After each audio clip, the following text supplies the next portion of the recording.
Hi, welcome back guys. This is your friend, the Broccoli Fanfics, back with amazing fanfiction. This is the series of What If Villain Deku Had Dragon's Hoard Quirk. Now before starting, please give this video a like and subscribe to the channel if you want more videos like this. Now let's get into the fanfic. You can't keep doing this, Mirai said tiredly. Doing what? Toshinori asked, though he knew exactly what his sidekick was referring to.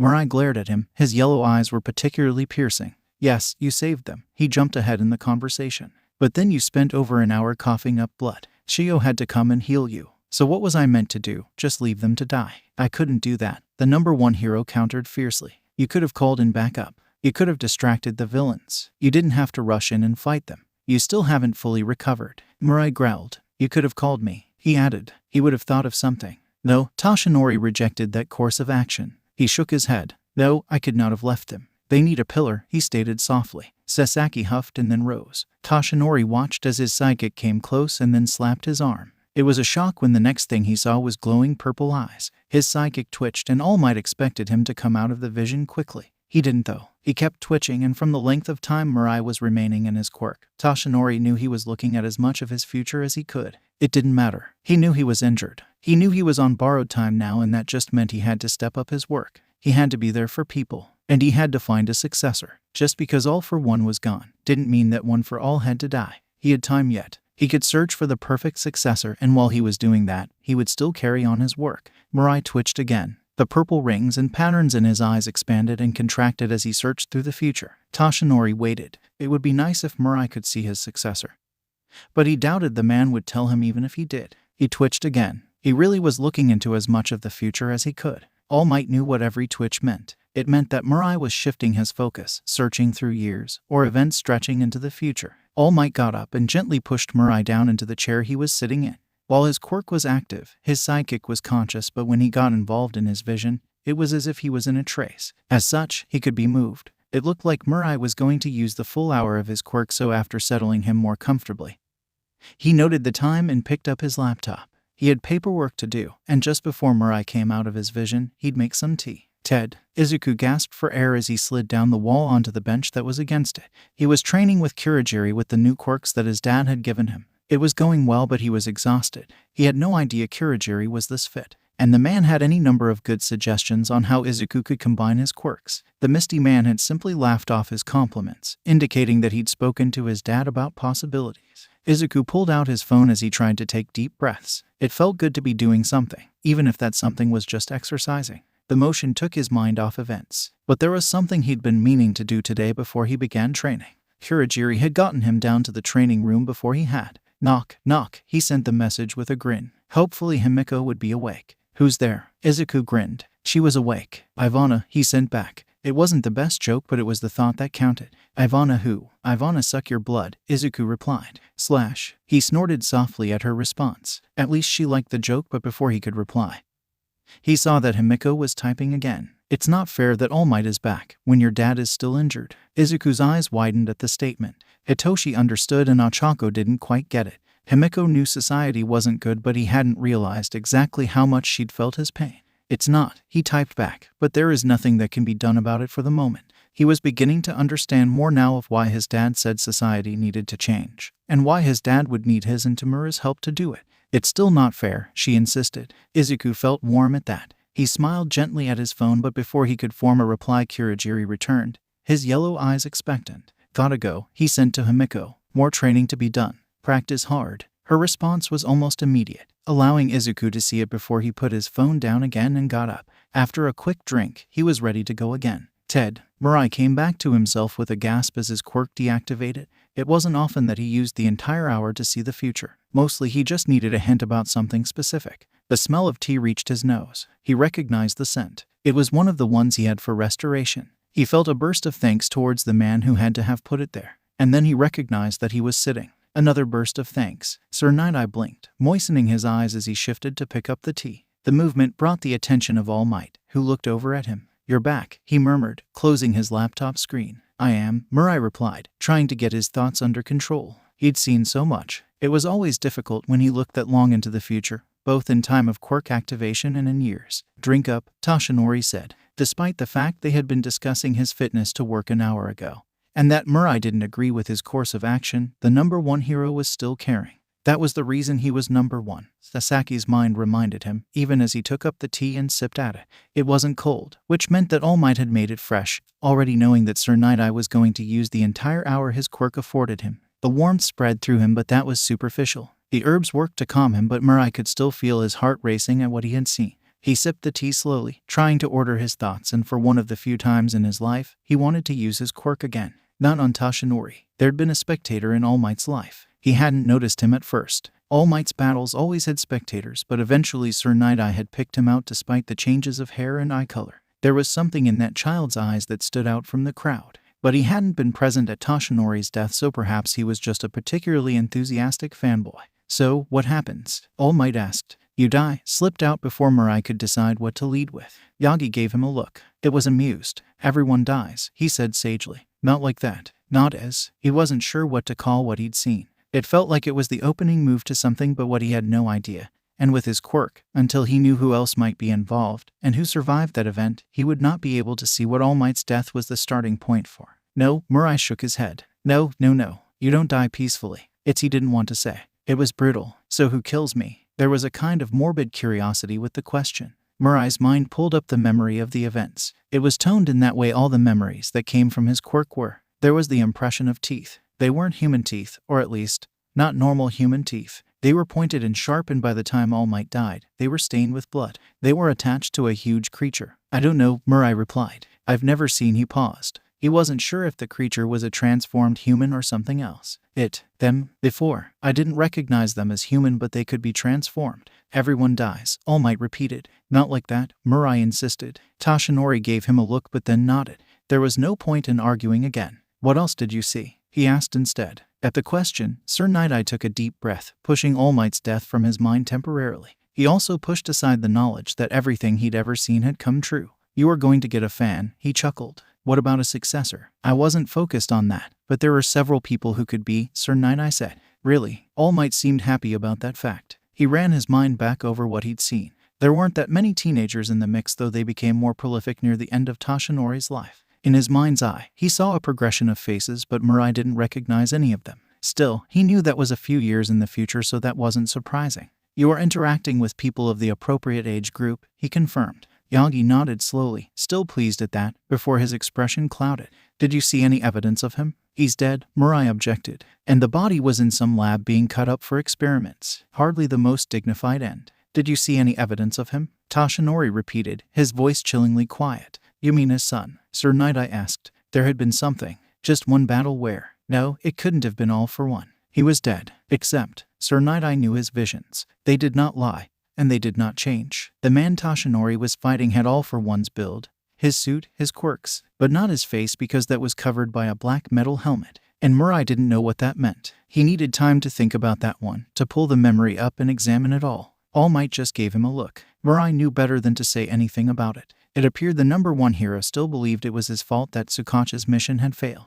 He didn't reply, but instead closed his eyes and looked through the memories his quirk had given him. The number one hero knew how his quirk worked, so knew it would take him some time to go through the memory. Sir Nighteye possessed a good memory, but part of his training had been to sharpen it so that he could recall and focus on the visions his quirk showed him and extract details others would miss. The child had green hair and eyes. There was no one who stood out in his visions with those features. The little fan's hair color changed frequently, and his eyes were often a molten gold, which looked remarkably like All for One's eyes. He brought up the memories. The child wasn't really a child. Instead, he was a teen and slowly got older each fight, but he never did anything more than just watch on the sidelines. If he was All for One's child, surely he would have done something more. I'm not sure, Mirai said at length. There's no one obvious. At that, All Might nodded. The number one hero drew the same conclusions he had. That if All for One's son was going to be involved as a villain, then he'd be obvious about it. All right, Tashinori said, leaning forward. Let's deal with what obviously bothered you. How do I die? Mirai looked down for a moment, gathering his thoughts. He didn't need to look at the memories to know how it happened. You keep working. You keep going with One for All, even with your body damaged. The damage never gets a chance to heal and keeps deteriorating. Your time as All Might gets shorter and shorter, and at some point, I'm assuming that you find a successor. But then you don't retire. Or at least it doesn't seem as if you did. Sir Nighteye made the correction. With his quirk, he could look into the future of an individual for 1 hour after activation. He saw things in real time, which meant he had to focus on what was important. He'd flicked between a lot of scenes in Toshinori's life, getting a general gist for how things had worked out, all the way until the end, that he had seen in full. Just the last part though. He hadn't seen the entire battle, but he'd looked around the location as much as he could and it had been empty. The creature was all that was there, which meant it was most likely a transformed human, a villain. And then, All Might prompted, "Someone took you out. I don't recognize them, but it appears to be a mutant type or a transformation type quirk." A full transformation, Sir Nighteye emphasized. Even with quirks becoming more powerful, complete transformation ones were rare. "Everyone dies," Toshinori repeated. "You didn't have to." Mirai returned immediately. Yagi gave him a questioning look. He knew how foresight worked. He knew that Mirai couldn't have seen everything. "You didn't have to," Mirai repeated. "But I will," the number one hero said. "You've always insisted that you can't change your visions, so should I not do everything I can until that point?" The question was damnably astute. He'd never been able to change the events he saw. Mirai trembled. That was the problem. He wanted to change this vision. All Might gave him a smile. It was not the smile he gave the masses. This was softer and more personal. "It's all right," he said gently. "I'll tell you something I learned in the instant he swung at me and I was swinging at him. I didn't know if I was going to survive, but I realized then that death is a part of life. Death is not defeat, Mirai, death just is. If you accept it, then there is nothing to be afraid of, not like he was. But you don't have to die. If you find a successor and then retire, you won't be in that fight." Yagi didn't say anything to that, but Mirai heard the words anyway. He didn't know that. Not for sure, because in the hour of his vision he couldn't see everything. Mentally, Sir Nighteye shook his head. Toshinori Yagi. All Might have accepted his death, he hadn't. He'd find a way to change his vision. Just this once, he'd find a way. Ted. All Might may be back at work, but he's still injured. Izuku is learning and Mirai will want to look more and more into the future, but, as Toshinori says, everyone dies. For him, it's just a question of if All for One has gone before him. And with Sir Nighteye seeing what could be AFO, that question isn't quite answered. Izuku looked over at his dad. It was nice to see him out of the treatment room, but he couldn't help the way his gaze went to the tubes that were still inserted into him. There was one going into his cheek, just under the scar tissue, and another two into his neck. Izuku really hoped they weren't going into his dad's blood vessels, but he had a strange feeling that they were. It made him feel sick. A thick but flexible tube went straight into his trachea. There was the hiss of air all the time. His dad smiled at him. Izuku resisted the urge to cry. "How was the last day of school, my little dragon?" he asked. Izuku looked to the side. He didn't want to talk about it. She still hasn't come around," his father said. That caused Izuku to stare at him with wide eyes. "How did you know?" he asked. He hadn't said anything. "A father has his ways," All for One replied. "But you always know." Izuku objected. "You told me, my little dragon, without saying a word." The green-haired boy frowned. "How did I tell you?" "When you looked away," Hisashi explained. "Now come here, and let me see if I can guess your hair color," he encouraged his son. He knew Izuku didn't like his current appearance, but for the moment, there was nothing he could do about it. The various tubes were necessary. Izuku came closer, allowing All for One to rest his large hand on his son's head. It was a calming ritual for them both. He felt Izuku's curls, letting the individual strands of hair run through his fingertips. With his senses of sight and smell being destroyed, he had found his sense of touch was greatly amplified. "Oh my," Hisashi murmured after a moment. "I do believe it is your natural color." "Yep, that's good. You must never be afraid to be yourself," he told his son. "I know, Dad, you said that already." "Did I?" Hisashi whispered. "How wise of me." They sat for a few moments, just enjoying each other's company. For anyone looking at All for One, they would be amazed that he could be so calm and relaxed. They would be gobsmacked that he was with a child, but beyond that they would be amazed that it seemed like he was doing nothing. The Emperor of the Underworld seldom did nothing. "You have to be patient," All for One said eventually, keeping his voice soft so as not to disturb his son. "Patient?" Izuku asked. "With your friend, Achako," he explained. "She understands what you are saying and she sees the truth from the examples you give her. She sees your pain. But then when she's away from you, the facade comes back in and the world presents itself to her as the heroes want you to believe it appears." He felt Izuku frown. "What does facade mean?" "It means mask," he replied. "Or a disguise. It means that the world appears as one thing, when it's really something else." Hisashi gave all the explanations. For all that his son was intelligent, he forgot that he didn't know everything he did. That was okay. It was his duty to teach his son. Izuku nodded his understanding. "It is a difficult thing, my little dragon, for someone to give up all that they have known, and I cannot say if she will be able to." "You mean she won't believe me?" Oh no, your friend believes you, but against the weight of the world and her own desire not to be hurt, it may not be enough and you will drift apart. No, I want to be her friend, Izuku objected. Then, my little dragon, at some point you are going to have to decide if your difference of opinion on society is going to be enough to drive you apart. It doesn't have to be soon. It may not be for years, but eventually, if she does not come around, you will have to make that decision. All for one could feel Izuku tremble under his hand, but his son knew he spoke the truth. He knew better than to complain. You have time to wait, he reassured Izuku. His son wouldn't start working on his behalf for years yet. Unlike the heroes, he didn't use children. They lapsed into silence again. Even with his experience, All for One wasn't sure how things would work out with Ochako. Every outcome would be a lesson for Izuku, and in every outcome his son would know he was supported. He just had to wait. Ted, did you have a good party? Shirajiri asked Izuku. The boy smiled up at him. It was cheerful. Yep, came the very happy reply. The Warp Gate privately thought that Izuku might be happier about visiting his dad now, but he said nothing about that. That is good. I'm sad that Himiko couldn't come though, the boy added. It is a long way from Nagata to here, the Misty Man pointed out reasonably. I know, Izuku agreed. He had been hoping all his friends could come to his party, but Himiko's parents had said no. They didn't want their daughter traveling so far. It was about 8 hours on a train, and while Izuku, or rather his dad, had assured them that Himiko would not actually travel on a train but would be traveling via Kurogiri's Warp Quirk, they still said no. She'd complained via messages to him, and they had spent some time on the phone earlier at the party, so at least Hitoshi and Ochako had gotten to speak to her. It wasn't the same. Now he was going to spend time with his father. He wasn't sure what they were going to do. They couldn't go out and look for villain fights, and with his dad focusing on recovery, Izuku didn't think he'd have been able to organize anything else. It didn't matter though. Just spending time with his dad was going to be enough. But his dad had hinted that he had something good, and Izuku went through the warp gate Kurogiri made without looking back. He was a bit surprised when he came out into an office. His dad's office had been destroyed.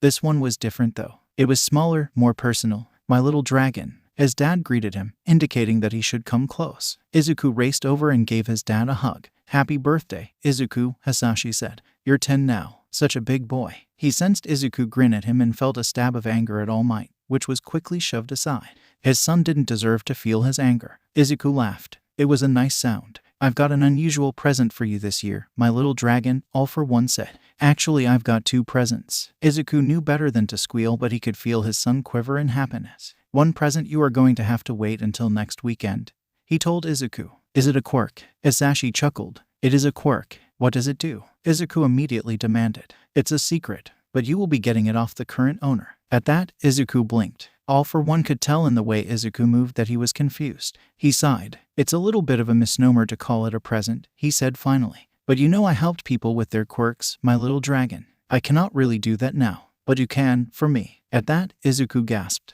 It was a happy gasp though. All for One could imagine what it was about. While Izuku knew what society was like, he still thought it worthwhile to help people. Jiren had finally found someone willing to sell their quirk, and while the price was slightly higher than he wanted, it was for his son. So next week, you will help them in my place. That's why it's got to wait a week. I have to find out the details, he explained. You mean it? I mean it, All for One confirmed. Izuku hugged him harder, activating the strength enhancement quirk he'd been given a little bit.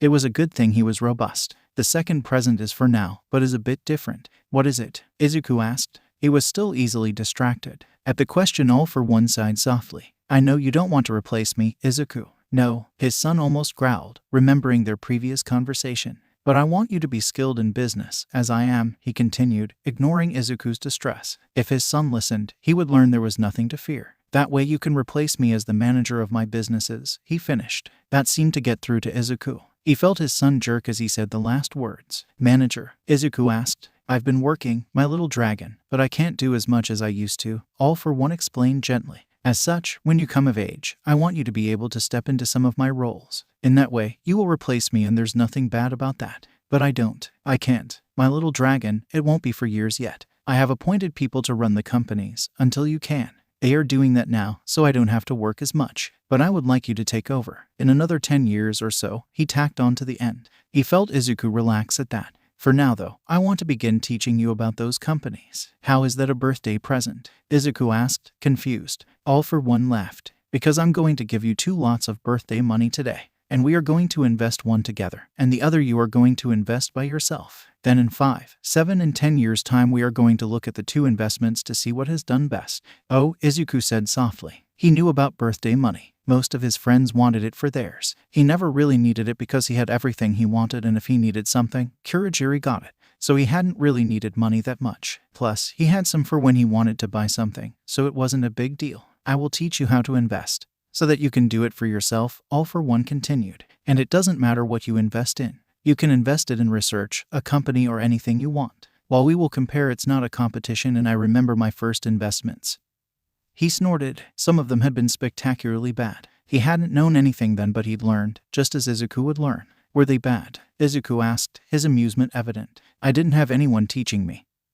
Hisashi told his son before he sighed. They were very bad, he admitted. Izuku laughed, and All for One found that he didn't mind admitting to those past failures if this was his reward. Now, I'm going to give you 2 lots of 500,000 yen to invest, Hisashi said, ignoring the way Izuku's gasp this time was one of surprise. He supposed it was a fair bit of money for a 10-year-old, but he wanted Izuku to be able to make realistic investments, and this was the minimum he could bring himself to trade with, even for teaching. Do you want to get started? As expected, that got Izuku back on track, and his son nodded. All right, then this is how we begin. Ted, Inko. The call caused her to jerk. She took a few panted breaths. Meigo. Inko said the name of her colleague. Inko, the woman said more softly this time. What's the matter? You've been staring at that page for the last 10 minutes. She took another breath. I'm sorry. It's okay, Meigo reassured her. But there's something wrong. You can tell us. Inko nodded. She knew she could tell them. They understood. It's Izuku's birthday today. She managed to get out before she choked. Instantly, a look of understanding came to Meigo's features. Inko didn't see it because tears filled her eyes.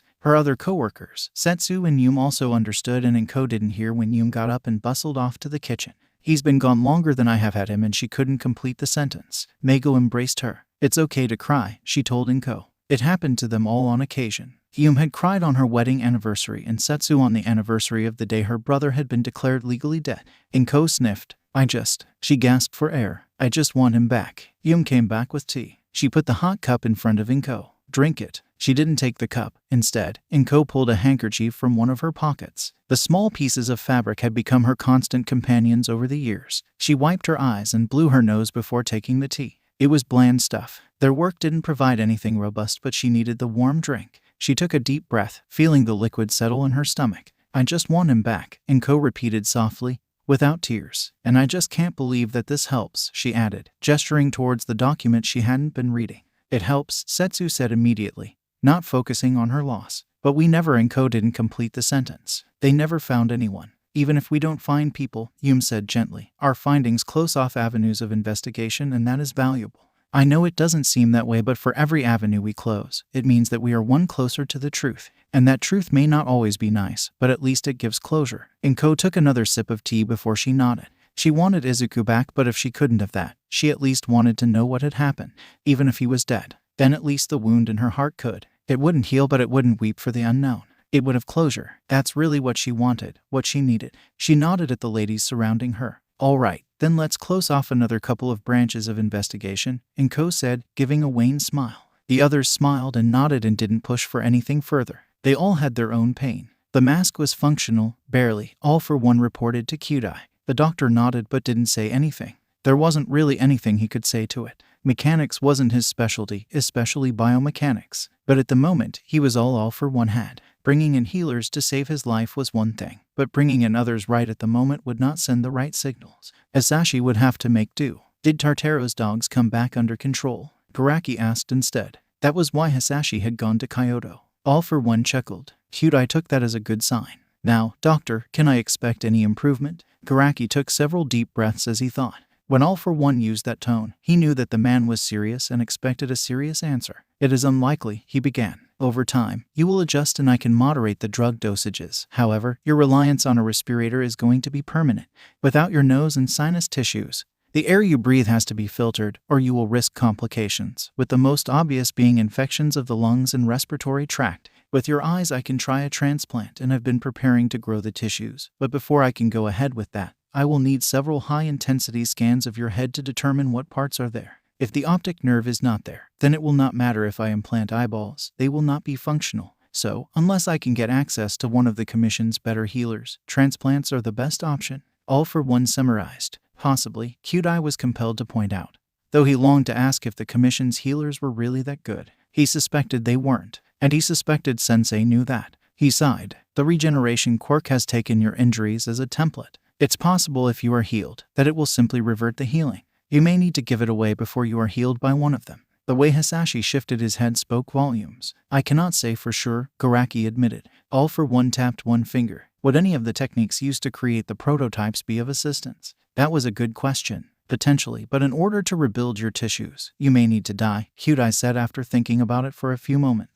The prototypes started with live specimens, but they usually died at least once along the way. That didn't bother him, though he had noticed that the fewer times they died, the more intelligent they were, and was working on making those parts of the procedure that were lethal into non-lethal procedures. The thought of a fully intelligent, yet obedient prototype was thrilling. Again, All for One tapped his finger against the chair arm. Obviously, dying was not something he wished to experience. You can grow skin grafts and other organs for transplant, he said softly. Why not more? Garaki looked at him closely. More. Cloning, the Emperor of the Underworld confirmed. I could clone you, Kyudai said blandly. But the problem is that the clone will not have a functional mind. Cloned animals are babies and they grow up. Your clone, he paused when Hisashi raised his hand. I'm only after the flesh. I could transfer my mind to it. Garaki jerked back at that suggestion. There were some quirks which did change personalities, but they were mostly through the temporary removal of inhibitions. Or maybe a good telepathic quirk could transfer the mind from one body to another, but would it stick? It should. It would be the same synapses, the same flesh, so rejection shouldn't be a problem. Besides, what was being rejected? There were no antibodies. It was a challenging problem. What mechanism would be utilized for the consciousness transfer? He asked. The way Hisashi looked told him that he hadn't worked that part out, and so the doctor took a deep breath. It's possible, he murmured, but I would need to research transference, and that would take time away from developing the prototypes, he told All for One. This once, Garaki wasn't sure what the man would want. Usually, anything to do with him, or for his direct benefit, would take precedence, but given that there was still a possibility of getting a commission healer in, it may only be a matter of time, and All for One was known for his patience. You need assistance, Hisashi decided. That was true, but finding assistance was troublesome. He couldn't just grab someone from off the street, no matter how desperately they needed the money. And using a run-of-the-mill thug, the doctor shuddered at the thought. The less said, the better. Any assistant had to be intelligent and discreet. Hisashi knew that. See if any of the quirkless junior school children are suitable, All for One instructed. Kyudai gave Hisashi a look. Quirkless junior school kids were potential subjects, not workers. Come now, doctor, Hisashi must have picked up enough of the look to interpret it. We only need to start quirkless for specific outcomes. It's time to look for efficiencies, and we can now incorporate the subject's quirk into the design. I'll see if any of them are suitable, Garaki said, knowing that on this, he was not going to be able to change All for One's mind. And it was entirely probable that some of the quirkless teens would jump at the opportunity for employment.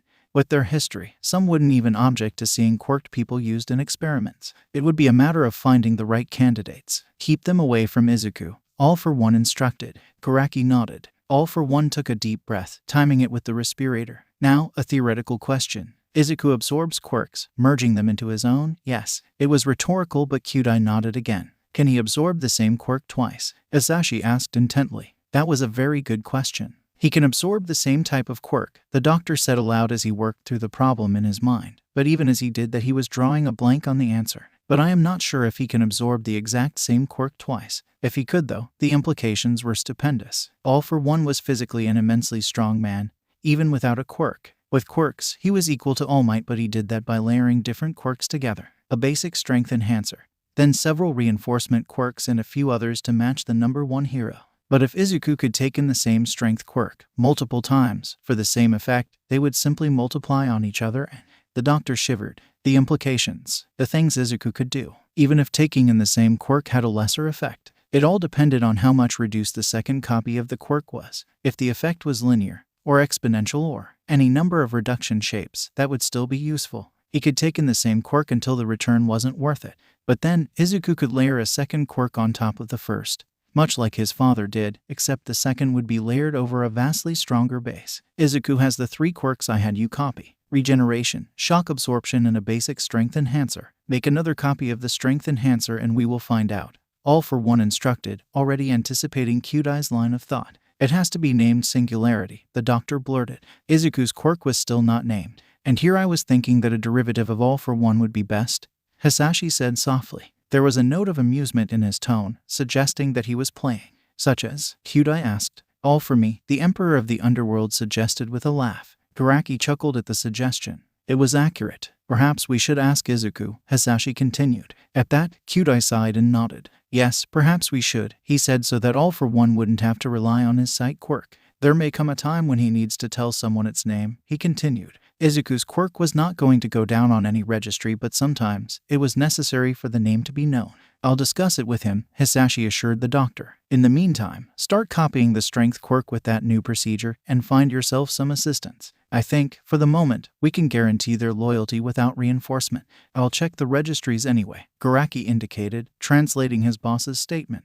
Reinforcement was code for a controlling quirk. Those were rare, but it had been a while since they'd looked for one, and who knows, maybe young Hitoshi could come to visit. He felt excited. There were so many possibilities in the future. Ted. Izuku lay on his back, staring up at the ceiling. What could he invest in? He'd picked out several stocks with his dad on his birthday and invested in those. Mostly, he still didn't know exactly how the money had been invested. Dad said he'd take care of those details, but that he would show Izuku how to use investment software later. That was one option. He could invest in other stocks. He just had to send through the instructions and pick out the stock. Or he could do other things. Dad had explained that the amount of money wasn't enough to invest in property, but said that property investment was something they would cover when Izuku was older. So for now he had to think of something. Dad said it didn't matter if he lost the money as well, so long as he learned, but Izuku didn't want that. He wanted to make something. Even if he didn't make as much as the other investment, he wanted to have something to show for himself. So what could he invest in? So many people relied on quirks to make investments. There were, apparently, those who specialized in being investment brokers, who had quirks to help them, but Dad had said that investment brokers had always existed even before quirks. Izuku frowned as he remembered his history class. People didn't used to have quirks, so they had to rely on machines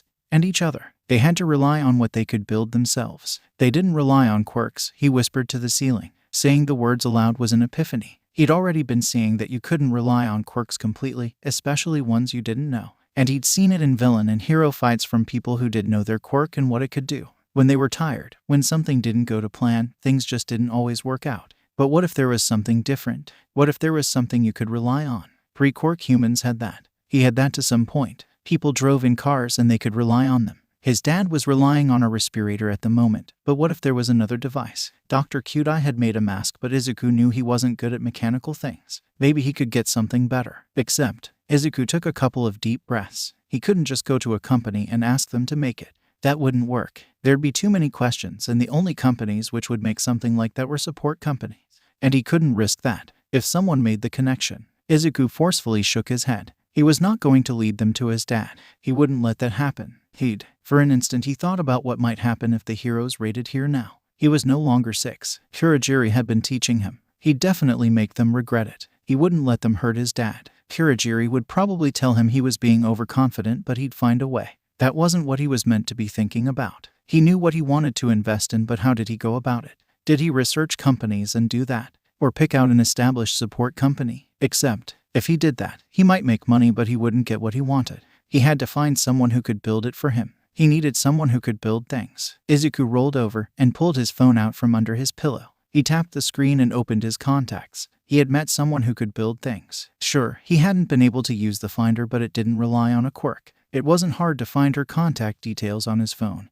And this time, he gave the self-given title a smile of hope. Genius, creator of invention babies, was ostentatious, but she could definitely create something. He clicked the message function and then drew a blank. What should he say? Did he explain everything now or no? For now, he just said hello. He would explain as they went on. Hello. He was a bit surprised when the response was immediate. Who's this? Izuku blinked, and then he suddenly remembered why she'd given him her contact details. Your first customer, he replied with more surety than he felt. He wasn't sure what type of response he was expecting, but the one he got was not it. You bought my baby finder. Did it work well? Did you find what you want? Is it still working? Do you want more babies? Each of them came through as their own line, so fast that Izuku knew Mei couldn't have typed it. She had to have some sort of voice control on her phone. I did buy it. He answered the first question before grimacing at the second. How did he explain that Tamura had dusted the device before he could get to use it?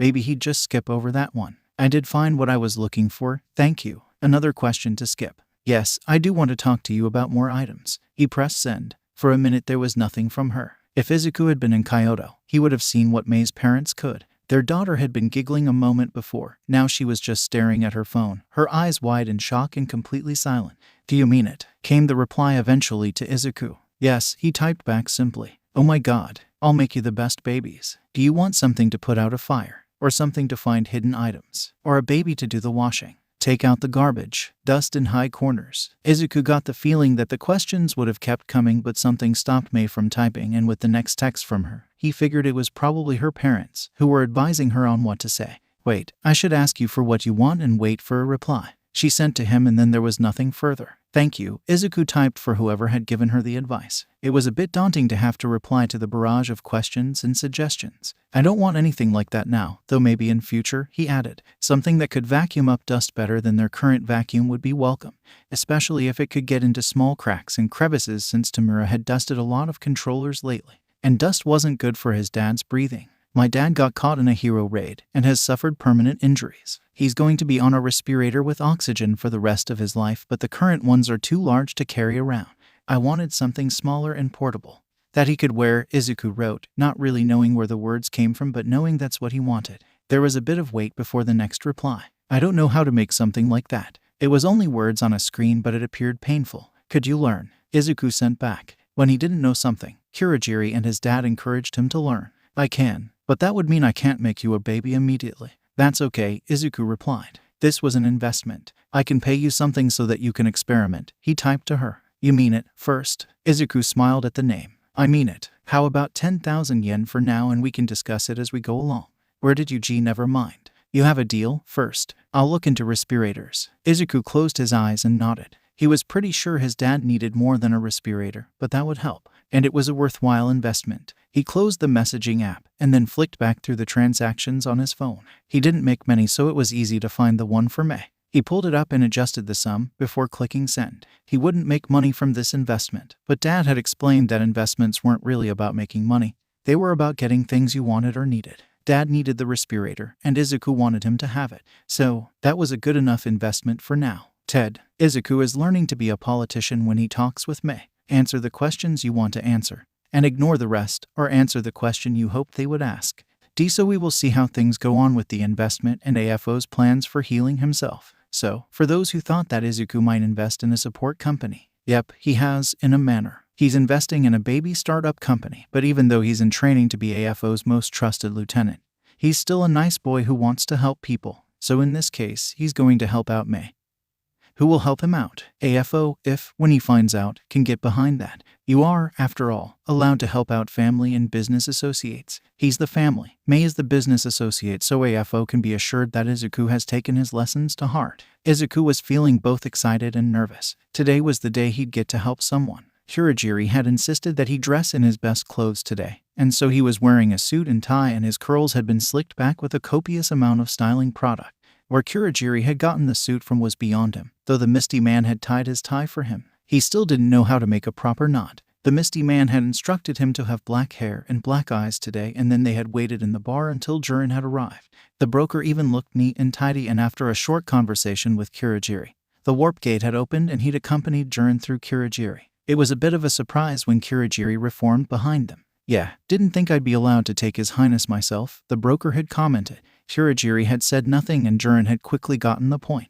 They were walking towards what looked to be a huge house. It couldn't be a house though, not really, it was far too large. "This is an elderly care home," Kurogiri explained. Izuku nodded as they followed Jiren along the driveway. There was a covered area at the end of it, and Jiren just strode into the facility with them in tow. There was a receptionist sitting there. Izuku watched as Jiren spoke a few words to her, and he didn't see exactly what the pink-eyed man did, but he did see Jiren make a gesture towards the woman. It looked like he was holding something. And then they walked past her down one of the corridors. Jiren led them confidently. He checked a couple of doors, and Izuku could see there were numbers and names on them, but apparently they weren't the right ones. Eventually they came to a door. The name tag said Seisho, and Jiren nodded before he stopped in front of it. "This is the lady," the gray-haired man announced. Izuku instantly felt he wasn't sure what he felt. Nervous was a definite descriptor, combined with pride and worry and everything he could possibly feel. This was going to be the first person he helped. The first person, apart from his dad, who he deliberately took a quirk from and wasn't going to give it back. Kurogiri seemed to understand, because the Misty Man put one hand on his shoulder. That was grounding. Izuku took a deep breath and nodded. Then he looked straight into Jiren's pink eyes. I'm ready. The broker chuckled and then tapped on the door before he opened it. For Izuku, stepping inside that room was a revelation. He could see everything, hear everything, and he knew he was going to remember this room for the rest of his life. On the far side, there was a large, floor-to-ceiling window that looked out onto a garden. There appeared to be a small balcony. No, there was a walkway around the building, and the window was actually a sliding door that opened up onto it. There were curtains, but at the moment, only a light and airy curtain was drawn across the space. There was a bed to his left, but not so close that he could touch it even if he reached out as he came through the door. It was made and there was a maroon cover on it. The top pillow cover was in the same color scheme but was patterned and had frills. A cupboard seemed to line the wall on the left side of the bed, and there was a door to his right. It led to the bathroom. In front of the window there was a small table and chairs. They were sitting chairs placed on the side of the sliding door that didn't open so they didn't get in the way. Everything was perfectly placed. There was a woman sitting in one of the chairs. The sun streamed down on her. "Oh, you are here," she murmured. Izuku looked at the woman. Her hair was so gray it was white, and her eyes were pale, but Izuku could tell that they had once been blue. She gave them a smile, and he realized with a small start of surprise that she was dressed in a kimono. No one wore them these days, except on formal occasions. "I thought it best, since it's a special occasion," she said, as if reading his mind. Izuku couldn't help the small squeak of surprise he made, and she chuckled. "Your expression was clear, my dear boy. Are you still sure about this?" Jiren asked. There was something about the question that didn't fit. It was rough, and Izuku almost cringed. "I'm sure," the woman told him. "But you two wait in the corridor. The little man and I have to have a talk," she said. Izuku looked up at Kurogiri. The misty man was still, which wasn't a good sign. "I won't hurt him," the lady said. "And if I try, he'll just take my quirk. Besides, I think he might find this easier without an audience," she added. He bit the inside of his lip. She had to have some sort of mind-reading quirk. "I'll call," Izuku said before Kurogiri could object. Jiren snorted. "Better obey his highness," he said, and then walked back to the door. "Don't take too long," the broker said. Kurogiri reluctantly followed, but Izuku saw the way he closed the door. It was left open a crack. The lady apparently noticed as well because she chuckled again. "Come sit with me, little man," she invited, pointing to the other chair. Izuku moved and took the offered chair. It was actually a bit hot to sit there in the full sun in his suit, but Kurogiri had explained that he should be nice to the lady. He could sit here if she wanted. "My name is Seisho Kijo. I'm not meant to tell you who I am," Izuku replied carefully. He felt kind of guilty for that. "I know," Seisho smiled. "It's okay, but I want you to remember my name." He nodded. Now that she'd said it, Izuku didn't think he'd ever forget it, not with what was going to happen. "Would you like some tea?" There was a huff from outside the door. Seisho ignored it. Izuku shook his head, but Seisho leaned over to the table and poured him a cup anyway. She took a sip of her tea after she'd settled back into her chair. "I wanted to thank you for accepting my selfish request." Izuku blinked at that. He was going to help her, so how was that selfish? Seisho chuckled. "You are delightful, you know that. Your expression is so honest," she complimented him. She took another sip of tea and then put her cup down. Her pale blue eyes looked over into Izuku's black. "My quirk is not going to go out of control," Seisho said simply. "But I want you to have it," she added before he could object. "Why?" Izuku asked. If it wasn't going to hurt anyone, or herself, then why did she want someone to take it? It didn't make sense. "Little man, I am 93 years old. I've seen the world change more than anyone could imagine in that time. I've seen powers, quirks rise to be normal, and I've seen the changes society has made for them. I find myself now, wanting to see more but being so tired." Izuku really didn't understand that. "Ah, youth," Seisho said softly. "I'm going to die soon, little man. I can feel it, and so, I want to give you my quirk, so that some part of me lives on and that some part of me can keep watching, through you." "I thought I was going to help you," Izuku said delicately. He wished he could take off his jacket. It was getting really hot in the sun. How was she wearing the full kimono and not feeling the heat? "You are going to help me," Seisho replied immediately. "I see your guardians haven't explained," she added with a sigh. "Will you let me explain?" Izuku nodded. "You are going to help me die in peace," the old woman said as gently as she could, but there was still a certain amount of callousness that was present when you spoke of death to a 10-year-old. "While I want to watch the world continue, there is a part of me that is tired, and that part is growing. Hence, little man, I know I will die soon and I will die with regrets. But, if you take my quirk, I can die without regret. Because the part of me that is in my quirk can watch the world continue. You will give me the peace I need to pass on, and that will help me greatly." Seisho took up her cup again as Izuku thought about her words. He still didn't understand, not completely, but if taking her quirk would help, then he would do that.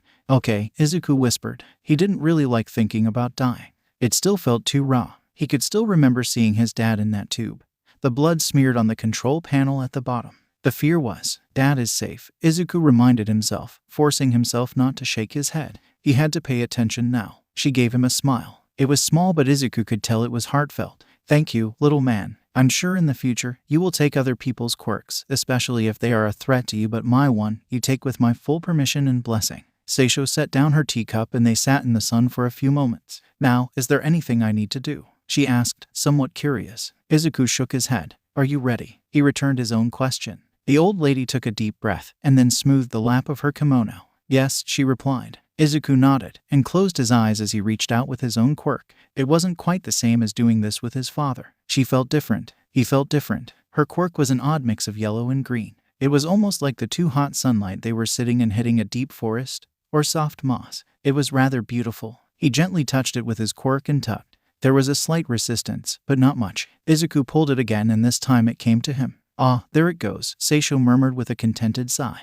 He settled the quirk within him, cradling it slightly. What is it called? Izuku asked. It was odd. Now that he had the quirk, the sunlight felt like it was just the right temperature. Solar force, she told him. It's not that powerful. It just allows me to create energy from the sun. Oh, like a reptile? Izuku asked before slapping his hands to his mouth. They'd learned about cold-blooded creatures in school and how they took some of their energy from the sun. It was fascinating how little they needed to eat because of that. The lady grinned. A bit like that. But my parents decided that cold blood wasn't a good name, and it wasn't true either. There is nothing reptilian about my quirk. It's more plant-based. Solar force was considered a good name for it. Izuku nodded, relieved that he hadn't insulted her. Seisho leaned back in her chair, tilting her head back into the cushioning. She looked tired. Now, little man, I want you to live a long and prosperous life because the part of me that is with you wants to see how the world changes. She shifted slightly, looking down without leaning forward. And maybe you will make some of those changes.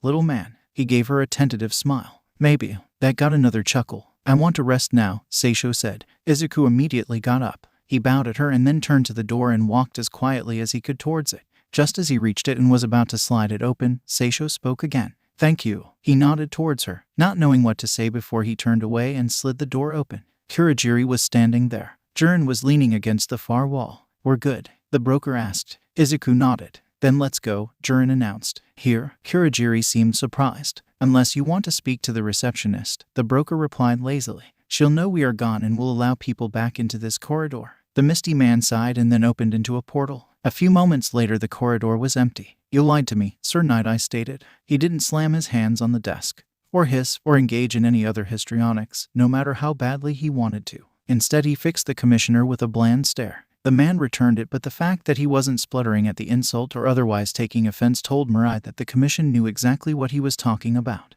I didn't lie, Commissioner Sauken said mildly. I just didn't tell you. So what happened? Mirai demanded. Exactly how do you lose a headless corpse? He added the question. The commissioner snorted. We didn't. We never had it, he stated. That caused Sir Nightheye's blood to run cold, and he saw again in his mind's eye one of the images that had come to trouble him. The man had all for one's build, and seemingly all for one's multitude of quirks but covering his head, and a part of his chest was a black mask. The obvious conclusion was that it was him, except he had been headless. No matter what quirks you had, there was no coming back from that. Not even regeneration quirks went that far, and Toshinori would have known if he had a regeneration quirk. Sauken sighed. First responders checked the body. There were no signs of life. They then grabbed All Might and got him treatment. The site was marked off, as you well know. Then when we sent the corpse collectors in, there was no body. Sir Nighteye shuddered. So his people got him. It would seem that way, the commissioner nodded. Mirai took several deep breaths to calm himself. I don't see why you are worried. All they have is a corpse. Maybe, he murmured.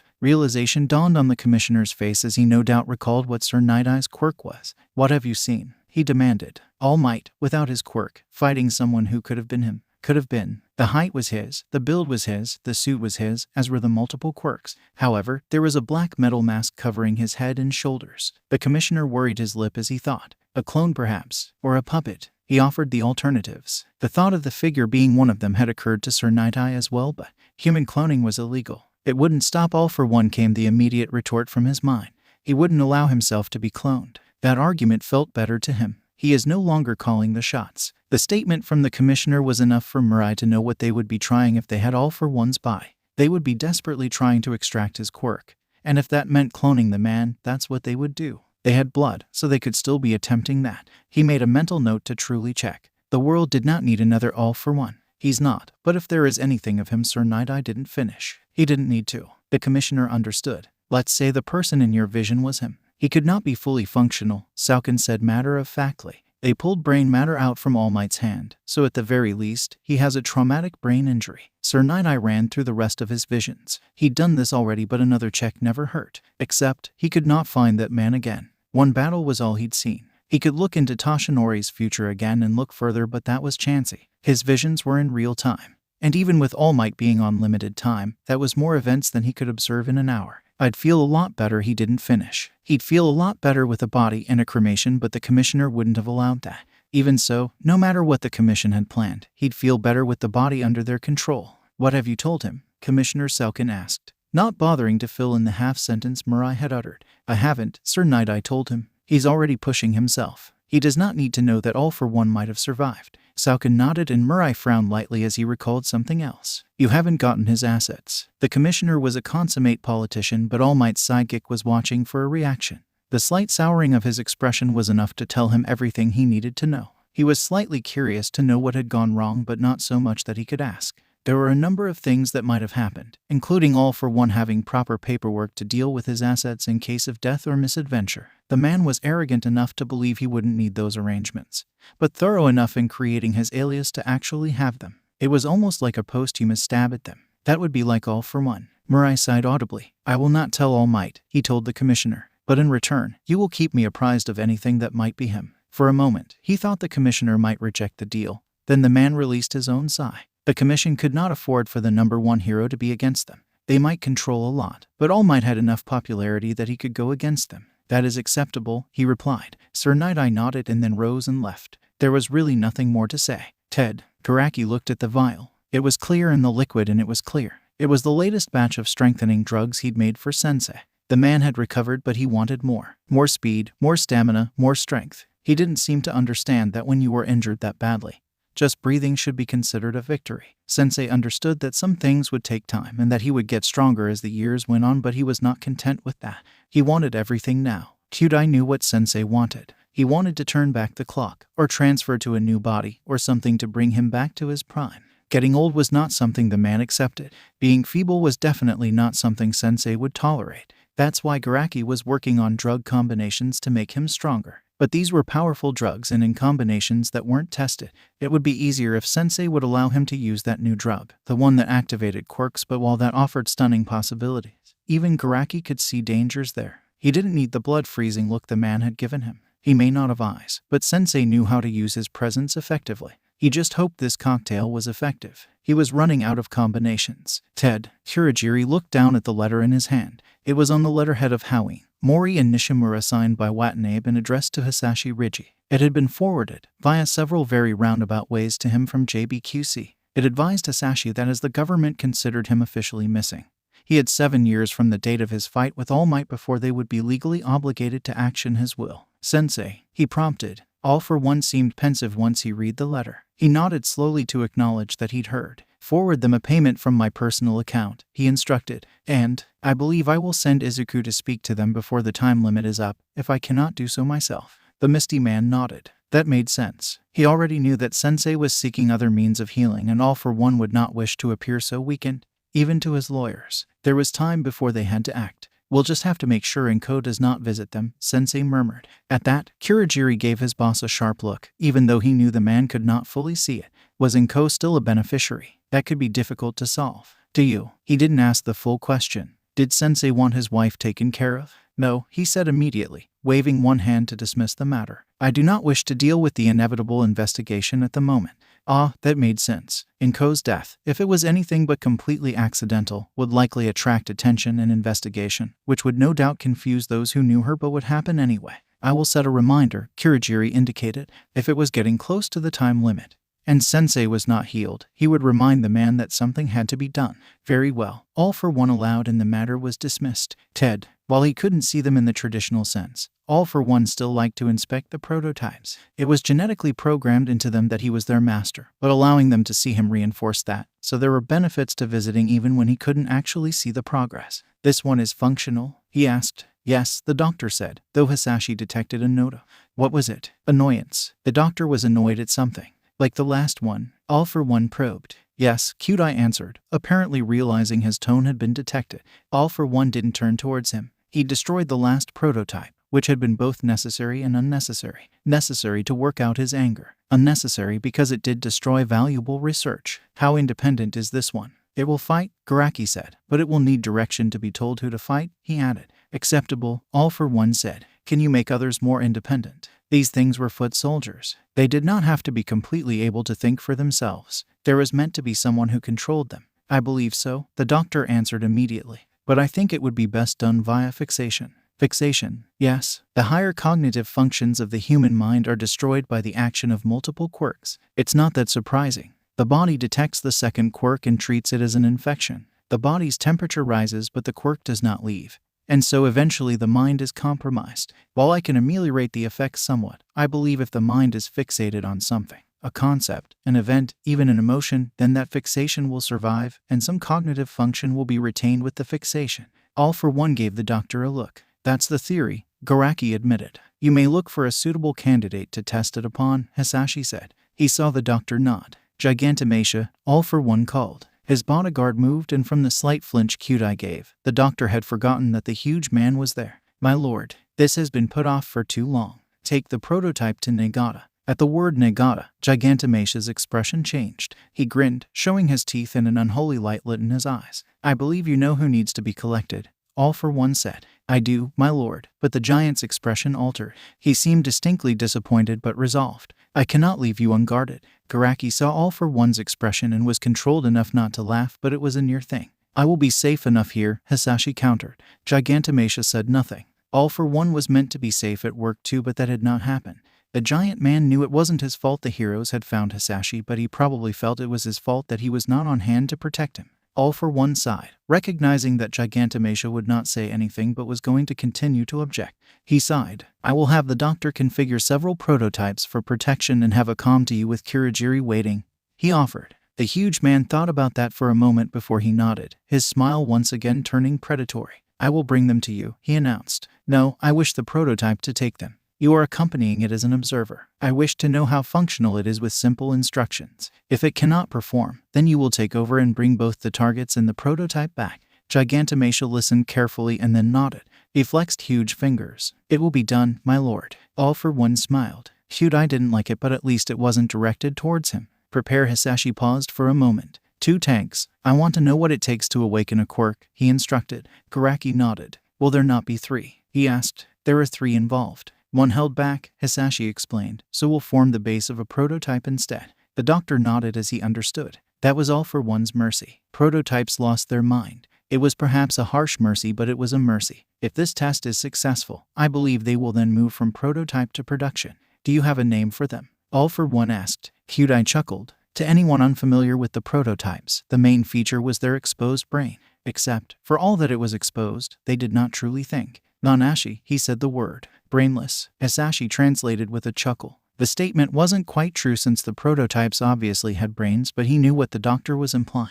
Maybe they should be more literal. How about a contraction? No mind. Nomu, he gave the term. Nomu, Cute Eye repeated the word, trying the word in his mouth. Yes, that fits, he decided. Start a production batch. Mixed abilities and quirks, but all with physical enhancement. Give them all regeneration and 1 or 2 other quirks, he instructed. How many? Let's start with 10 for the first batch. Hisashi couldn't see it, but he imagined that Cute Eye's face was surprised. That will take a long time, the doctor objected. They used certain protocols to make sure they weren't found.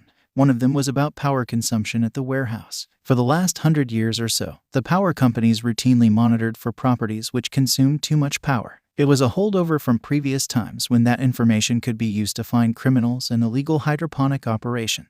Producing the Nomu consumed a lot of power. That's why they were set up in a warehouse in a factory area. The power consumption was higher than normal, but they still had to be careful. Take it slowly. No one can alter the records, Garaki asked. The question was directed towards Hisashi's contacts. Still climbing the ladder, All for One replied. Another year or 2, I imagine. The doctor nodded. He had no idea who Hisashi was referring to, but he knew that it would be someone All for One had helped. Whoever they were would have been directed to go into employment with a power company. Compared to a politician or a police person, it seemed such a waste, but it was just as important in the long run. Not every job was large, but the smallest could determine their success or failure. Have you had a chance to find assistants? Hisashi asked. There are 2 who appear to have the required disposition, Garaki reported. The policy of segregation that Izuku's school indulged in continued into middle school, and the teachers and other students made it very clear that they considered the quirkless students to be consuming resources better spent on those with a quirk. They also made it clear that it would be very difficult for those quirkless students to find a position in a high school. A high school that serviced Izuku's elementary and middle school openly admitted that they did not allow quirkless students, and given that only elementary and middle school were compulsory, there was not a lot of recourse for the quirkless students except to try enrolling somewhere else, or trying to find a job. Humans were so foolish. But right at the moment, it was to their advantage. Some of the quirkless students just accepted it. Others were angry. Either way, they did not care for society or those with quirks, and when offered a job that came with a chance for some revenge, there were several he felt had the right attitude to actually see it through. Despite what some of them had been through, Garaki felt they were still too soft. And the registry search. There's something in Samchin, he replied. Russia, all for one murmured. Their quirk registry is not as comprehensive as China's, but it is functional, Kyudai explained. Hisashi nodded. When you return, Gigantomatia, you will collect that one as well, he instructed. The huge man again looked like he would object, but he nodded. Now then, all for one said. To work. Izuku ate his lunch at his desk. He was alone today, and while he knew it was only going to be for one day, he missed his friends. Ochako had something on for her family. She'd been apologetic but not clear, and Hitoshi had a summer sniffle and was tucked up in bed at home. It was only for a day, so he told himself he shouldn't be lonely. He could handle one day. Surreptitiously, he pulled out his phone. Even though he was 10, they were still not allowed to use them at school. Even so, he could see that Kawaguchi was playing a game on hers. He tapped into messages and went to Himiko's chat. Why was the red blood cell banned from church? He sent the question to her. He hoped she had her phone. Nagata Elementary had a slightly different policy. Students were allowed to use their phones in the breaks, but Himiko didn't always have hers with her. He watched the chat for a few moments, waiting for a reply. They'd worked out a system with jokes. He didn't deliver the punchline until the other person had replied. Izuku sighed, taking another bite from his bento. It appeared today was one of those days Himiko didn't have her phone. He sighed and slipped his phone back into his bag. He ate the last few pickles left in his bento and put the lid back on as well. Izuku was tying the furoshiki back when he heard a couple of the other students get up from their lunch. He thought nothing of it until someone blocked the light. They didn't move. The sympathizer is all alone today. Izuku recognized the voice. Gatarui. He looked up at the spider-quirked boy with a sense of dread and resignation. He knew how these encounters went. He'd experienced that in Nagata and Saitama. He wasn't interested in having it happen again. May I help you, Kyumu? He asked politely. That seemed to surprise them for a moment. Gatarui's face clouded, though it was difficult to see with his mutation. Then the spider-quirked boy slammed his hands on Izuku's desk. The gray-haired boy noted absently that Kyumu's mutation had extended to his hands. They were a dark color, almost as if chitin was forming on them. Izuku was sure they hadn't been like that a few years back. Don't act so high and mighty, Gatarui demanded. I'm not, Kyumu, Izuku objected. You are, Arata spat. The other boy was standing to the side of Gatarui. He knew how this was going to play out. I'm sitting eating lunch, Izuku commented, tucking his covered bento box back under his desk. It was best to get it away before they decided to steal or break it. Sitting, thinking of new ways to sympathize. Gatarui growled. If Ochako or Hitoshi was here, Izuku knew the other 2 boys wouldn't be here. They must have been waiting for an opportunity. Had they confronted Ochako last year, when he wasn't here? Yeah, but he's weak, just like his little friend, Arata told Gatarui. That answered Izuku's question. What had Ochako gone through? What do you want? He asked, holding back a snarl. Oh, the sympathizer has some spirit. Gatarui laughed. And I bet you want to prove something, so come on. You and me, after school. What? Izuku didn't get it. Fight me, the spider-quirked boy said. After school today. Unless you're so powerless all you do is whine. Gatarui laughed. Yeah, like your Araka. Arata chuckled. For a moment, Izuku saw red. Fine, he snarled. 4 o'clock, Gatarui snapped. Be there. He walked away. Arata paused for a moment, giving him a superior look before the other boy followed. That was stupid. Izuku didn't recognize who spoke. He looked up to see Betsu Dakayuse looking at him. What do you mean? He asked when the 2 boys were out of the classroom. Betsu snorted at him, as if wondering why he was asking. Gatarui has been itching for a fight with you since last year. Why? That didn't make sense. Why would Gatarui want to fight him? You're not serious. Betsu gasped. Izuku nodded. The question was serious. He really didn't know. Oh man, she huffed and said something more under her breath that Izuku didn't catch. You might have noticed that Gatarui is bigger than you. Yes, Izuku agreed. Kyumu, even at 10, had a large build. His shoulders were wide, and his body was solid. You might further have noticed that Kumu, despite being a 6th year, is bigger than most of the 7th years, Betsu continued. Since Ijimi left, he's been picking fights with everyone. Izuku blinked at that. He hadn't noticed it. You're the best in our year level at sports, both speed and strength. He doesn't like that. Izuku groaned. He got it now. Gatorui was another Satsuna, especially since he's been training in karate since he was 5, Betsu finished. What? That could be a problem. Oh, don't worry, he hasn't taken it seriously, she retorted, waving one hand dismissively. He knows a couple of moves and thinks he's Jackie Chan.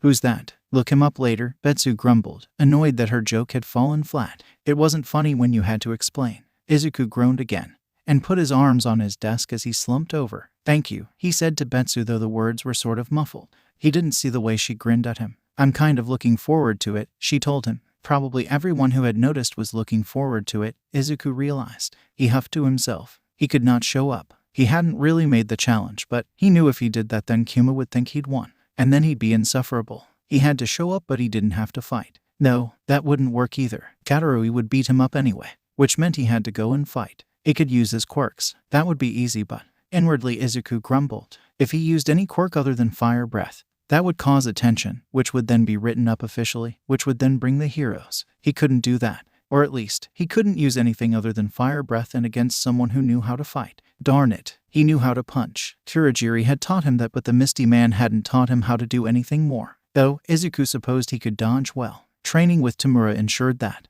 If Gatorui hadn't taken his own training seriously, it might be enough. Wait, he had regeneration. That was passive. Izuku felt his stomach sink. He actually felt sick. How was he going to hide that? He was going to have to dodge a lot. And if he took a hit, it couldn't be one that cut. He could pretend to get bruises. They didn't form immediately. He hoped. Izuku trembled slightly. He was going to ask Kurogiri to teach him to fight. Then in the future he wouldn't have to deal with this problem.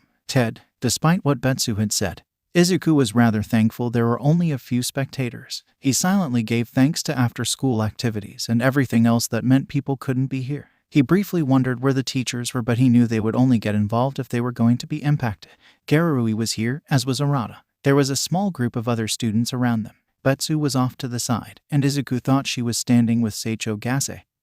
But he wasn't sure. It didn't matter. It was still sunny, and Izuku looked up at the blue sky briefly. He enjoyed the light and the energy it gave him. Solar force was nice. It took the edge of a long day at school, at least until the sun went down. All right, Izuku said. Let's get this over with. Huh, Gatorui snorted. You act like you're going to win, the other boy growled. We'll see, Izuku shrugged, downplaying the situation. He knew enough to know that if he believed he was going to lose, he would. He wasn't going to lose. The spider-quirked boy shook his head. Oh, you're gonna be in so much pain. Over what? Izuku asked, giving him a look that clearly said he really didn't think much of Kumu's intelligence. He probably shouldn't be provoking him, but he wanted everyone to know whose stupidity this was. Don't try to talk your way out of this, sympathizer, he growled. Let's do it. Izuku sighed visibly and then rolled to the side as Gatorui threw a punch that even without any training, he saw from a mile off. He had the good sense to step back before the other boy swung back round so that when Kumu lashed out, Izuku was out of the way. Gatorui spun to confront him. He clicked his mandibles and charged again. Izuku dodged to the side, but at the last second, Kumu's hand shot out, and he clipped Izuku in the chest. Oof, he gasped. Huh, the other boy laughed. It stung for a moment, but Izuku felt regeneration take care of the bruise. He was thankful that solar force replenished his energy, though, as he remembered how tiring regeneration could be. Probably not on that little hit, but if something more happened. But if that's what Gatorui wanted, then Izuku would play. He brought up his fists. Even without his strength quirk, he knew he wasn't too weak. The difference between them came from their builds. Gatorui was solidly built. Izuku was comparatively slender and light. If he was going to inherit his dad's build, he had a lot of growing to do. Ha ha ha, Kumu laughed. You're actually going to try to fight? He asked as he fell into a fighting stance. Izuku didn't recognize it but figured it was from his karate training. He waited. He really wished he knew what to do now, but Izuku knew if he threw a punch then he'd be open to retaliation. His best chance was to wait for Kumu to present him with something and hope he was fast enough to react. Mentally, Izuku was making a list of quirks which would help him. Speed was high on the list. If he just wanted to take damage, then regeneration was enough, but that wasn't a good idea. Kumu jabbed, but Izuku could see that it would be short. You've actually got to reach me, you know, he taunted. That led to a follow-up kick. Izuku saw it coming but didn't know how to block it. He moved his hands, trying to catch the blow, and he somewhat succeeded but was pushed back and unbalanced. The time gave Gatorui the opportunity to lower his leg and jab at him. Izuku tried to dodge, but he just pushed himself even more off balance and he felt himself fall. Instinctively, he tucked up and then rolled. He remembered well enough that he couldn't let Kumu kick him when he was down.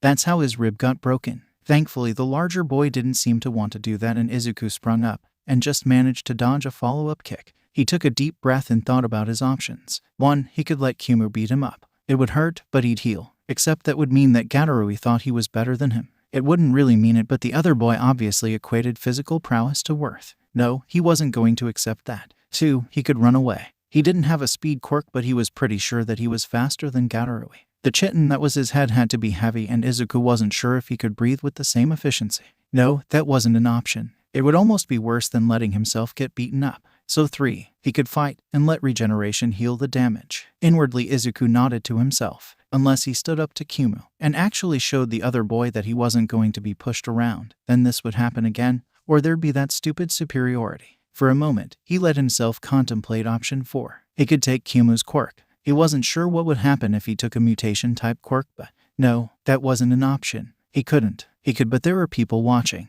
They'd know and that would go on record and no, he wasn't going to do anything to endanger his dad. Right, option 3 it was. Izuku braced himself and waited for Kumu to swing at him. He didn't have to wait long. Apparently Gatorui was annoyed that he hadn't stayed down. The punch impacted on his ribs as Izuku didn't try to defend. Instead, he threw his own punch back. He hit Chitin and felt his knuckles sting. He knew what it felt like to hit the punching bags, but this felt different. The sting was quickly gone, as was the pain from his ribs. He swung again because Kumu hadn't drawn back. Gatorui gasped as Izuku's punch hit him a second time. He leapt back, and Izuku cocked his head, as if inviting another round. Izuku was very tempted to say he could do this all day, which was actually true, so long as there was sunlight. He could go on, but he knew that wouldn't help. Run, Kumu growled at him, trying to make him seem weak. Izuku remained silent, holding his stance. The other boy yelled and charged forward again. This time, Izuku threw his punch first. He hit Kumu on the chin and winced as his knuckles impacted on one of Gatorui's mandibles. The other boy flailed at him and Izuku's head was rocked back as he was hit. He took a few steps backwards and huffed audibly. I'm not going to run, Gatorui. I'm not going to give up.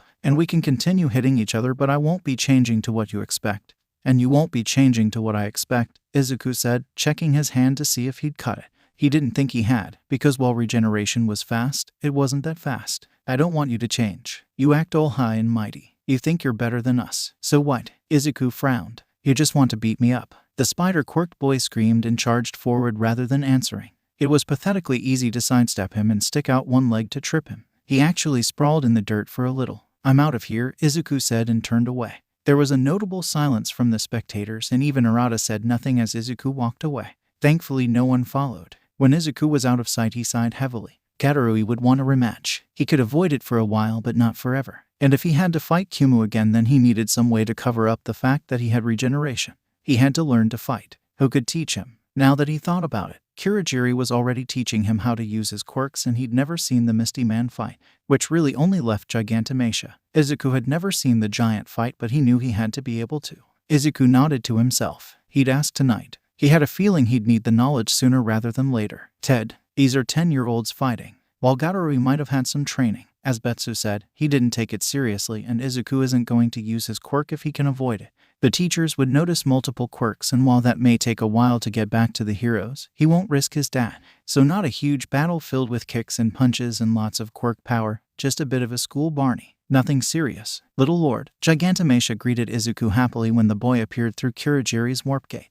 The Misty Man reformed behind his passenger and gave all for one a look. When he delivered Izuku and picked him up, it wasn't unusual for his boss to have new instructions. The Emperor of the Underworld shook his head slightly and Kurogiri bowed before disappearing. My little dragon, is something wrong? All for one asked. Usually, when Izuku was delivered, he happily skipped over to Gigantomachia to tell the giant about his day. Today Izuku had remained where he was standing. Nothing's wrong, Daddy, Izuku said to him, but he was still looking at Gigantomachia. Did you want to ask my bodyguard something? All for one asked his son. Izuku thought about that for a few moments, before he nodded. While All for One couldn't see, he could imagine the look on Gigantomachia's face. He would be surprised but pleased. What does the little lord want to know? The huge man rumbled gently. Will you teach me to fight? It was safe to say that neither of them were expecting that question. Izuku, All for One said the name as a question. Little lord, you are not like Tamura, so you are wart. No, Izuku interrupted Gigantomachia. I'm not, but I want to be. So you want Gigantomachia to train you? All for One asked. Yes, I want him to teach me to fight. Izuku repeated his request. The huge man shifted slightly. Kurogiri as he began but stopped when All for One raised one hand. Kurogiri is teaching Izuku to use his quirks, the Emperor of the Underworld explained. The large man understood the unspoken part of the information. It was Gigantomachia's decision if he wished to teach Izuku or not, but All for One knew what the answer would be. There was no way Gigantomachia would deny Izuku. He saw the huge man nod before he shifted again, looking down at Izuku who was still standing, looking up at him. All for One heard Gigantomachia take several deep breaths. Little lord, I will teach you, he said eventually, but only if you use your full power. For a moment, All for One didn't understand what his bodyguard meant, but then it became clear. He didn't smile, but it was a close thing. Gigantomachia's condition would force Izuku to accept the reality of combat, and that would only help him grow stronger. What do you mean? Izuku asked. He hadn't grasped the implications of the large man's condition. Gigantomachia shifted, kneeling so that he was slightly closer to Izuku. He still towered above his son, but the gesture was not unappreciated.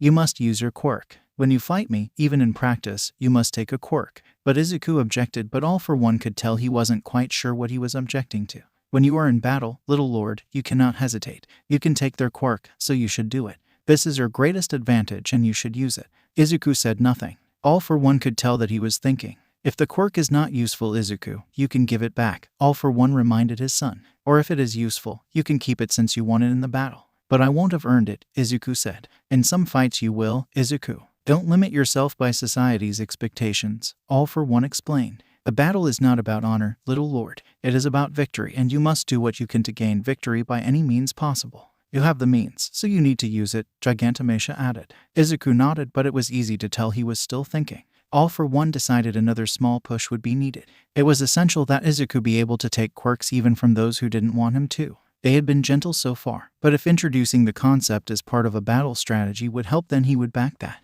Izuku, I want you to remember something you've seen. What? The question sounded harsh. But Izuku was curious. History is written by the victors, All for One told his son. Izuku frowned. It was difficult to see, but that was the impression Hisashi got. How? All Might, All for One said. In Toxic Chainsaw. It was perhaps a risk to refer to that battle, but Izuku was moved by it. You know that All Might did not fight Toxic Chainsaw, but that is what the world believes, he explained. And there is one more thing they are covering up, he added with a small chuckle. What is that? I know what damage I did to him, my little dragon. All Might is not as healthy as he appears, he said somewhat proudly. He'd have preferred to have done more, and not received any damage himself, but lingering on that might have been was not productive. He saw Gigantomachia nodding at his statements. That is why, little lord, you must always fight to win, and use all the means you have to fight, the large man explained. I understand, Izuku said, and he seemed to. But I can't take a quirk off you, Gigantomachia. You're my friend. That harkened back to something Izuku had said many years back. I think when training with Gigantomachia, you can pretend to take one of his quirks, All for One announced, looking over at his bodyguard. If he actually took one, it could destabilize you, my old friend, he explained. However, for your practice sessions, I will give Izuku a random quirk to simulate what he could find himself with. Gigantomachia nodded. If you are willing to take quirks, little lord, I will teach you, he said. Izuku took a deep breath. I am willing, he confirmed. The huge man smiled. To anyone else, it probably looked threatening. Izuku knew it meant Gigantomachia was pleased. All for One nodded. No matter what else happened today during Izuku's visit, this was good. His son would grow and learn to use his quirk. And isn't that what any parent wanted for their child? Izuku smiled at him. It was nice to see, and Hisashi realized that his son must have been nervous about asking. He also wondered why Izuku was asking. What brought this on, my little dragon? He asked. Immediately Izuku looked to the ground. While All for One couldn't see, he shared a glance with Gigantomachia. His bodyguard was still kneeling, and Izuku had walked up to him now. Gigantomachia scooped him up, putting him on his shoulder. I got into a fight, Izuku said quietly. All for One immediately ran through his memory. While he relegated the day-to-day care of Izuku to Kurogiri, and had the Misty Man deal with the school, he was made aware of important events and details. There had been no mention of this, and it was the type of thing Kurogiri would mention. The school has not mentioned anything, he said mildly. He may have to have another word with them. It was after school, Izuku admitted, but still on the school grounds. Yes, my little dragon, I'm not upset with you, Hisashi was quick to reassure his son. I am upset with your school. They are meant to prevent things like that. And in the event that they happen, they are meant to let me know. How did it happen? Even if Izuku got into a fight, there was no way he should have lost. He had regeneration and increased strength, and All for one sighed inwardly. He wouldn't have used them. He wouldn't have wanted to get caught having multiple quirks. It was admirable and showed loyalty, but they would have to work some way around it. Teaching Izuku to fight would be one way. If he didn't rely on his quirks, or only subtly relied on his quirks, then that would go a long way to addressing the problem. It would be much easier when Izuku could openly fight, but subterfuge and subtlety were useful skills. Ochako and Hitoshi weren't at school today.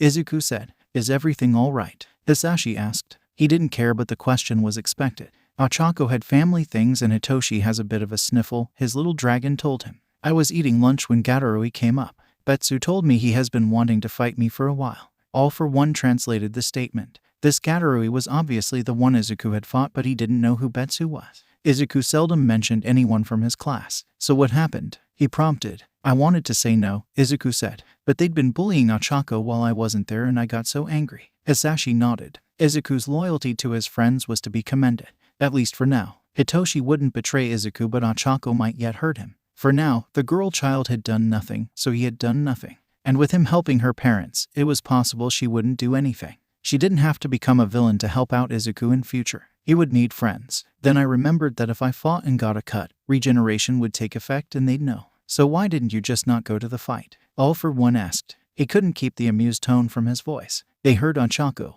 Izuku repeated, and while All for one couldn't see clearly, he could see the way that the outline that was his son trembled. "And I couldn't use my quirk." "It's all right, my little dragon. I know you were protecting me," he reassured his son. Izuku would have wanted to hide his multiple quirks because he knew that would go down on a record and it was possible that the heroes would find out.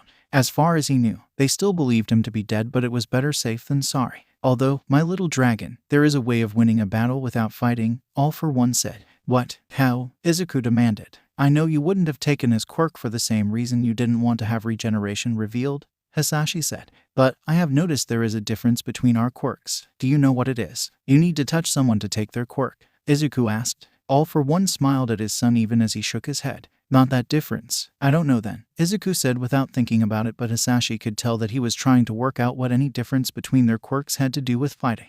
"When I take a quirk from someone, my little dragon, unless I am careful, they fall unconscious," All for one explained. "But Kurogiri and Jiren tell me that when you took the lady's quirk she remained conscious. Is that deliberate?" At that question, Izuku took on an air of consideration. He was obviously thinking hard. "I don't know," he said. "Then I think we shall have to find out." All for one said. "But do you see how it could end a fight?" "Yes, if I could take his quirk and knock him out, then Gatorui would have just collapsed. I could have given him his quirk back and no one would have known what was happening." Izuku gushed. He already sounded a lot more confident about the thought of taking quirks. All for one nodded. "That's it exactly, my little dragon," he praised. He'd have to work on the give it back bit, but for the moment, Izuku was correct. Giving it back would raise less questions, especially at his school. "Actually, Daddy," Izuku looked at him. "What happens when we take a mutant quirk?" Now that was an interesting question and it revealed more than his son knew. "This Gatorui must have a mutant-type quirk." "It varies, my little dragon," All for one replied confidently. He had experimented with this many years ago. "Can you tell me the 3 types of quirks?" Izuku immediately nodded. "Emitter, Transformer, and Mutant." "Very good. Now, within each type there is a lot of variety. There are those people who look to have mutant quirks, but actually have emitter quirks," Hisashi explained. "Can you think of some examples?" He thought his son blinked a few times before he nodded.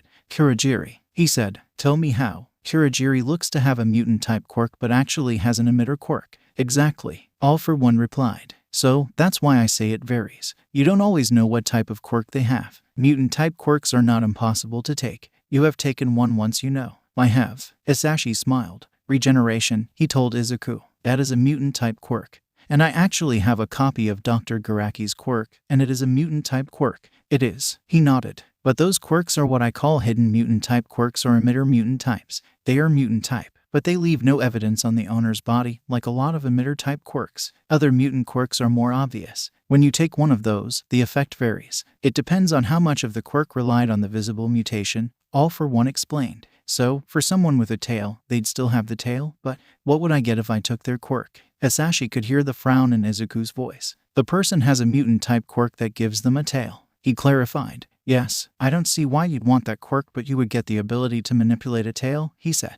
"But would I get a tail?" "No," All for one said instantly. "If the quirk is only mutant and does not have any transformation aspect, then you would simply get the ability to manipulate a tail you don't have." "Oh," Izuku said, and All for one could tell he was thinking about Gatorui. What is Gatarui's mutation? He asked. Spider, came Izuku's reply.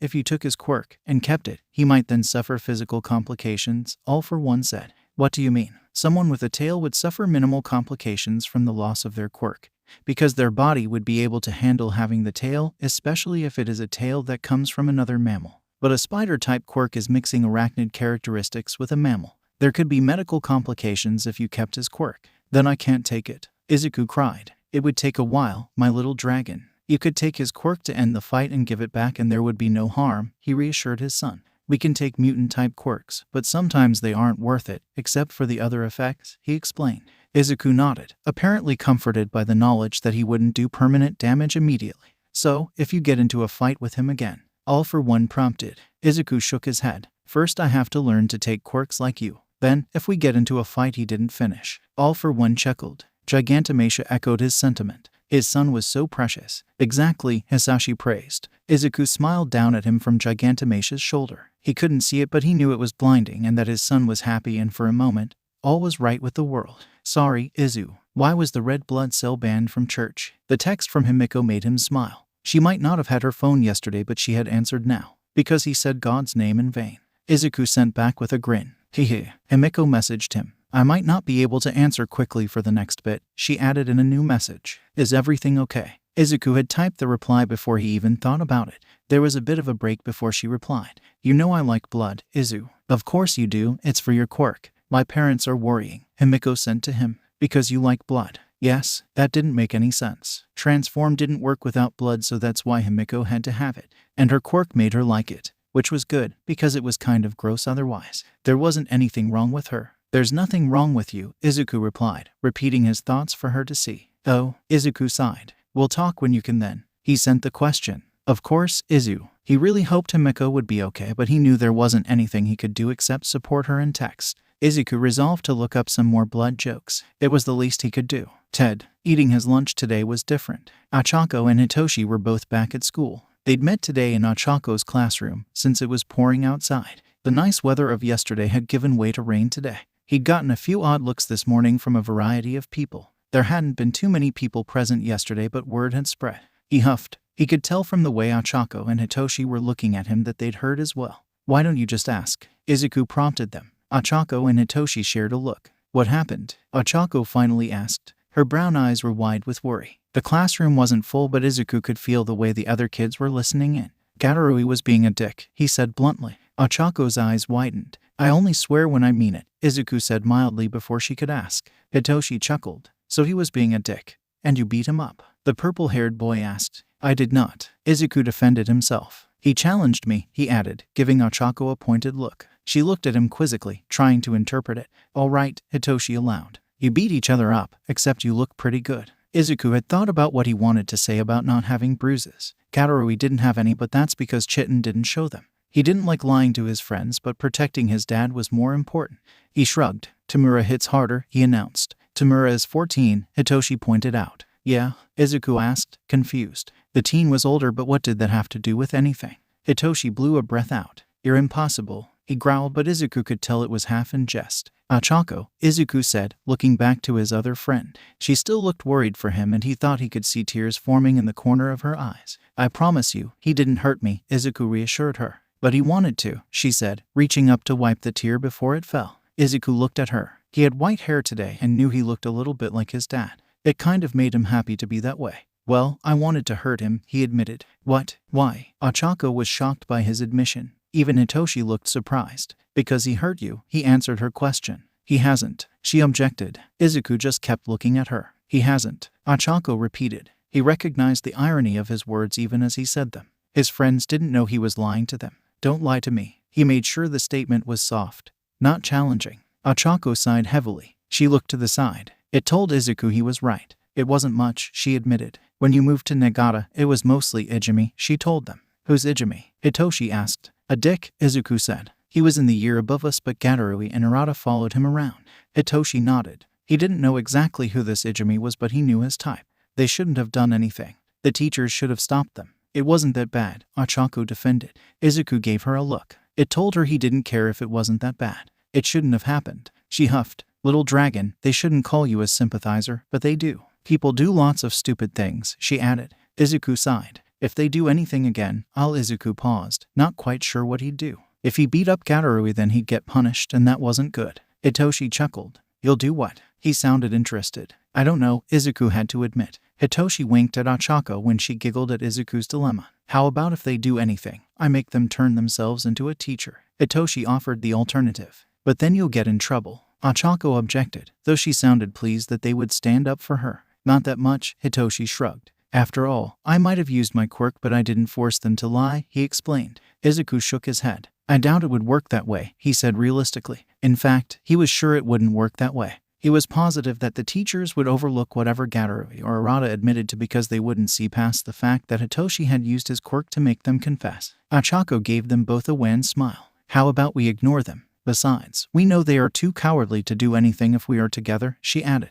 That was true. I don't like it. Izuku nodded his agreement even as he said the words. Actually, ignoring them would probably be best.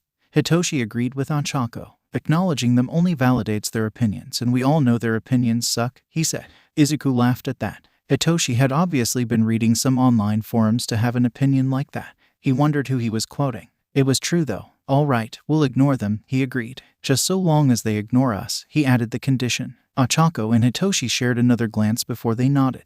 Izuku gave them a smile. He might say that, but he fully expected Gatorui to challenge him again another day. He'd be ready. Ted, are you sure this game can be won this way? Izuku asked Tamura. He just managed to live a grand total of 4 seconds after Tamura's character had been killed. It is, if you don't die, the teen snarled. At least the snarl was directed towards the screen. Izuku said nothing at that. He hadn't died. Or rather, he had. But that was because Tamura's character had died. He was playing support for Tamura and you couldn't really expect the support character to survive past the main character.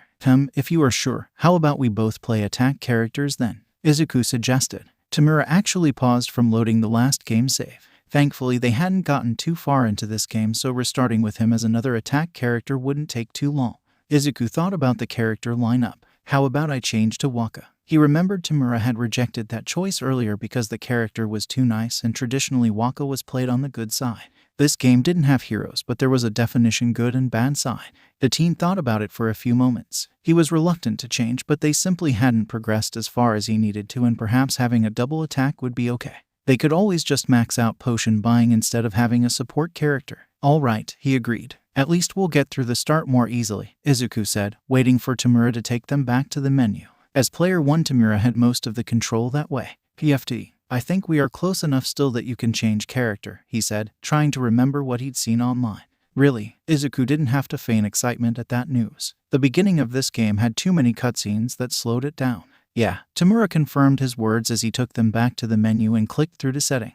See, you can do it here, he told Izuku, already scrolling through Izuku's character settings. Hang on, that's going to reset me back to starting levels. Izuku objected. Deal with it. Tamura rolled his eyes even as he clicked through the warning. Izuku groaned but knew better than to say anything else. Instead, he flicked through his inventory. There were some power-ups there he could use, and he quickly applied them to his new character. If they went back to the beginning yet again, they'd just have to go back and farm them again. He checked the weapons next and selected a new one. It was better suited for attacking. While he was doing that, Tamura was loading up on potions and mana restores. Do we have to talk to anyone again now that I've changed characters? Izuku asked. Nah. Tamura shook his head as he directed his character towards the outskirts of the town they were in. Let's go, he commanded. Izuku gave one last check over his in-game gear before he nodded and followed. Hopefully they'd do better this round. Ted. First, medical tech is really sweet. I should have looked at it earlier. Izuku looked at his phone as it buzzed. The messages were from May, but I can make it better. The follow-up message made him smile. She was that type of person. How is it good? Izuku asked, referring to her opening statement.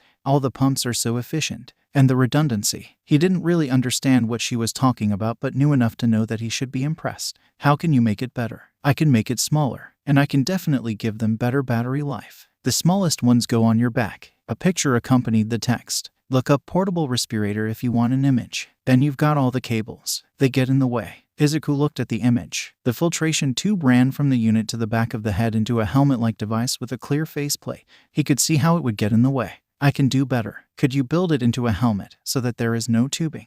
Izuku sent the question. Yep, you're thinking the same as me. He smiled. But it's going to take time. As I said, medtech is good. Izuku nodded. He hadn't really expected anything immediately. How long? He sent back. There was a pause in the message stream. He thought May was thinking about it. As the time went on, Izuku hoped she wasn't rethinking her words. A while came the reply. It would be faster if I had one to work with, but they're expensive. How expensive? He had to ask. At least 100,000 yen. I've been looking online at plans and designs, but without actually having one, I can't really see how they work. That was expensive. But then Izuku reminded himself it was for a very technical piece of equipment. His school computer had cost that much, and he knew the consoles Tamura had cost a lot. Could you get an old one? I hadn't thought of that. Let me check. The response was almost immediate. The silence this time was much more reassuring. Izuku thought about what he wanted. A smaller, more powerful respirator for his dad was a start, even if it wasn't technically making money. He knew his dad would agree it was a good investment. Can you make it more powerful? Izuku added the question in the silence. Yes. While the response was positive, it was definitely distracted. He put down his phone and went back to his homework. The sooner he could get it done, the sooner he could go watch TV and write in his notebook. I can get one for about 30,000 yen. It's X stock, so not in spec. Izuku wasn't sure what that meant. You are positive you can improve it? I'm sure. First, he bit his lip. It was a lot, but it was not all the money Dad had given him. If you had one, how long would it take? I think about 6 months. That seemed to be a long time, especially if she would then have a prototype. Med tech is good, and if I'm making it better, I have to keep it to that standard. I could have something done in a week, but to ensure it's good, it will take longer to test. The explanation came without his request in several follow-up messages. Izuku nodded to himself, but his decision was made. He took a deep breath. I'll give you enough to get one, but I want the new design to go into a helmet. What? He wasn't sure what she was asking. You'll give me enough to get one? Yes. What? Izuku looked at the repeated message. This is an investment. If you give me that much, I have to give you something in return. I can't take that. What do you suggest? Izuku sent back. I'll send you my very best babies. You can have them all. He wasn't sure what to think about that. He didn't think he'd be able to fit the number she implied in his room, and he didn't want Tamura to dust them. How about one for the moment? Your best one? I'll give it back when you finish. Like a hostage. More like a bond, Izuku replied. You have a deal. There wasn't any hesitation in the reply. I'll make you the smallest, most powerful respirator on the planet, with a long battery life and self-cleaning scrubbers. He didn't know what the last was, but figured it was something needed. He taped through and transferred her the money. Sent the funds. Where do I send my baby? Izuku gave her the address of Kirigiri's bar. Are you sure you don't want something else? I've got some good ones. A baby to booby-trap your door. A baby to massage your back. A baby to hold your homework. Izuku smiled at the suggestions before he thought about something.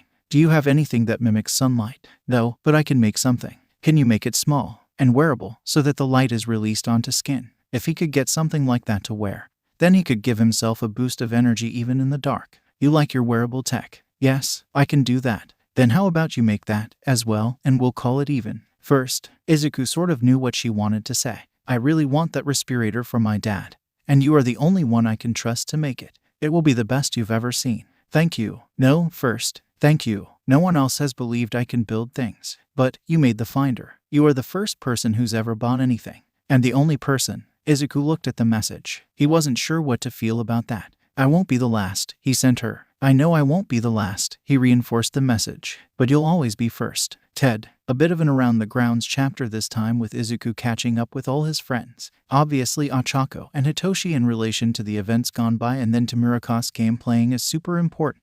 And then Meiko's will. She isn't going to come up with a fully working prototype anytime soon, but she's working on it, and Izuku is becoming deeply invested.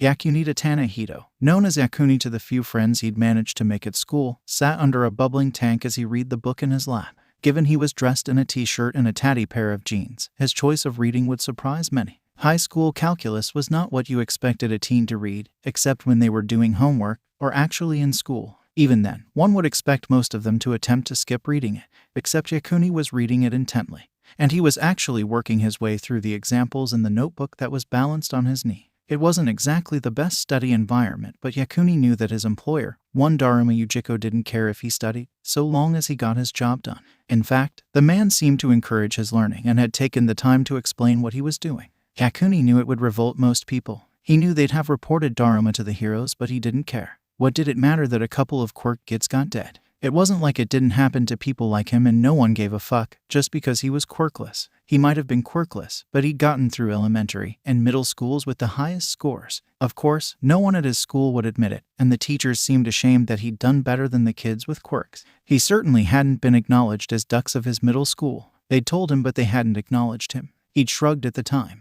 After all, they were giving him those grades, and that's what it took to get into high school, good grades, and passing the entrance exams, and his middle school couldn't change that. So he'd applied to several high schools. He wasn't applying to anything fancy, like the small hero school that was for the prefecture, just the local high schools that offered classes. He'd sat their exams and then heard nothing. That was normal, he told himself. That's what everyone told him. He'd thought they were just telling him to wait. They weren't. They were telling him that he just wasn't going to get an answer. It had taken until the day results were officially released. He'd gone to school, intent on finding his name on the board, and to be fair, his name was there, along with the others in his class who were graduating. He'd waited to see the board. Yakuni knew better than to try to push his way forward to see it through the crowd. That would be asking for trouble. It hadn't taken that long before he'd been able to get to see the board. Kochi had been with him. It wasn't hard finding his class's listing. They were the last piece of paper tagged onto the board. Kochi's name was there, as was his and Machida's. He'd been happy to see them both there, until he saw the symbols beside their names. It was a simple dash. Kochi had admitted that she hadn't applied to any high school,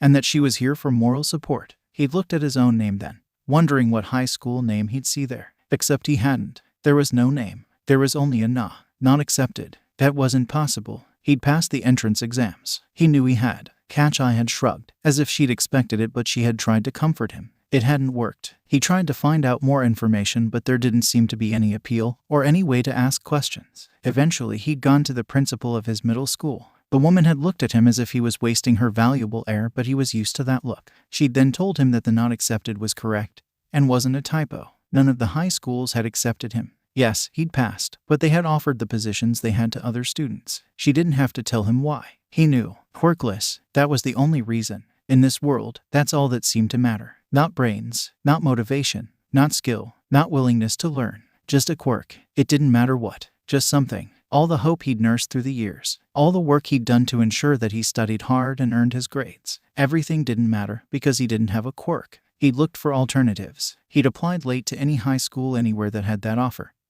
But none had even bothered to reply. His parents suggested that he get a job, except the only jobs he could get with a middle school education were menial. And he didn't want that. Kochi told him that Machida had found one, but it was the only job in the area for someone like them. She'd checked. He'd applied at places though. The supermarkets, the Mendy's, the Wackas, the Jack's Hungry, the Kyoto Fried Chicken, Rawson's, Family Cart, Yoshinoza, Zukiya, Moo's Burger, Mazuya. Everywhere. No one replied. No one offered anything. And then, unsolicited, he got a message. Daruma needed people. How Daruma had gotten Yakuni's number, he still wasn't sure, but he wasn't questioning it. Daruma needed people to work in his research lab. He needed them to be intelligent, hardworking, and reliable. He'd almost deafened the man screaming yes.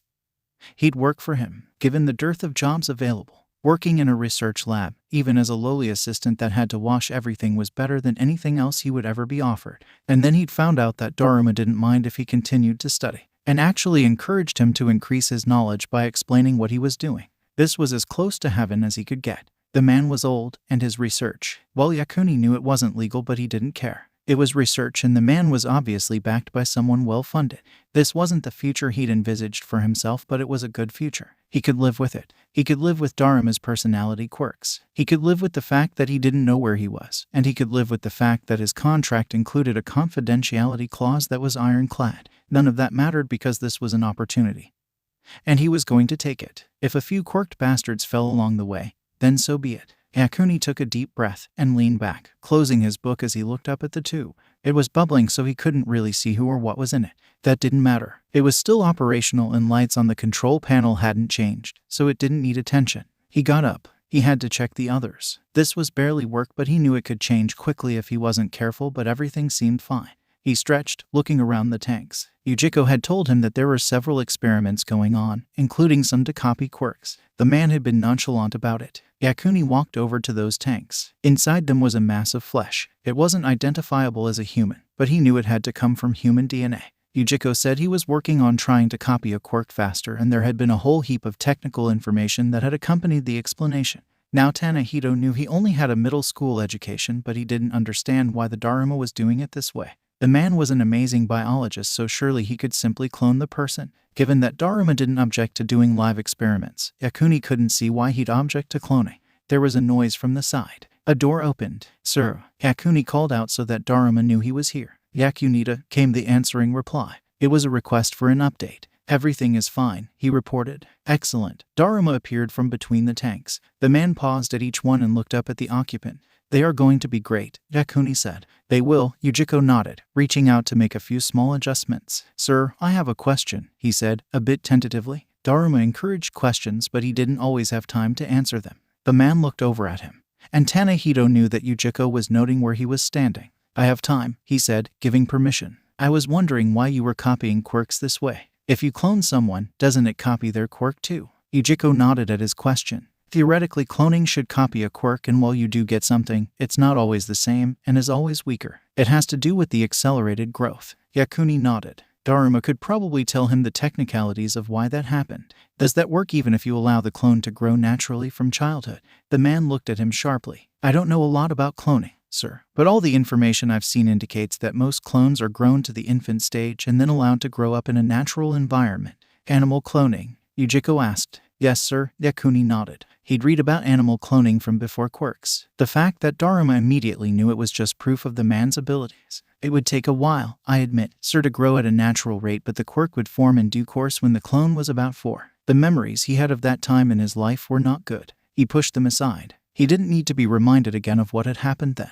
"It may work," Izuku nodded. "I will get permission to try it," he added. "A very good suggestion." "Thank you, sir," Yakuni said, feeling light. "I knew you were the right choice," Dharma said. He didn't know what to think of that, but Yakuni felt a smile split his features, and for a moment he allowed himself to think of everyone who'd told him he'd amount to nothing in one of the tanks. Maybe another day. "Ted, you have a way to copy quirks painlessly?" All for One asked intently when Dr. Garaki reported to him. "Yes," the doctor nodded. "At least, in theory," he added the condition. Sensei was quiet for a few moments, waiting for the other conditions. He'd learned enough to know with the doctor that there almost always was. It would take longer, though. There it was. How much longer? 4 to 5 years. Kyudai said the numbers quickly, as if rushing through them would make them smaller. All for One nodded. "This would be an investment then." "You are sure? The theory is sound," the doctor said. "Whose theory?" Kyudai looked away from him. "One of my new assistants," he admitted. "That was interesting." The new assistants were quirkless, mostly teenagers, who had been abandoned by society. The doctor had employed them, and he'd ensured that no matter what happened they could not speak against him. The Russian quirk was proving quite useful, even with its limitations. It appeared, though, that at least one of them probably hadn't needed to be conditioned. "Very well," All for One said. "This would be an investment." He ran some numbers through his mind. Except for the time taken, it would be a relatively cheap investment, but one that would be well worth it should it work. "Use Itsushi's quirk." The doctor was silent for a moment before he nodded, obviously recalling who Itsushi was. The boy had been involved in the attack on Izuku all those years ago, and while he had been collected with the others involved, All for One had shown mercy to him by ensuring that he would become a Nomu, rather than be used in experiments for awakening quirks. Itsushi's quirk was named Space. He could fit anything into a pocket. It was a very useful quirk. "Make 5 copies, All for One instructed. That would be 1 copy for him, 1 for Izuku, several for the Nomu, and a reward. Give the boy whatever assistance he needs, but make it his sub-project. Tell him that if the procedure works, 1 of the copies will belong to him." Garaki looked at All for One sharply. "Are you sure?" "Yes, ideas are to be encouraged," Hisashi said. He thought a few moments longer. If this assistant was as loyal as All for One thought he might be, then it may be possible that Izuku could practice with him. They still needed to find someone for Izuku to practice taking a quirk from. He would be happy to loan the teen one for that duty. "No, not yet. That might be too much. It would wait." But All for One remembered something else. "I am also given to understand that congratulations are in order, Doctor." "Sensei, you have been published again," All for One commented idly. "Ah, yes, sir," Kyudai said. "It was an article simply pointing out the truth," he said deprecatingly. Hisashi cocked his head, amused. "Do not all scientific papers point out the truth?" he questioned in a slight rebuke. "Some truths are more palatable than others," the doctor said. That caused All for One to chuckle. He knew exactly which paper the doctor was referring to. His singularity theory remained unaccepted by the majority of the scientific community. It must be galling that his theories on quirklessness were more accepted. "You have follow-up papers?" he asked. It was one thing to be published, but it was important to follow up your theory with further publications. The scientific community wasn't known for its detective work, but if a paper was noticed,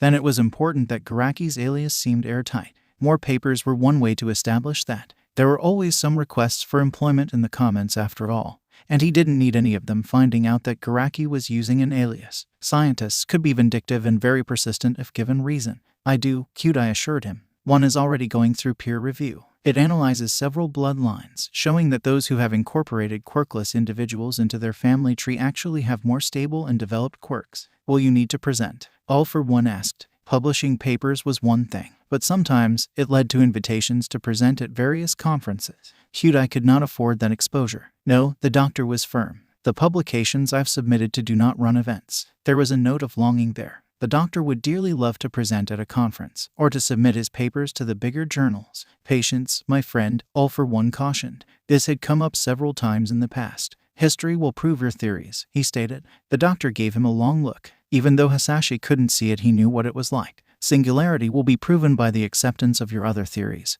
he reassured the doctor. I hope so, the man said. I hope so, Kyudai repeated. A singularity was not something to be desired, and he hoped the world would wake up before it happened. He suspected they wouldn't, and then he hoped that the controlled singularity Izuku represented would be enough of a counter to the one that would arise. Only time would tell. The air was fresh and clear. It was cold, but Izuku didn't mind that as he swooped through it. Flying was the best. He was just sorry that he didn't get much opportunity to do it, but he'd managed to convince Kurogiri that he needed to practice, and the warp gate had transported him here. Here was Lake Saroma, in northern Hokkaido, which meant that it was rather isolated. It meant he could practice without fear of being seen. He created a platform and just let himself glide through the air, closing his eyes to feel the breeze on his face. It was nice. It would be nicer if his dad could have come, but he'd had to decline. Izuku formed a fist. Dad had explained that he had other things to do, but Izuku knew why. His injuries. They were healed. They had been healed for a year or so, but they were confining.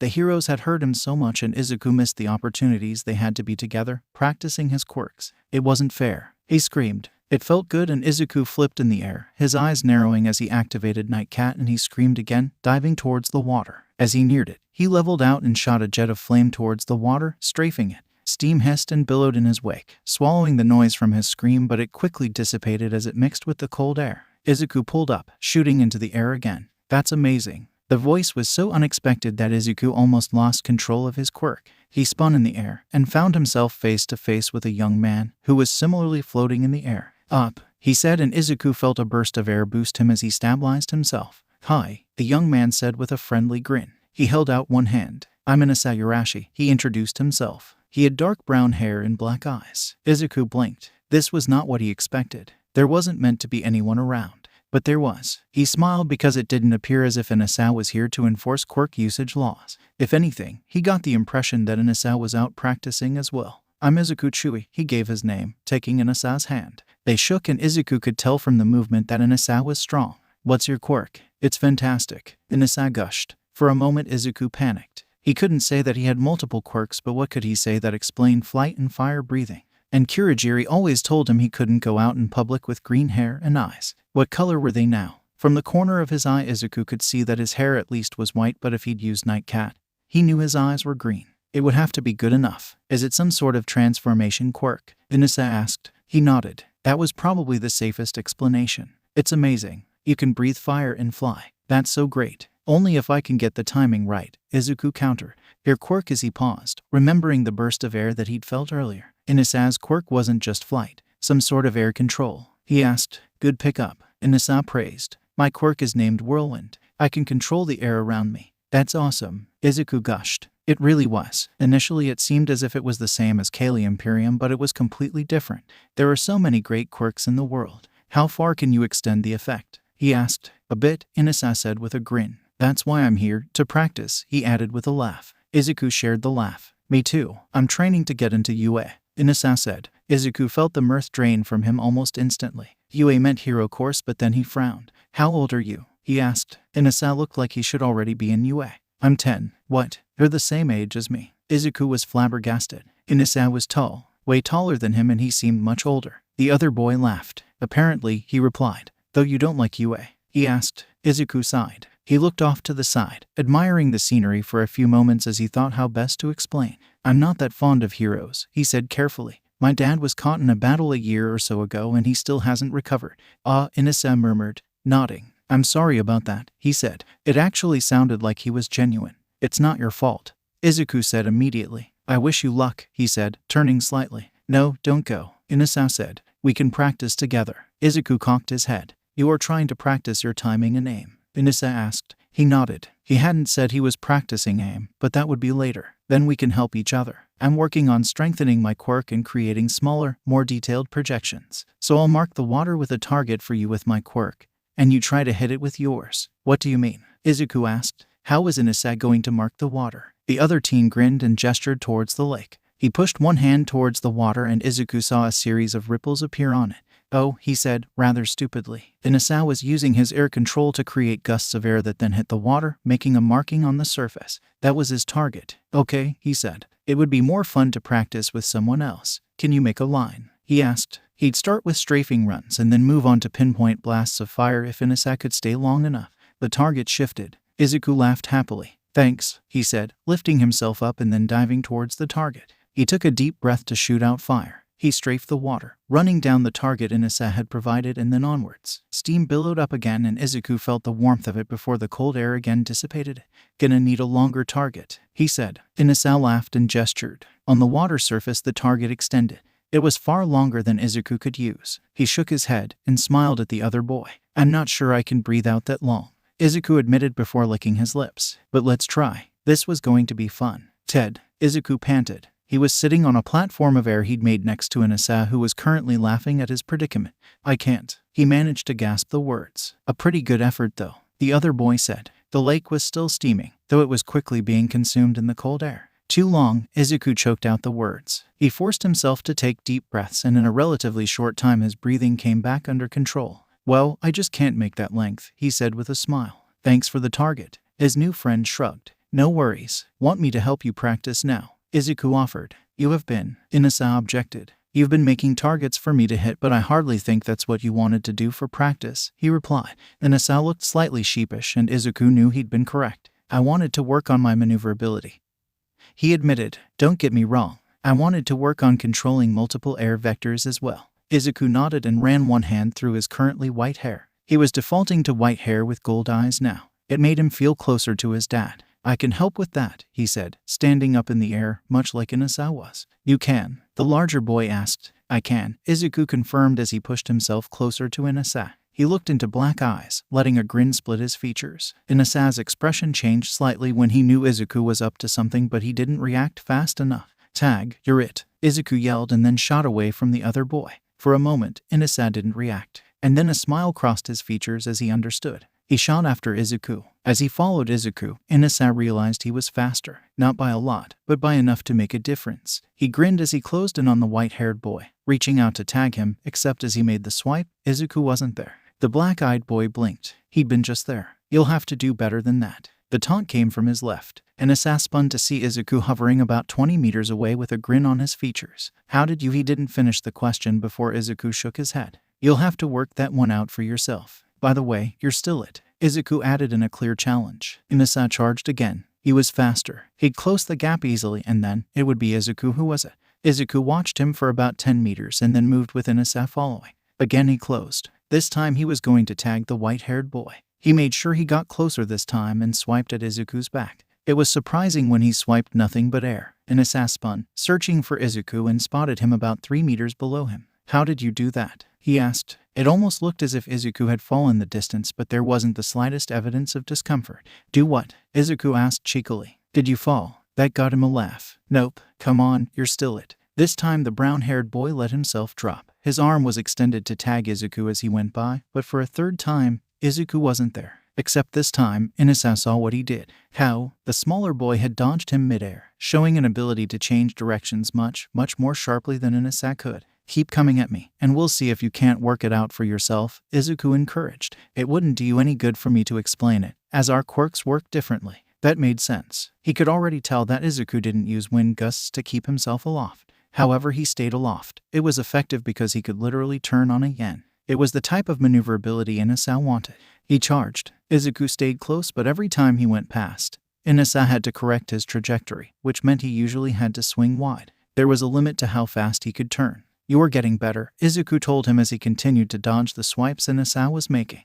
"Yeah, but I'm never going to be able to turn as fast as you," Inasa declared as he sailed past Izuku again. "That's not true," the white-haired boy objected. "You just need to practice." The brown-haired boy lunged, but again Izuku stayed out of reach by spinning around him. "How do you do that?" "Dad taught me," Izuku said, remembering times when he and his father had gone flying together. Sorry for bringing up the bad memory. The memory is good. The reality isn't," Izuku sighed, waving one hand to dismiss the issue. "Time out though, because I've got a question." He stopped his new friend from coming at him again.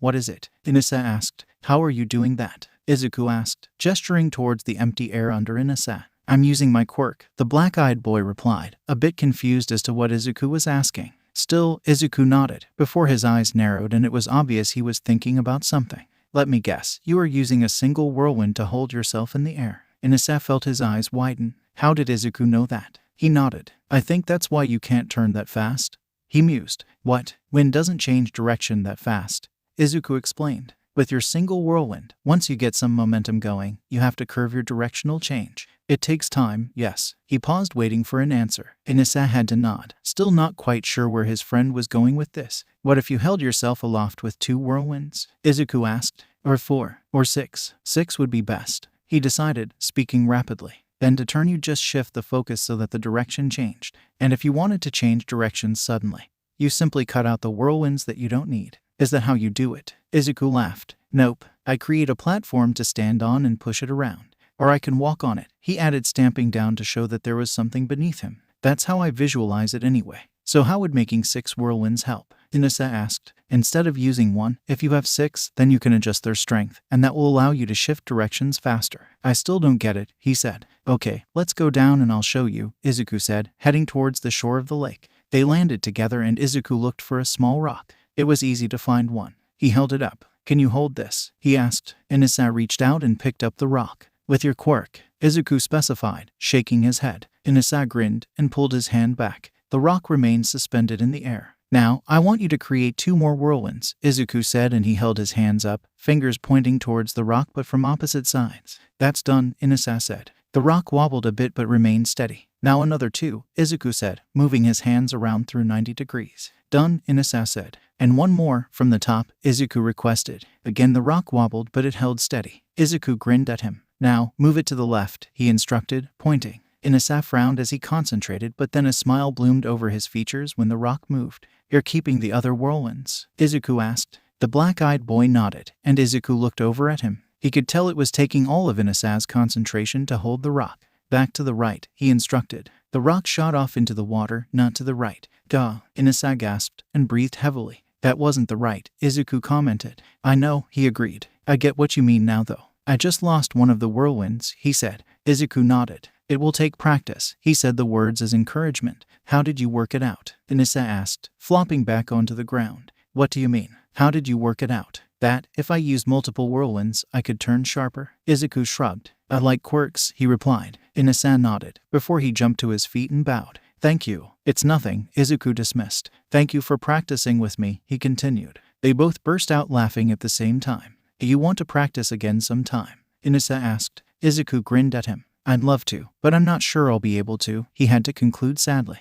"Then give me your phone number. You can at least help that way." "I'll do my best to help you too." That Izuku could do, and they exchanged numbers. He grinned again at Inasa. This was a good day.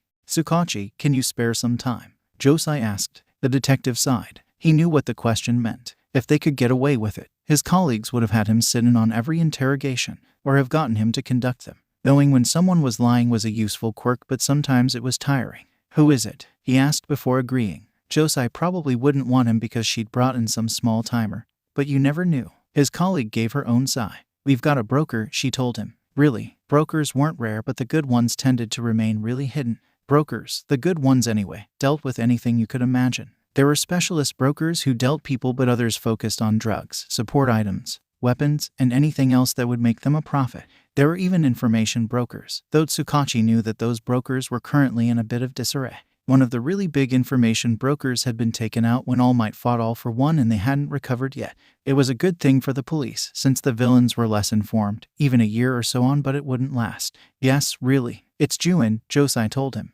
Juin. Naomasa repeated the name. You're kidding me. He knew that name. Juin was pretty big. Josai shook her head to indicate it wasn't a joke, and Tsukachi felt himself rise. If they had Juin, then it wasn't going to be a waste of his quirk to sort out the lies she'd no doubt tell. You know about Operation Kinsaku? Josai asked him. He'd heard of it. The police ran so many operations that unless you were directly involved it was hard to keep track. And since he dealt with hero agencies, he didn't have the time to keep track of any police-only activity. Not unless it impacted on an agency. Operation Kinsaku was launched after All Might took out Toxic Chainsaw. It was looking for villains who were profiteering from that battle. And it caught Juin, apparently, Josai admitted as they walked towards the interrogation rooms. Tsukachi, she said seriously. We've got her dead to rights on a lot of charges. She knows that too. She's not even fighting some of the charges, but she wants to cut a deal. Naomasa stopped. He shouldn't be surprised. Brokers made deals all the time, but he was. What's she offering? He asked. Juin couldn't cut a deal unless she knew something. We're not sure yet, Josai shrugged. The captain sent me to get you first. The detective sighed and nodded. That made sense. You want me to lead? Josai nodded. Tsukachi shouldn't have been surprised at that. All right, bring me her file, and I'll just start general today, he said. She's been arrested, right? He checked. His colleague nodded again. Tsukachi blew out his breath. He had time before they had to release her on bail. Though given that it was Juin, the detective imagined the paperwork was already being done to extend the time. Let's get this done. Ted. Detective Tsukachi leaned back in his chair. The interrogation rooms were always sparsely furnished, and he'd gotten used to the lack of padding for his butt. He did it by ingesting copious amounts of coffee, and a steaming cup was resting on the table. It was out of reach of the broker, Juin, but he could tell she'd like some. So you want to cut a deal? He asked. She nodded, her eyes fixed on the coffee still. She couldn't reach for it. Her hands were fixed to the table. For the record, you are going to have to respond verbally, Tsukachi said. Or for your quirk, she retorted. He smiled at her, ignoring the way Lieutenant Notorin jerked at her question. It said a lot about the case that a lieutenant was with him for this interview.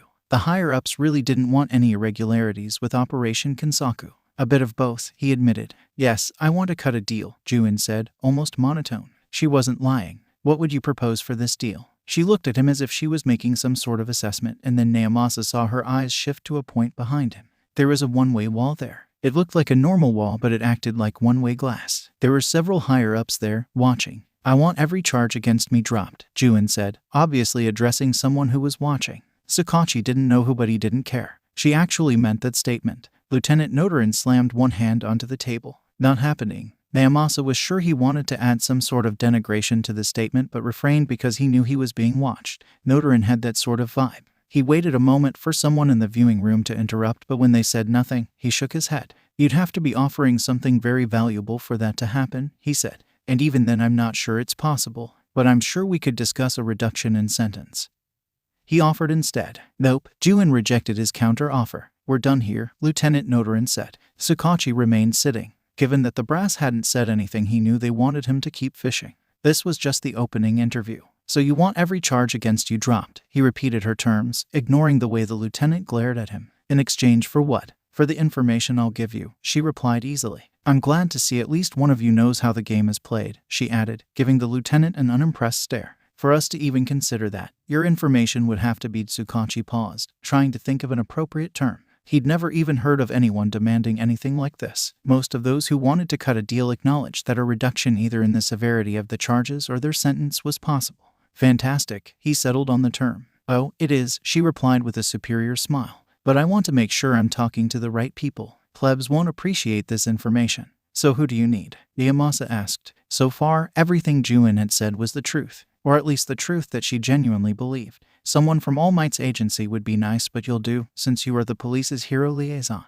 Someone from the Hero Public Safety Commission would also be good, she added, jerking her chin towards the window wall. Naomasa was pretty sure that there was no one meeting that description watching. It doesn't matter who, but I'd suggest that whoever it is knows the truth about Toxic Chainsaw, Juin finished. Tsukachi felt his eyes widen even as a wave of nausea passed through him. Notorin just looked confused, but he had a bad feeling about this. Oh, Juin exclaimed. You know the truth. How unexpected. She actually laughed. Go find me someone from the HPSC who knows, and then we can talk. Naomasa swallowed before he nodded. For a distraction, he grabbed his coffee and took a large gulp. I'll see what can be done, he said, rising. You do that, she told him as he left. A smug smile graced her features and didn't leave her expression even as he closed the door behind him. What did she know? Ted. Tsukachi slipped back into the chair. As a sign of good faith, Juin's hands were free, but her legs were still chained. He slid the extra coffee he'd brought over the table. I didn't know how you liked it. He apologized in advance. The broker grabbed it and gulped some down.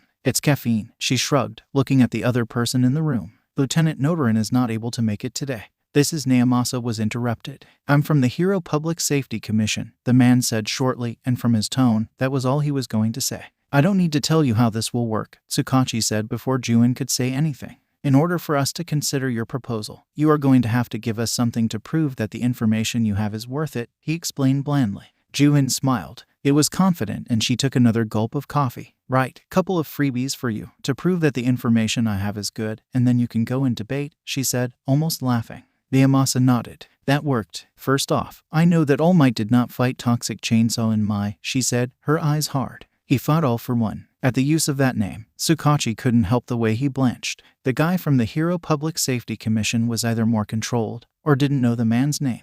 Juin watched them both, and then she rested one elbow on the table before leaning her cheek on her hand. You, at least, know what I'm talking about, right? Next freebie. She grinned. Tsukachi felt his stomach clench. This was not going to be good. He could tell. He was suddenly glad he hadn't had any of the coffee in the cup in front of him. He had a feeling he might not be keeping it down.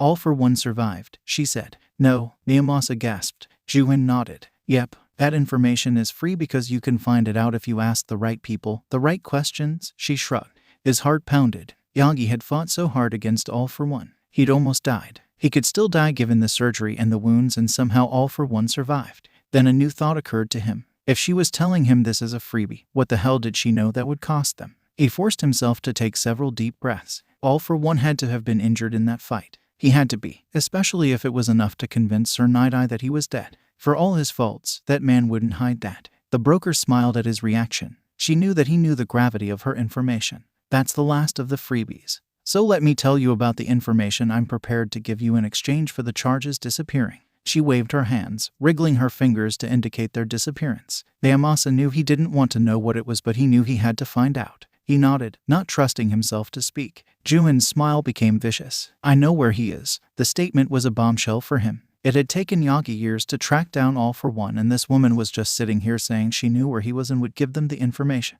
For a price. Tsukachi reminded himself of that forcefully. For a price. The broker raised one hand again and gave a gesture as if flicking him off. You can go and debate how much that's worth now, she indicated. Inasa just sat there for a few moments. Even if he rose, he didn't trust his legs. Eventually he nodded and got up. It wouldn't be him debating it but everyone else. You better tell the commissioner, he told the other man. The man gave him a glare, clearly not understanding. You should listen to the detective, Juin interjected. Sauken will want to know. Tsukachi forced himself to ignore her implied close relationship with the commissioner. She was just trying to get under his skin. He will find out, he promised instead as he headed to the door. Thank you, detective, she said. Oh, one more thing, for you personally. From me, Inasa asked dubiously. For you, the broker confirmed, and then she grinned again. He was coming to hate that expression. His son is still with him. If the statement earlier was a bombshell, this was nuclear. He actually felt his heart clench with the information, and he couldn't help it when his breathing became shallow. He closed his eyes, steeling himself, and then walked out the door, ignoring the laugh that followed him from the prisoner. This was too much. Ted. Tsukachi was beginning to hate the interrogation room.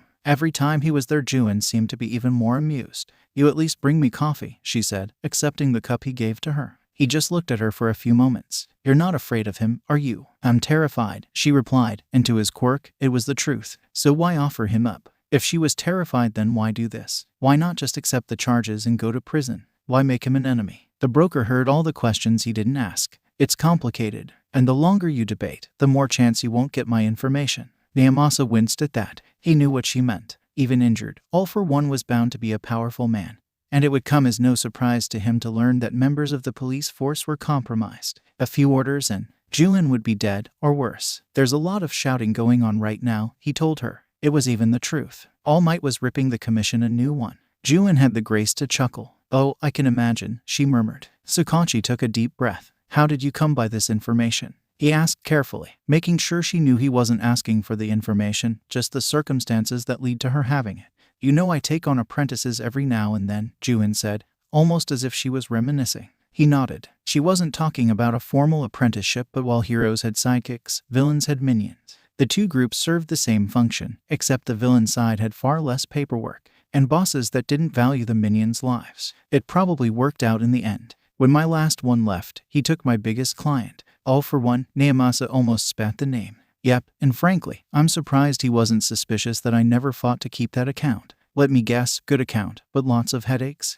Kochi surmised. Great account, Juin corrected, but continental-sized headaches. So your apprentice took over, and you've kept track of him in the account. Something like that. Thebroker nodded, not giving away unnecessary details. She picked up her coffee and downed about half. I would have thought he was more careful, Inasa murmured. It was an obvious challenge. The Emperor of the Underworld hadn't maintained his position by being careless. Juin didn't rise to the bait. Instead, she shook her head. While he couldn't be sure, he surmised that Juin had kept track via her apprentice. He doubted she'd have been able to track all for one, no matter how good she was. He said before rising. I'll see what I can do to hurry up a decision, Kochi said by way of leaving. You do that. When the door closed behind him, he took a deep breath. She hadn't lied, which meant that if they could get Jurin, they might be able to find All for One, but that wasn't going to be easy. Scarab noticed that All Might was not smiling. That was actually odd. She might be an underground hero, but she knew that the number one had a persona and that persona smiled. The man behind it might not, but he was in uniform, so he should be in his persona. Though, that fact that he wasn't smiling would explain the oppressive weight he was projecting. Whatever this meeting was about, the number one hero was really not happy about it. Stop that, Sir Nighteye muttered. Scarab almost rolled her eyes when several of the lesser-ranked heroes actually trembled. The look All Might gave his sidekick was testament that whatever was happening was disturbing him greatly. As expected, Sir Nighteye returned the look and nonchalantly pushed up his glasses. The gesture must have meant something because the weight in the room lifted somewhat, but All Might still continued to brood. What's this about? Endeavor growled. It was amusing to see that he was sitting as far from All Might as he could, and the fiery number 2 hero glowered at everyone who came near. He was making it clear that he thought this meeting was a waste of time. A mission. The answer came from the side of the room, and the assembled heroes looked over. Most were surprised to see the commissioner of the Hero Public Safety Commission walk into the room, followed by a trail of others. One that needs all of us. Endeavor was naturally skeptical. Commissioner Salkin smiled thinly. One that we want done quickly, quietly, and efficiently, he elaborated.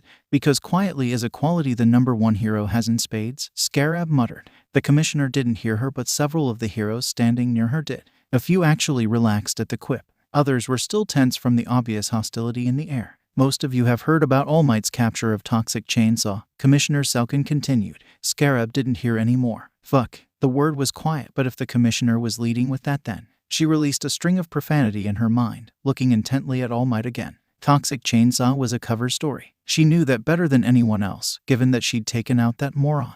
What did that mean? She knew what it meant. She'd been around more than long enough to know what it meant. It meant that the villain All Might had killed was not as dead as he should have been. It meant that the villain, if taken into custody, had escaped. It meant that a villain All Might himself needed to deny the existence of was alive and well. She felt sick. No wonder All Might was not smiling. Scarab turned her attention back to the briefing. There were images on display now. One was from a street camera and displayed an absolutely huge man. He wasn't doing anything illegal in the image. This man is believed to be a close associate and according to our intel will be in close proximity. He is exceedingly dangerous and is on record as killing at least 3 heroes and injuring more. She narrowed her eyes, looking at the image. If he'd taken out daytime heroes, why was he still on the loose? Usually the daytime heroes took that sort of thing personally and made an effort to capture hero killers. And if they couldn't, it was given to the underground heroes. It wasn't like they were immune to hero killers either, but they had more means available to them to deal with the issue. Means made available to them by the lack of prying eyes. That what looked to be a huge mountain of a man was still at large was odd. She'd have to make some inquiries later to find out what had happened. A new picture appeared. The man in it was handsome, but Scarab knew better than to judge by looks. He was smiling confidently and his white hair was swept back. Gold eyes glittered above his smile. It was actually slightly disturbing.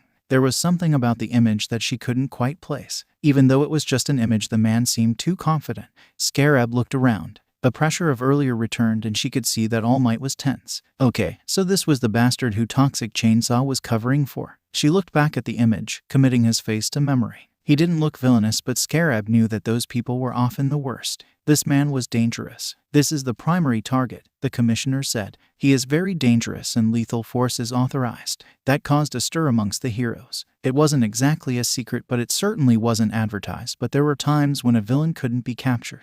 To authorize the use of lethal force before the mission. Around her several heroes actually gulped. Endeavor's expression shifted. He was suddenly paying attention. All Might's expression. His was still closed and tense. What's his quirk? Scarab wasn't sure who asked, but she saw the way All Might flinched at it.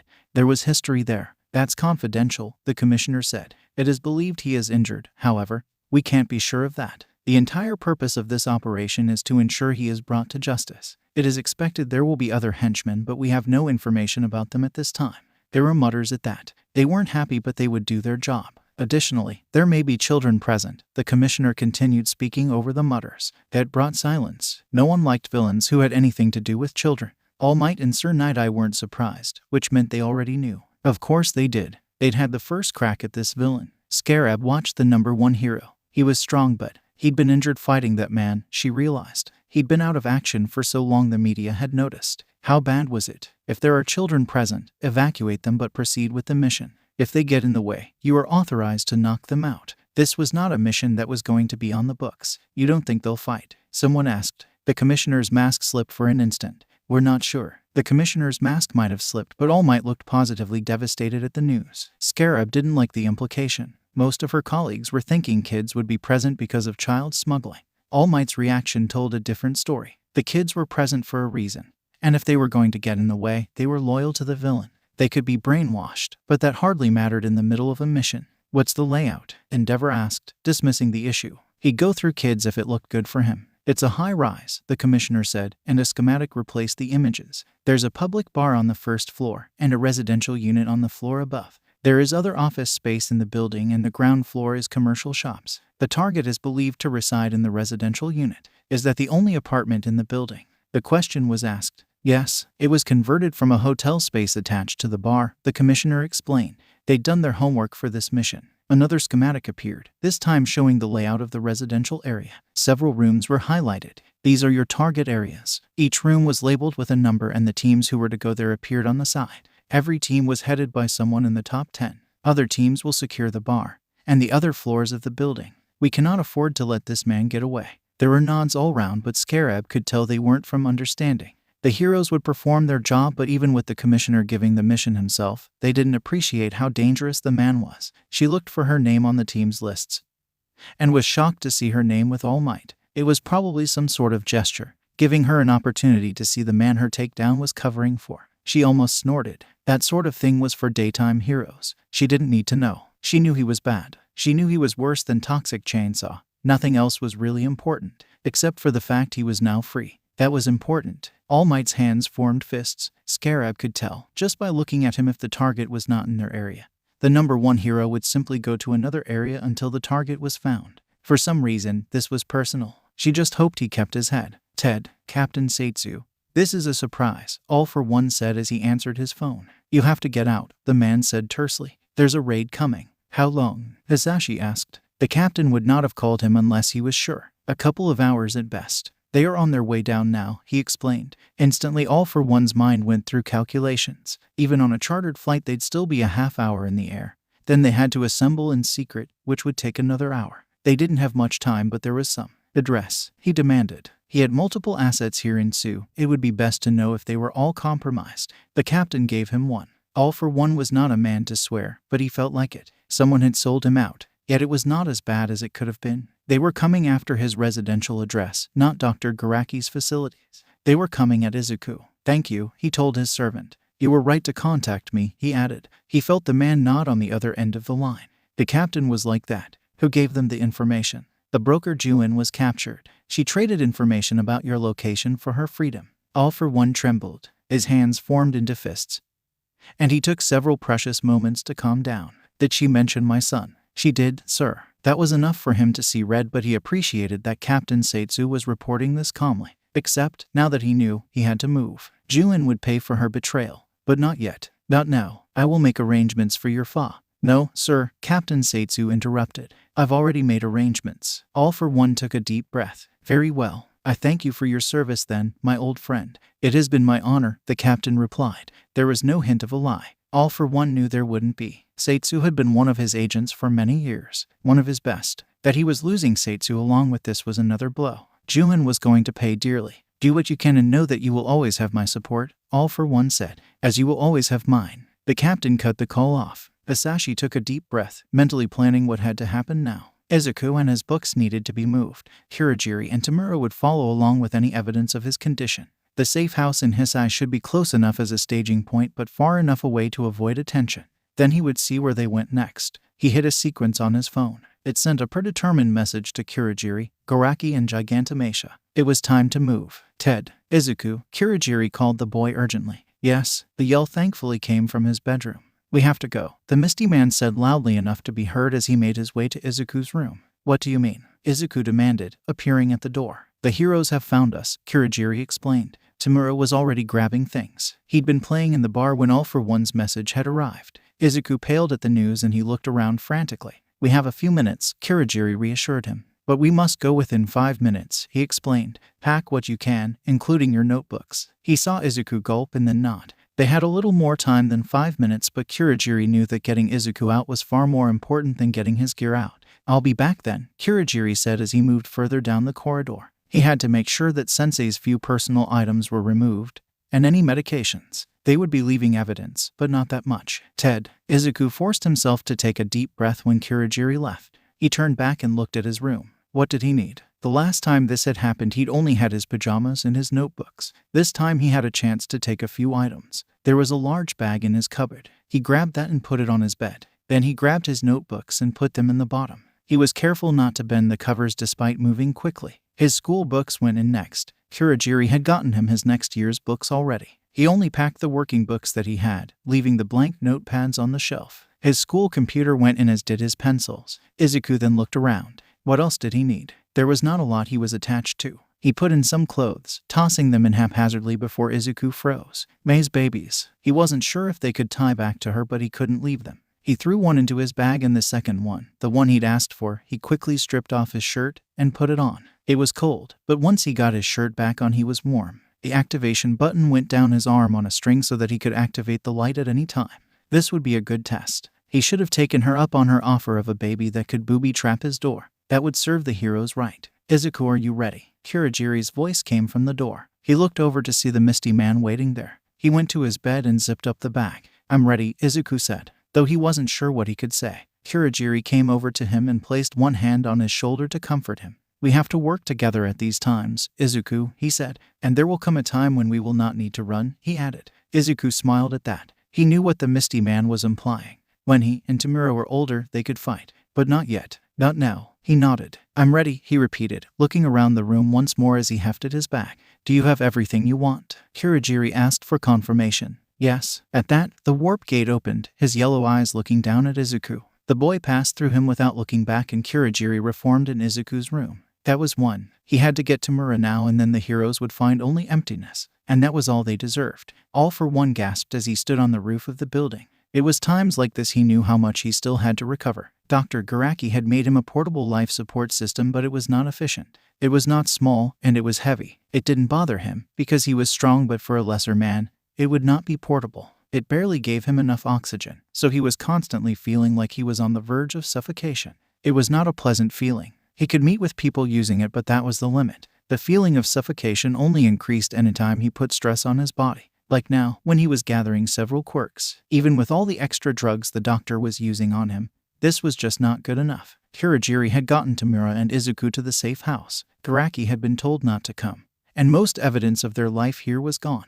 The heroes would raid an empty location. But that was not enough. It was bad enough that Juin had sold him out, but he was not going to give them even an empty victory. He dragged in as much air as he could. Airwalk. He said the name of the quirk as he took several steps up to stand above the roof. He allowed himself to focus his strength for a few seconds, gathering it into his hand as he formed a fist around a green scale he had asked Izuku for earlier. That done, he punched down, hitting the roof of the building. There was a loud crash. The concrete shattered, spiderweb cracks radiating from his fist. For a moment there was silence, and then the cracks continued with the noise loudly echoing. Kurogiri, all for one, gasped the name. A portal appeared beside him. Before he walked through it, he opened his fist. He looked at the scale in his hand. Even though he couldn't properly see it, he could feel it. He'd lost the original one Izuku had given him in his fight with All Might. He'd lose this one here. It was symbolic, and he was sure that they'd find it. He didn't know what they'd think of it, but he would know, and Izuku would know, that the heroes owed his son 2 times. 2 times they had taken away Izuku's sense of safety,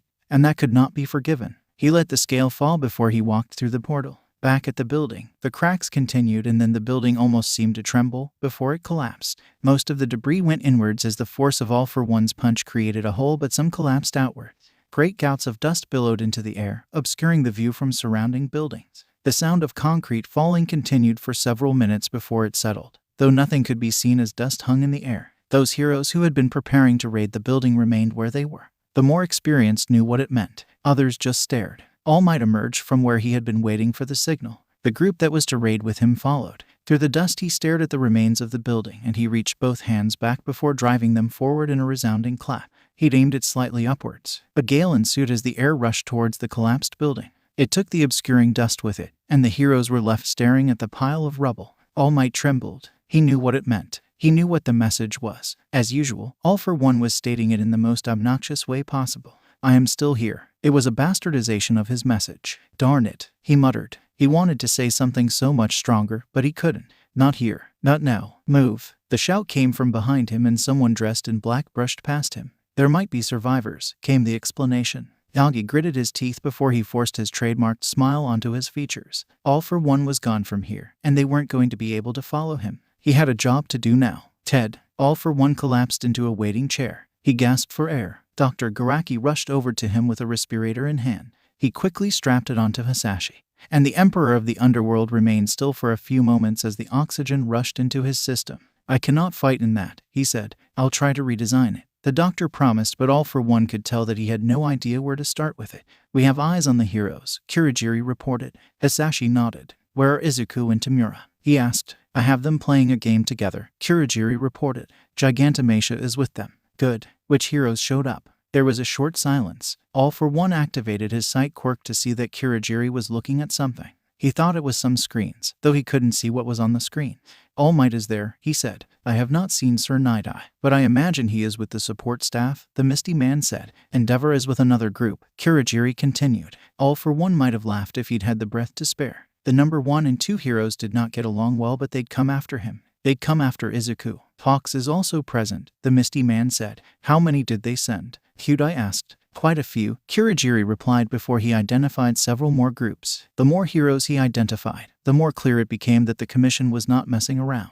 It was gratifying that they took him so seriously, but it was bothersome in other ways. He was not in any condition to fight. Today, with the limited use of some quirks had made that clear. Hisashi gave the doctor a significant look. The man didn't show much reaction, but All for One knew he'd seen it and knew that Garaki would know what it meant. He needed more options than he currently had. They haven't found your research, All for One said aloud. You will remain here, but move it to Yokohama slowly, he added. So that's where you are going? Hyundai asked. Yes, All for One decided. It's close to All Might, Kurogiri commented. Which is why he won't be looking, All for One said softly. He could tell Kurogiri was skeptical about that. Every time he's found me, it has always been in regional Japan, All for One explained, before he smiled. Besides, that oaf couldn't find me even if he looked. It's always been Sir Nighteye who's done that work, and I suspect that relationship has run its course. Both Kurogiri and the doctor gave him a look, but he did not elaborate. It was a feeling. Very well, sensei. I will move to Tamura and Izuku tomorrow. Then I will contact Jiren about supplies. No, there was no room for misunderstanding in All for One's tone.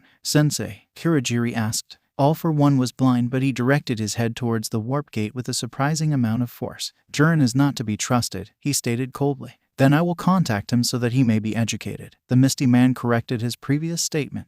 Do it here, Hisashi instructed. I imagine they will watch Jiren, he added, which was enough for Kurogiri to know that Jiren himself hadn't been the leak. It was Juin, All for One confirmed. His servants were silent, awaiting his instructions. There are 2 I want in Tokyo, All for One said. Juin and Kachai, he said the names as he thought. There was risk with all the paths forward, but he'd never let that stop him. Move to Tamura and Izuku tomorrow, and collect both of them if you can, Hisashi instructed Kurogiri. Make sure the boys are well supplied.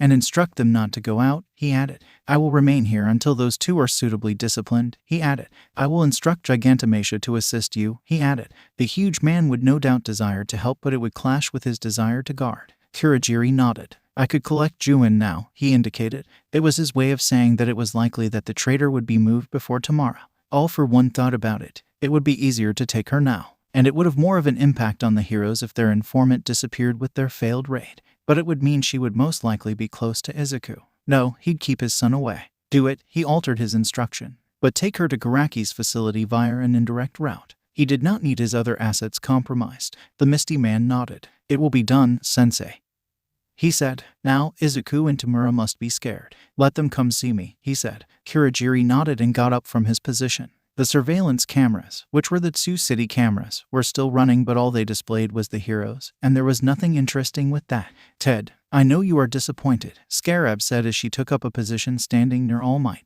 The number 1 hero shifted slightly, acknowledging her presence. He was standing out of the way of rescue workers, who were combing through the wreckage. They'd been lucky-ish. The fact that the building was mostly office space saved them since it was the weekend, so there were not many people there. And it was, or rather had been daylight, so the bar wasn't open but the shopping district on the ground floor. They hadn't managed to get everyone out of it. They had been limiting the people there in preparation for the raid, but there were going to be bodies. I know if he was standing before you right now, you'd be swinging, Scarab continued before she sighed. But I can't help but believe we dodged a bullet, she finished. All Might blew out a breath. He looked over at her and she was surprised by how intent his gaze was. It was as if he was assessing something. You are probably right, he said softly. So softly that others couldn't hear. Scarab realized this was not really the sort of conversation they should be having in public, but at the same time, she knew All Might could not leave. That would ruin morale. Everyone knew something had gone wrong for the building to collapse.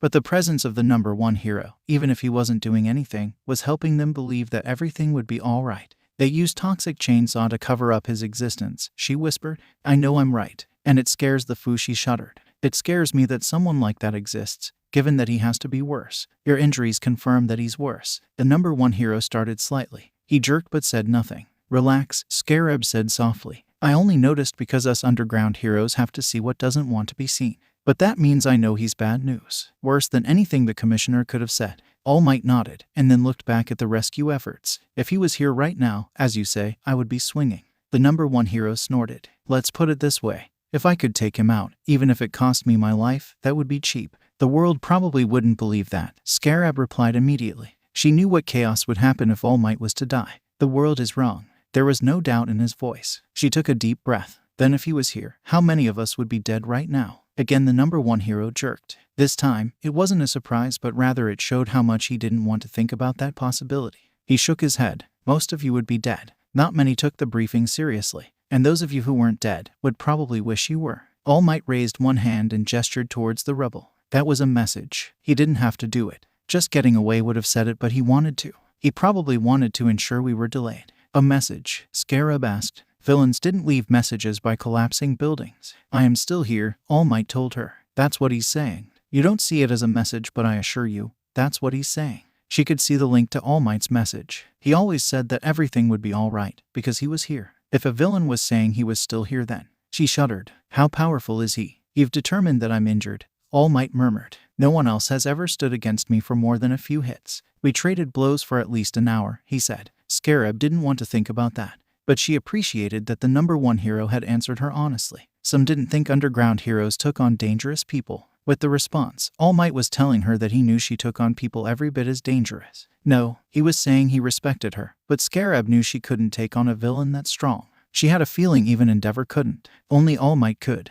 and this villain had injured him. The number 1 hero sighed softly. The exhale was subdued, so that anyone watching would just think he'd taken a deep breath. I just want to be sure he's gone. His voice was so soft. Scarab almost wasn't sure she'd heard the words, but she nodded in response. You and me both, she replied. She meant it. If this villain was worse than Toxic Chainsaw, then every moment he was free meant more pain for them. It meant he was corrupting society. But she looked at the ruins of the building. She was good. She was a very experienced hero, yet she had no idea how to fight that. Get well soon, she told All Might. They needed him. Scarab hoped he knew how much and thought that, at least on one level, the number 1 hero did, but at the same time, he would do what he thought was his duty, no matter the cost to himself. There were times she hated daylight heroes. Now was one of them, but there was nothing she could do.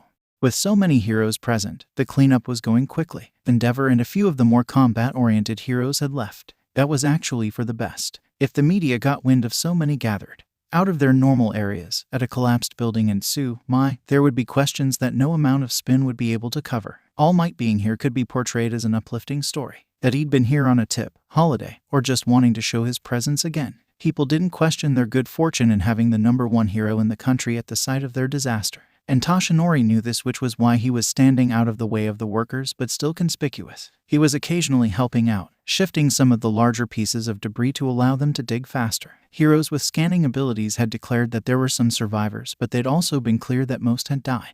He was directing as much as he could the investigation into what had happened. It was pretty obvious. Somehow All for One had known they were coming and had taken steps to cover up his presence. But the question remained how he knew. They weren't sure about that. And he was sure there would be evidence in the building about his life. Mirai was eager to reach that level. He wanted to know if they could determine how injured All for One was. Some would say, given the destruction, that he had to have healed, but Sir Nighteye knew better. All for One had many servants. It was possible one of them had done this in an effort to hide their master. They didn't know yet, and he didn't want to draw conclusions. However, he was worried about one thing. Before they began wholesale excavation, he had managed to get a sweep over the rubble performed by forensics. It had happened while the scanners were going over the site, so it hadn't cost any time.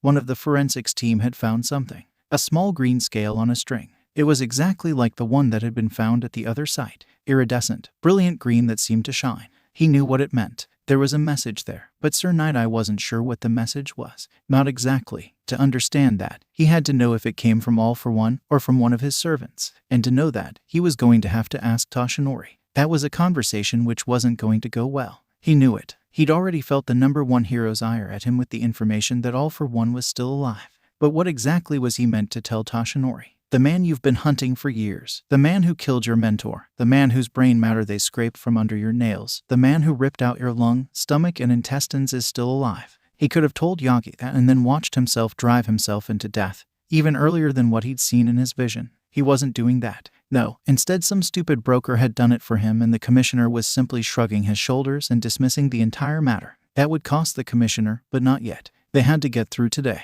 He turned away, putting the evidence bag in his pocket. It was best to get this over with. Ted, my little dragon. All for One greeted his son when Kirigiri delivered him. Izuku rushed over to him and immediately sat beside him. Asashi reached out to stroke his son's hair. The gesture was comforting to them both, though he felt his son shifting his hair color. He decided not to comment on it. They sat together for a few moments. All for One enjoyed feeling the unique quirk and presence that was his son. He rather thought his quirk liked feeling Izuku as well. Did Kirigiri clear your phone? He asked eventually. He felt Izuku nod. I lost some contacts, he said sadly. Oh, who did you lose? He felt Izuku swallow, as if he was trying not to cry. Himiko, he said. It took Hisashi a moment to recall who Himiko was.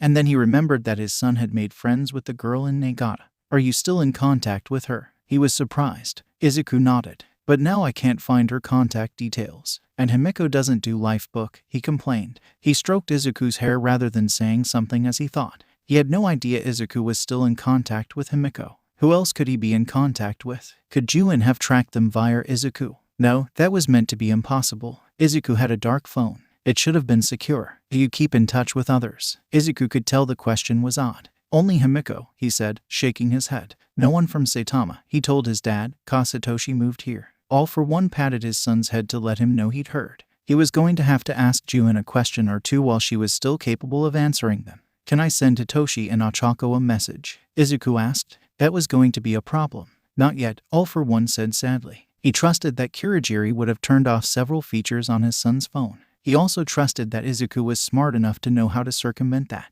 He didn't wish to confiscate his son's phone. At least not yet. Dark phones weren't exactly rare, but there were only a few reasons. And none legitimate for Izuku to have one. It did mean, though, that Kirigiri could turn off its reception, while still keeping it on the networks, and for the moment, that was best. We have to be sure that the heroes aren't looking anymore. And do you remember what happened after my fight with All Might? You were hurt, Izuku asked. I was. But I meant something about you, Hisashi said softly, trying to ease Izuku into the knowledge. You found it out when I spoke to the police captain, he offered a hint. He felt Izuku tremble, and deliberately stroked his hand through Izuku's curls in what comfort he could offer. They were looking for me, Izuku whispered. They were. There was a detective looking for you. That's why you can't contact your friends, my little dragon. I don't believe they would tell anyone where you were. All for One was quick to reassure his son. But I do believe that the police would take the information from them. What do you mean? Your phone is special, my little dragon. It is designed to be untraceable, but your friends' phones aren't. The police could track you through them. They wouldn't let them. I don't believe Ochako or Hitoshi would betray you, All for One said. He knew Hitoshi wouldn't. But I don't think they'd know how to stop their phones being tracked. It wouldn't be their fault. That calmed Izuku. He was loyal to his friends, but he was more loyal to him. That was an acceptable state of affairs for a 10-year-old. That's why Kurogiri had to clear your phone and why you can't message Ochako or Hitoshi yet. I'll let you know when you can. My little dragon. In this case, the heroes didn't find us by phone, and I don't know if they are looking for you, but it is best to be sure. How did they find us? Izuku asked. His voice was small, and Hisashi was reminded that for all his seeming maturity, his son was still only 10, almost 11, but still very young. Someone betrayed me, he said. Like that minister? Izuku asked. Similar. All for one agreed with his son. The minister has not told anyone I am alive. This individual told the heroes exactly where to find us, and said individual was paying the price for that. Will you punish them? There are so many ways he wanted to answer that question. They will be reminded that it is not in their interest to go against my desires, he replied. That seemed to settle Izuku. He felt his son lean into him and was pleased. Minutes passed, but All for One couldn't bring himself to break the silence. It was Izuku who spoke. Daddy, why did you fight All Might? What do you mean, my little dragon? All for One asked. When he came, couldn't you have run? Why did you fight him? It was a question he had been expecting for a while, but it was a question that was not so easily answered. He probably could have gotten away if he desired, but he hadn't. He'd been sure he could win. How did he explain that to Izuku? He decided to tell him about All Might in much the same way as he'd told Tamura. Do you know what All Might's quirk is? He asked Izuku. No, no one does. He doesn't answer the question when asked. Izuku told him immediately. I know what it's called, Hisashi said. You do. Izuku's shock was obvious. All for One stroked his son's curls a few times before he answered. I do. I gave it to him, after all. He felt Izuku's jerk of surprise. Not directly, my little dragon, but I created that quirk. Many years ago, I lived with my brother, he began explaining. He could tell Izuku was listening from the way he sat. Then only 20% of the population had quirks. That might be stretching the truth a little, but it would aid Izuku in understanding the situation. Those who didn't have quirks didn't like those with quirks, and fights broke out. My brother was weak and sickly. I wanted to protect him, but because I had a quirk, I had to fight just to keep myself safe. But I wanted to help him. I loved him. Your uncle would have loved you too. So what happened? Izuku asked softly. Eventually, in an effort to help my brother get stronger, I gave him a quirk. Just a simple one. A little one. It was a stockpiling quirk. It was meant to help, but it didn't. He turned against me, Izuku. And unknown to us all, my brother actually had a quirk. Izuku said nothing. All for One wasn't sure what his son could say, so let them sit in silence for a few moments before he continued. My brother's quirk allowed him to pass on his quirk, and he did. But with it he passed on the stockpiling quirk, and the two of them merged together to become a new quirk named One for All. So that's All Might's quirk. Izuku put the pieces together quickly. It is, my little dragon. All Might is the 8th holder of the quirk, and it has gotten very strong over the years. I have tried to get it back several times, he said, but it has always slipped through my fingers. I didn't want to fight All Might, my little dragon. I just want his quirk back.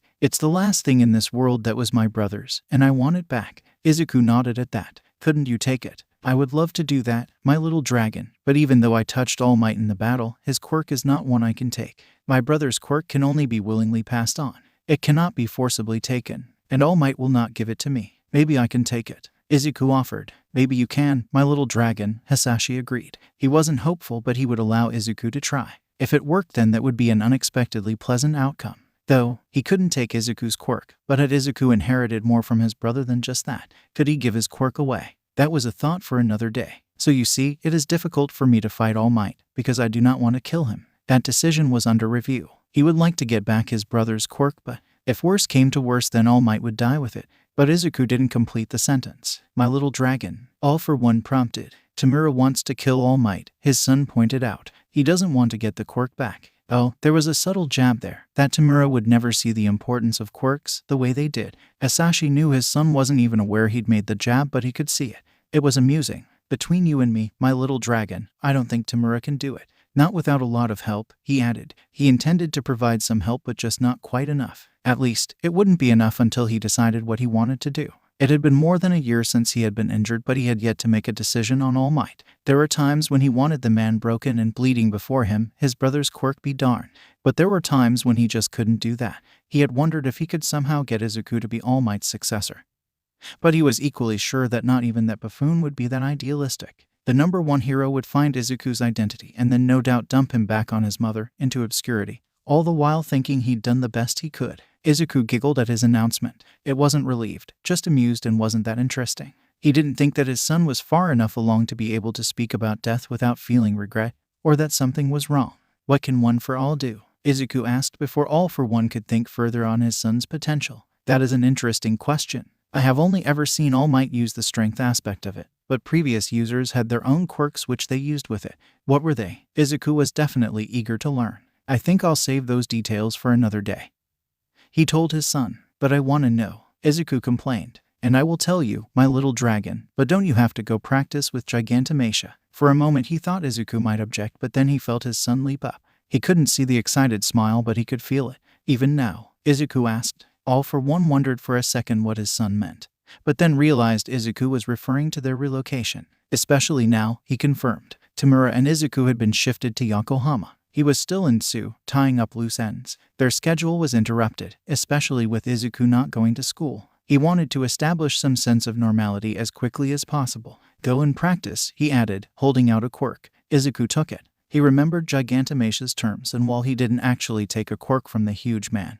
he did mime it at the beginning of each of their practice sessions. If he was to have a quirk for that practice session, he got it off him beforehand. Izuku didn't ask what the quirk did. That was part of his training. He had to figure it out for himself. Today's quirk was both useful and useless, depending on how one used it. It was a very minor sensor quirk that would allow Izuku to feel when there were people within 20 meters of him. It would then allow him to determine if they were hostile. For Izuku, he wasn't sure how useful it would be, because his son had explained he could feel quirks away from him. With his little dragon's abilities to pull quirks from a distance, that made sense. It was another use for his quirk, but this one offered a little more information, and could sense other animals and quirkless people. In one-to-one training, it was not that useful, but a real-world fight, it was. But All for One knew there were better sensor quirks available now. He'd had this one for near 80 years, and he intended to keep it, but he wasn't averse to upgrades. Go on, All for One said once Izuku had the quirk. He felt his son's smile. Love you, Dad, Izuku said before he rushed out towards the training room. Gigantomachia was no doubt waiting. All for One sat for a few moments more, making sure his son was gone. It appeared he had a few more questions for Juhin. She'd been reluctant to answer him earlier, but he was sure she'd have changed her mind by now. He just had to ask. Thank you, Kirigiri, All for One said as his servant dropped the delivery into the room. Gigantomachia was quick to grab it. Please return to Tamura and Izuku. I don't wish the boys to be alone for long, he added the instruction. Of course, Sensei, the misty man replied before he disappeared. The delivery whimpered. All for One tisked. Oh come now, Kochi, you didn't truly believe this wouldn't happen, did you? He was sitting at the back of the room, covered in shadows, so that even as Kochi peered into the darkness, the man couldn't see him. I haven't told them anything, Kochi said desperately, struggling against Gigantomachia's grip. The huge man didn't move so much as a millimeter. I am aware of that, Hisashi said smoothly. He detected the moment of hope Kochi felt about his statement. But equally you have not been telling me anything. All for One continued. Those he gifted with quirks who then went out into society as his agents weren't actually expected to report back to him frequently. That was too dangerous, and in many cases he had no need of their information. Kochi, as the Minister of Education, was useful for keeping an eye on politics, not just education, and therefore only passed on information when it was requested or when something specific needed to be done. He essentially served as a sleeper agent, one who could be activated and deactivated as the need arose. It was not an onerous role. It was not even a dangerous role. There are other ways All for One could get the information Koichi supplied, but it was a role Koichi had denied. I can't, Koichi said. Why not? Hisashi asked, allowing for some other factor to have impacted Koichi's usefulness. That had happened occasionally. Rarely. One of his agents was discovered by someone else, and if that other power didn't just remove the agent, blackmail was a routine process. He could somewhat forgive an agent who found themselves in that situation, but at the same time they should have known to tell him. He did not tolerate rivals. He knew it wasn't the case this time, but there was a certain way these conversations went, and he would stick to the script while it suited him. I can't, Koichi repeated. You've done. The minister swallowed. Slave rings, murder, human experimentation, extortion. I can't. This wasn't a rival. This was a moral objection. All for One hated those. It appeared as if Koichi had developed a conscience, and not a very selective one at that, given that he had never had to do any of the listed crimes. The people who performed those tasks for him were far more stable in their moral choices. I do not see the problem, Hisashi commented. At that Koichi gaped. You've committed so many crimes. You've killed so many, he objected. I do not see the problem. All for One stated again. I have not asked you to do anything like that, he added. There was little point in denying the accusations. He had committed all of those crimes, and many more besides. They were only crimes if you considered them to be crimes. To him, they were simply business opportunities. Koichi gasped. The terms of our agreement were very clear. Hisashi commented, ignoring the way Kochi was gaping at him. Really, had the man not thought about anything? Your support in exchange for your quirk. I didn't know I was supporting a monster. Kochi actually showed some spirit. Of course, the outburst offended Giganto. The large man growled and shook Kochi hard. Hisashi could tell his bodyguard wanted to do more. He tutted. You cannot be that naive, he said. Kochi gasped again, coughing as he tried to breathe. Giganto had not been gentle. I haven't told them anything, Kochi cried. He was beginning to see reality. I know you haven't. You've lost your nerve, All for One said almost gently. And you aren't going to tell them anything, he added. At that, Koichi's eyes widened. He had been peering into the gloom, trying to get a glimpse of him. No, I won't tell them anything. Yet you will not tell me anything, All for One pointed out. I suppose you could give me back the instrument of our agreement.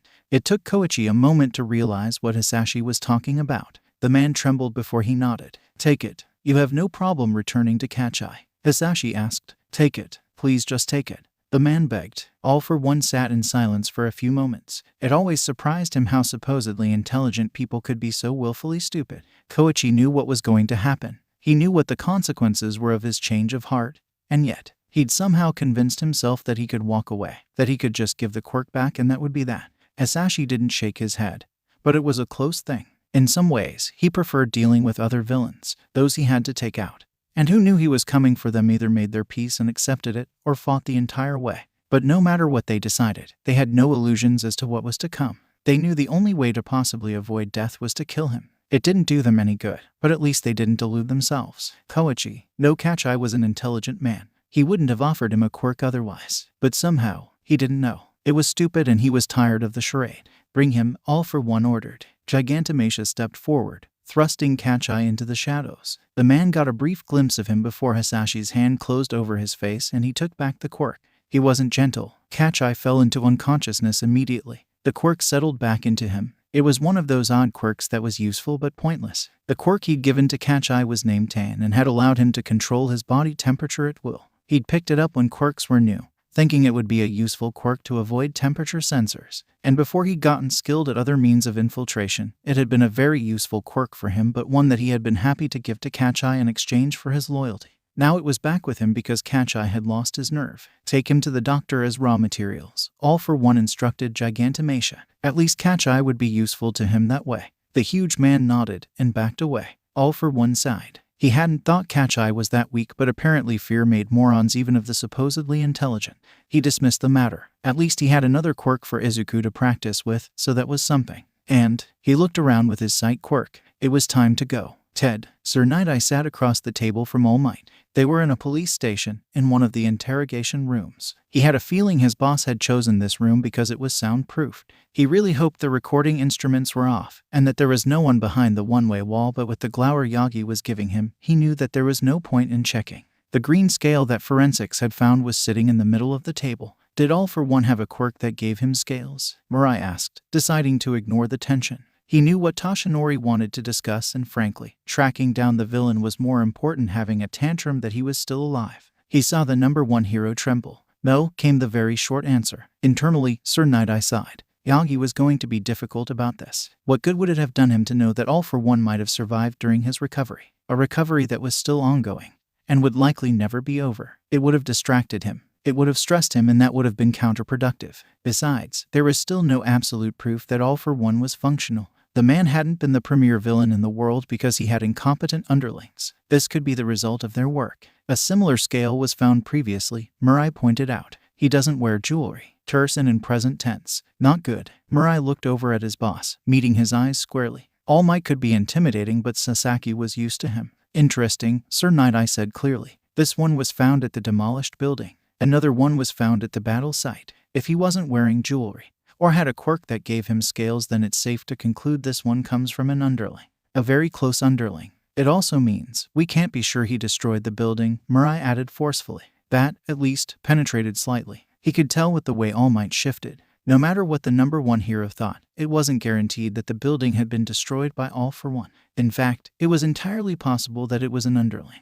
One that was trying to cover their tracks and perhaps make it seem as if All for One was either alive or more healthy than he was. There were a multitude of reasons for this. He shouldn't have to elaborate on them. The style was his, Yagi pointed out. Mirai nodded. There was no point in denying that. You destroyed his brain, he said instead. We pulled in the very best healing quirks for you and you are still injured. And very lucky that humans have 2 lungs and can live without their stomach and parts of their intestines. But humans cannot live without their brain, he pointed out reasonably. Whether he liked it or not, All Might had to acknowledge that fact. The number 1 hero still glared. You told me that he was gone, that he was dead, he pointed out. Because that is what we believed, Sir Nighteye replied, downplaying the situation. The way Toshinori's head moved told him that he wasn't buying it. You believed it with his body missing, with evidence that his followers had taken him. Yagi questioned venomously. If All Might's fans saw him now, they would never believe he was the number 1 hero. Mirai sat for a moment. He didn't really want to admit that the commissioner had lied to him. That was his job after all, to see through the lies others told them to present real, clear evidence.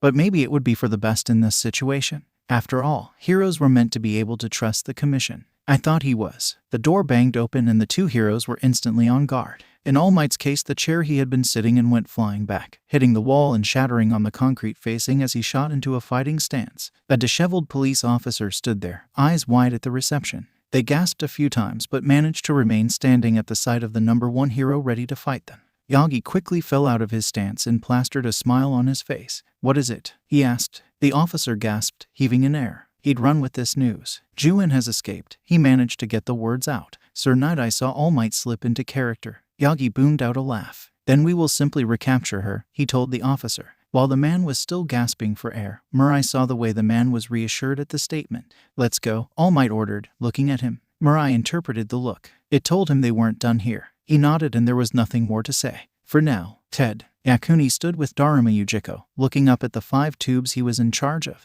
There was something small growing in each of them. He was beyond excited. When Daruma had said that he would ask permission to try cloning to copy quirks, he expected it to take ages for Yujiko's sponsor to agree. But whoever they were, agreement had been quick. And it was accompanied by the most outrageous promise he had ever heard. 5 copies of the 1 quirk. And if he did well, one of those copies was for him. He had no idea what the method of transfer was going to be, but Daruma had simply shrugged and said his sponsor would take care of that. The man hadn't even questioned it, and that had let Yakuni know that whoever that sponsor was, they could transfer quirks. Daruma had looked at him, amused in that conversation, and then asked for him to say why he thought they had been copying quirks if it wasn't to transfer them to someone. Yakuni had to admit he hadn't had an answer for that. This type of cloning is simple, Yujiko said. We had genetic material, he explained. Yakuni nodded. He now understood far more about the theory than he had before. Genetic material had been taken from the original quirk user, and then the DNA removed from a single cell and injected into an egg after removing its original nucleus. They'd done that 5 times. From there, the eggs had been allowed to grow, and that's what they were looking at.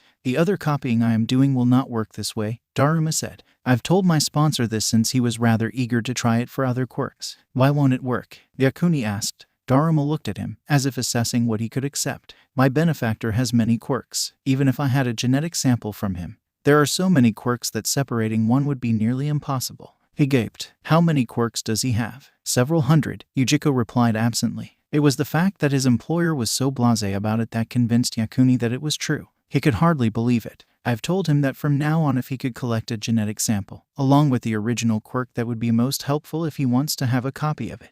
Yakuni had no idea what was going on anymore. He knew he was no longer working at just a job, but it was becoming more fantastic every time he did a shift. First, his suggestion had been taken. Then he'd been promised a quirk, and now he found out that someone had hundreds of quirks. What world was he living in? Copies for the prototypes? He asked, focusing on keeping his breathing even. Yes, Daruma said. This batch is just the beginning.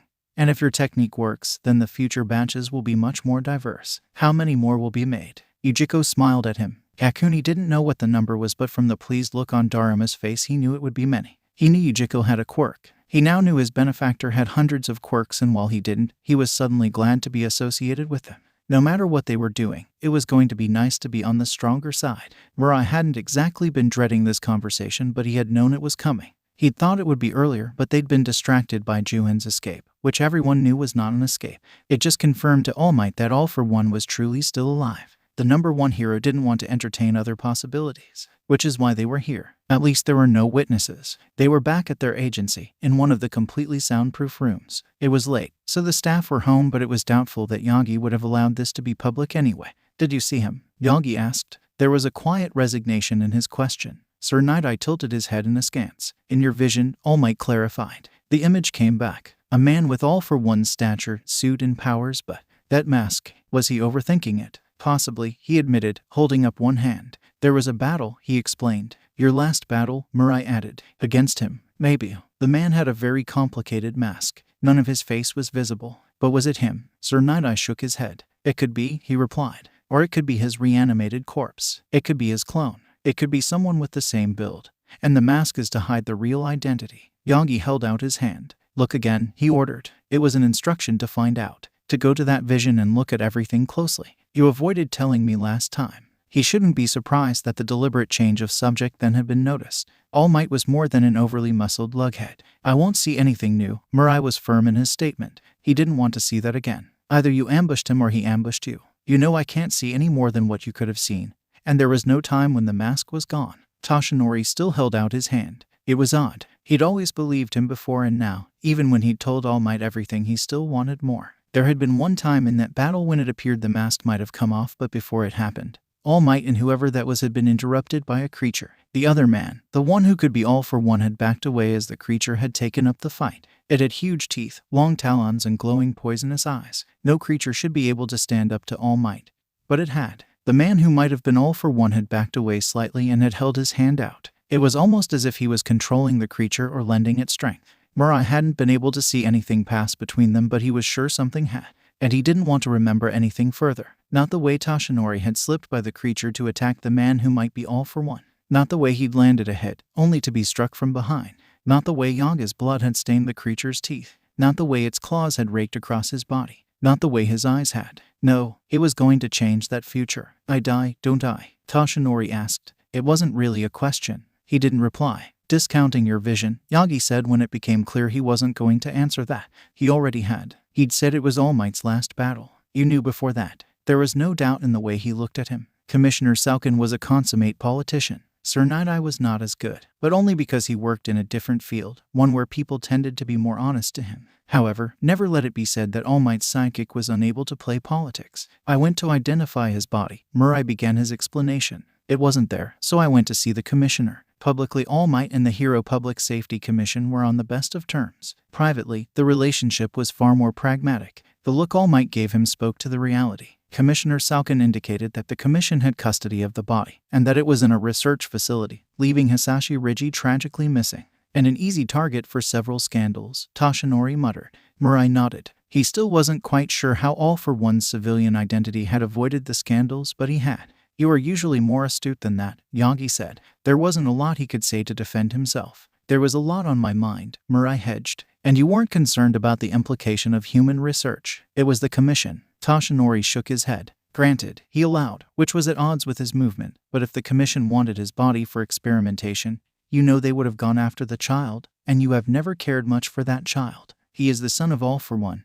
What is there to care about? He is equally the son of Inko Midoriya, a law-abiding woman. A fool. No, you have been foolish, Yagi stated firmly. I know you delayed Tsukachi and Mai. We could have had Izuku there, safely, without All for One knowing, and now we don't have the child. He does, and that means there's another enemy. He was always an enemy. Mirai objected. He's 10, Toshinori countered. But he could very well become our enemy, given the missed opportunities. The child is no one. He's a distraction. No, you do not get it both ways. All Might snapped. The child is the son of All for One. Not no one. He was never no one. But now, I fear that he will follow in his father's footsteps, and all you will ever see is that he was a villain. You won't ever see that we failed him, that he could have been so much more. He doesn't matter. Everyone matters. Yagi fixed him with an unimpressed stare. You seem to have forgotten that. Don't, Sir Nighteye replied. Don't you dare say that I have forgotten that. I didn't tell you that the commission had All for One's body because you were recovering.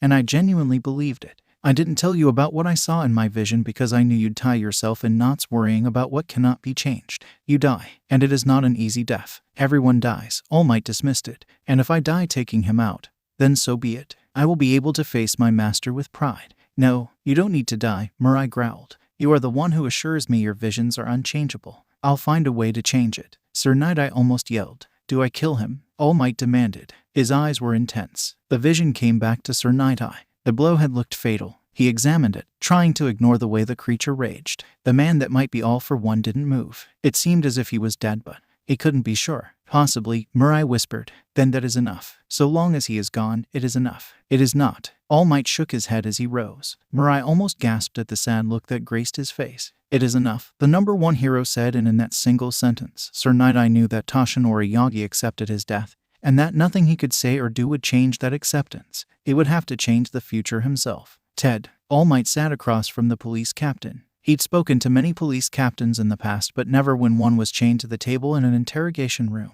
But Captain Tatsu was chained there, and he had maintained his silence since he'd been caught destroying evidence. Forensics were still trying to determine everything he'd destroyed, but it appeared to be everything regarding Hisashi Rigi, Juin, and the unsuccessful raid they had launched. The captain's phone records had been gone through, and there were calls to what the intelligence teams called black market phones. They were untraceable. It wasn't a confession, but it was good circumstantial evidence that the captain had been communicating with people he shouldn't. Except, after he was arrested, he'd said nothing. Not a single word. He'd said nothing to deny the charges, nothing to defend himself, nothing to even admit guilt. He'd simply sat as charges were leveled against him, and then sat further when people tried to interrogate him. It wasn't that he was expressing himself in other ways either. His expression was blank, almost faintly amused, and while that had annoyed some of his interrogators, the expression hadn't shifted. The captain had just sat there and taken the questions, the insults, the threats, and in one case, the punches, until someone had dragged out that interrogator. Yagi didn't know what difference he'd make. Captain Tatsu hadn't requested he come or anything like that, but he wanted to understand why this man was so loyal to All for One. What had that villain done to earn this level of loyalty? Toshinori reached down into the bag beside him. He pulled out several newspapers. The headlines were not flattering. He watched as the captain looked at them. He was watching, and the man's expression didn't change. Then he seemed to dismiss the matter and sat back, looking over at him. I don't understand, Yagi said. You are a police captain, so you know, better than others, what he did. You know what evidence you destroyed, so I know you were protecting him, and I don't understand why. He runs slave rings. He runs villain rings. He funds human experimentation. He murders. He extorts. He does every crime imaginable, and yet you sit here and display a level of loyalty that most will consider stupid, but is, if you ignore who the loyalty is to, admirable. So why do you serve him so well? All Might sighed, shaking his head slightly. He really didn't understand. He gave me everything. The answer was so unexpected. Not the words, but the actual fact that the captain had spoken. Yagi ran the words through his mind, and couldn't help the curious look he gave Captain Tatsu. There was a slight challenging look to his features now. He gave me everything, Tatsu repeated, as he shook his own head. You are about my age, All Might, or should I say Toshinori Yagi. The fact that Tatsu knew his name wasn't that surprising. It wasn't given out to the general public, but the captain was senior enough that he could have easily accessed the records. Or All for One might have told him, and it definitely appeared as if Tatsu had communicated with the villain. The number one hero acknowledged his name with a slight nod. Tatsu didn't do anything. He told me you are quirkless, the captain said. At that, Toshinori couldn't quite keep his expression still. Tatsu smiled, knowing that his reaction confirmed his words. But then you got given a gift. And I know that even now, you are loyal to the woman who gave you that gift. How much had All for One told the captain? Yagi didn't want to know, but at the same time he had to know. The difference between us is not philosophy or anything like that, it's simply memory. You have forgotten what it was like to be quirkless, Tatsu told him. The look now was straight out challenging. You've forgotten the pain, and if anything your very being has only made it worse for quirkless people. I have not, Toshinori objected. He had not made it worse for quirkless people. Some of the charities he sponsored focused solely on quirkless issues. You have, Tatsu said. His tone was such that Toshinori knew he was not going to argue that fact. To him it was a fact, one that was not open to negotiation or reinterpretation, no matter how pretty or convoluted that may be. Tatsu's expression shifted and his lip twitched, as if he knew he had the high ground. Look at the stats, and then come back and tell me that you haven't made it worse, the captain challenged. He didn't know the stats, but he had a feeling Tatsu did. Or at least, the captain had the stats that supported his point of view. But that doesn't answer your question, does it? The captain said, almost to himself. I serve him because he doesn't care if you have a quirk or not, Tatsu said, looking straight back at All Might. He doesn't care about you, Yagi pointed out. He cares about how much you can help him, Tatsu half agreed. And frankly, compared to the indifference, the hatred and the abuse I suffered because I was quirkless, that is far more honest. So you were happy being used, Toshinori pointed out. Transactional exchange, the captain corrected. He gave me the same gift you got from her. So are we really that different? He didn't want to say yes. Toshinori wanted to scream no, they were completely different. Nana had given him one for all as a legacy. All for One had given Tatsu his quirk solely to gain his loyalty. Except, it was obvious that Tatsu had a choice. He chose to follow All for One. He knew what the man was like, but somehow being given the quirk was enough for him. Was it really that bad for the quirkless? And was that a way of tracking him? There were records of late quirk manifestations. Some of them could be people like Tatsu, who had been given a quirk. The captain actually snorted. "You are transparent, All Might. You won't catch him that way," the man said. Toshinori looked at Tatsu. The captain had been right. They were about the same age, and if he had truly been quirkless, then maybe. No, he would never have helped such a man. Except there was a tiny part of him that wondered. "I'm sorry," Yagi told him. "I'm sorry that we failed you," he continued. At that the captain smiled. "It's not me you should apologize to." "Then who?" Toshinori wondered. "Everyone else the system failed." All Might read the message in that. Everyone else the system failed that All for One had picked up. Everyone else that man had turned into one of his servants. He brought one hand to the table, curling it into a fist as he blew out a breath. "He's meant to be dead," Yagi said. The captain knew All for One had gotten away. He probably even knew exactly what condition the supervillain was in. "Again you focus on the wrong thing." He looked quizzically at the man. "Why did no one tell you that they'd lost his body? That there was a chance he was still alive?" Tatsu phrased the question, highlighting the ways that it could have been told to him. At that, All Might laughed. It was a bitter, twisted laugh, one that no one would ever believe came from the number one hero. Of everything that had happened, it was that which seemed to surprise the captain. "I did not like the answers that I got to that question," All Might admitted. Tatsu nodded. "My apologies, you had focused on the correct thing." The captain's expression shifted again after he said that, becoming the blank, but slightly amused mask he had on earlier. Toshinori sighed. He knew what that meant. "I am sorry I failed you," he said, by way of parting. But he was not the answer. "He will never be the answer," he added as he rose. The captain said nothing, and as All Might left, he couldn't help but feel inexplicably sad. In his own way, the man was honorable, but no one would remember that. No one would see it. He hoped he hadn't failed too many others, but from the way the captain spoke, he knew he had. All for One had a lot to answer for. While All for One would always hate All Might for the damage the man had done to him, there were a few, rare times when he was somewhat thankful he no longer had a sense of smell. Now was one. His son had just returned from a training session with Giganto. Because of the raid, he was allowing Izuku to train more often in an effort to distract him. He was sweaty and no doubt stunk, but all for One could feel was that Izuku's hair was wet. It made picking out the color somewhat of a challenge. "Did you have a good session with Giganto?" he asked. Today's practice had been in pure combat. It had not included a quirk section. "Yep," Izuku chirped, nodding happily. "He taught me how to throw someone." "Oh, did you throw Giganto?" The man in question was on the far side of the room, and he thought he heard the huge man laugh. Giganto was incredibly happy to be teaching Izuku how to fight, and while the man may not look it, he did know how to adjust tactics to account for Izuku's slight frame. "Silly daddy." Izuku did laugh. "I can't throw Giganto, but I know how to do it to others." "That's good." It was good. He'd been surprised when Izuku asked to learn to fight. He had been planning on having his son taught, probably when he started middle school, but this had addressed the issue. And Giganto had insisted that Izuku use his advantages. Truthfully, if Izuku used his quirk, then most fights would be over. Though his son had yet to learn how to take a quirk from someone and knock them unconscious at the same time. Finding people to practice on had been temporarily put on hold, but in the meantime, he had been attending to Izuku's education. They spoke about investments and how their one was performing. Izuku refused to tell him what he'd invested in, and while All for One could have found out, he had chosen not to. His son had simply revealed that he had yet to invest all the money. That was also a strategy, and they had discussed it the other week. This time, he wanted to discuss loyalty and maintaining business contacts. Since they'd begun, Izuku had come to relax more about the thought of replacing him in business. It probably helped that something like that was considered normal. Even Tamura's games were full of NPCs who were going to take over the family business. "What shall we talk about today?" All for One mused. "Ah, I know, Jiren," he said. "What did you think of him, my little dragon?" Izuku thought for a few moments, obviously trying to determine what he meant.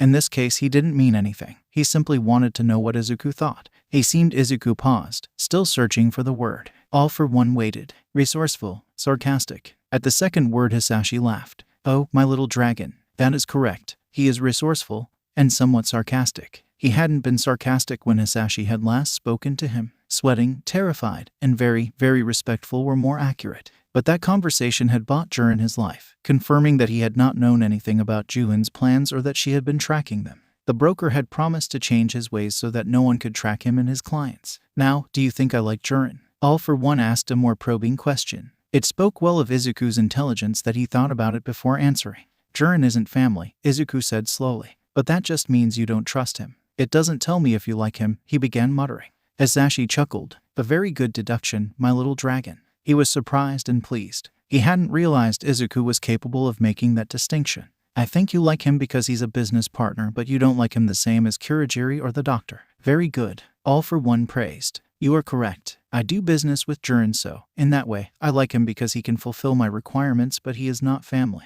We are both aware that our relationship is based on cash, and while that is firmly kept in mind, one is free to like or dislike as one pleases. But you don't trust him? Izuku asked. I trust him, but only to a point, my little dragon. Jiren likes money, and so long as he's paid, he can be trusted, but not like family. Yes, not like family, All for One said easily, but a harder question this time. How do you think people become family? He felt Izuku's head shift under his hand as he thought. You have to trust them, Izuku said. Yes, I have to trust them, my little dragon. But how do I gain such loyalty that I can trust them to be family? Again Izuku thought about it, but this time All for One was not expecting an answer. This was a difficult question. It had taken him years to truly determine his answer, and even now it varied. People rarely surprised him, but it did happen. I don't know, Izuku said finally, with a faint note of distress in his voice. It's all right, my little dragon. It took me a long time to determine an answer as well. It did, Hisashi confirmed before he sighed. Trust is a tricky business. It can so easily betray you.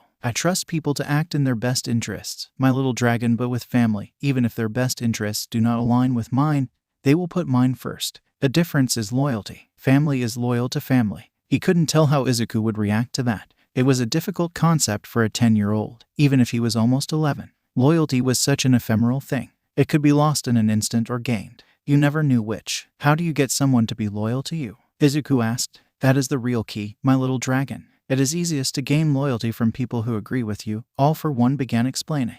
But that does not make them family. What makes them family is when they agree with you and accept that you will be the best person to resolve any issues. But family or loyalty isn't all one way. You have to support them as well. Do you remember Nesato? Izuku nodded. He was loyal to me, but in return, I was loyal to him. He was one of the people I helped. Was he family? Izuku asked. No, but maybe one day he could have been. It cost him nothing to say that. Nesato was like the doctor. You've probably noticed, my little dragon, that I don't speak of everything in front of him, but I do speak freely around Gigantomachia. I trust the doctor, my little dragon. The doctor is loyal to me and has performed many great tasks for me, but there are times when he puts his own interests before mine. So how do you know when you can trust someone? Izuku asked. He sounded worried. It is difficult to know. You can trust your friends, my little dragon, but as you become older, then it will be harder to determine. I prefer my little dragon having only a few people I trust, a few people who are family. For the rest, they are my business partners. There may come a day when I can help people for free, my little dragon. But at the moment, I'm afraid I must perform in much the same way as the Hero Public Safety Commission.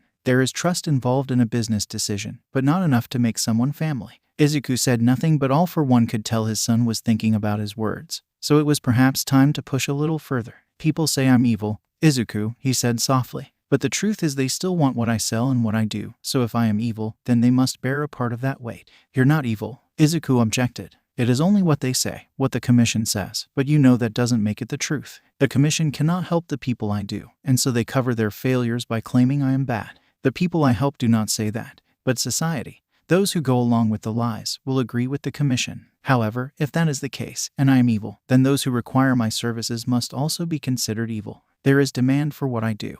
And thus, my little dragon, I do not consider myself evil, simply a businessman who fulfills a need. Izuku nodded at his words. He probably didn't understand that successful businesses found a niche and filled it. It's like your friend, Himiko, All for One pushed, as he recalled an example that would help Izuku understand. The students at that school said her liking of blood was evil, didn't they? Again, Izuku nodded. Himiko isn't evil. He defended his friend. No, she's not, Hisashi agreed. But it is the same with my businesses. Just as people say Himiko is evil for needing blood.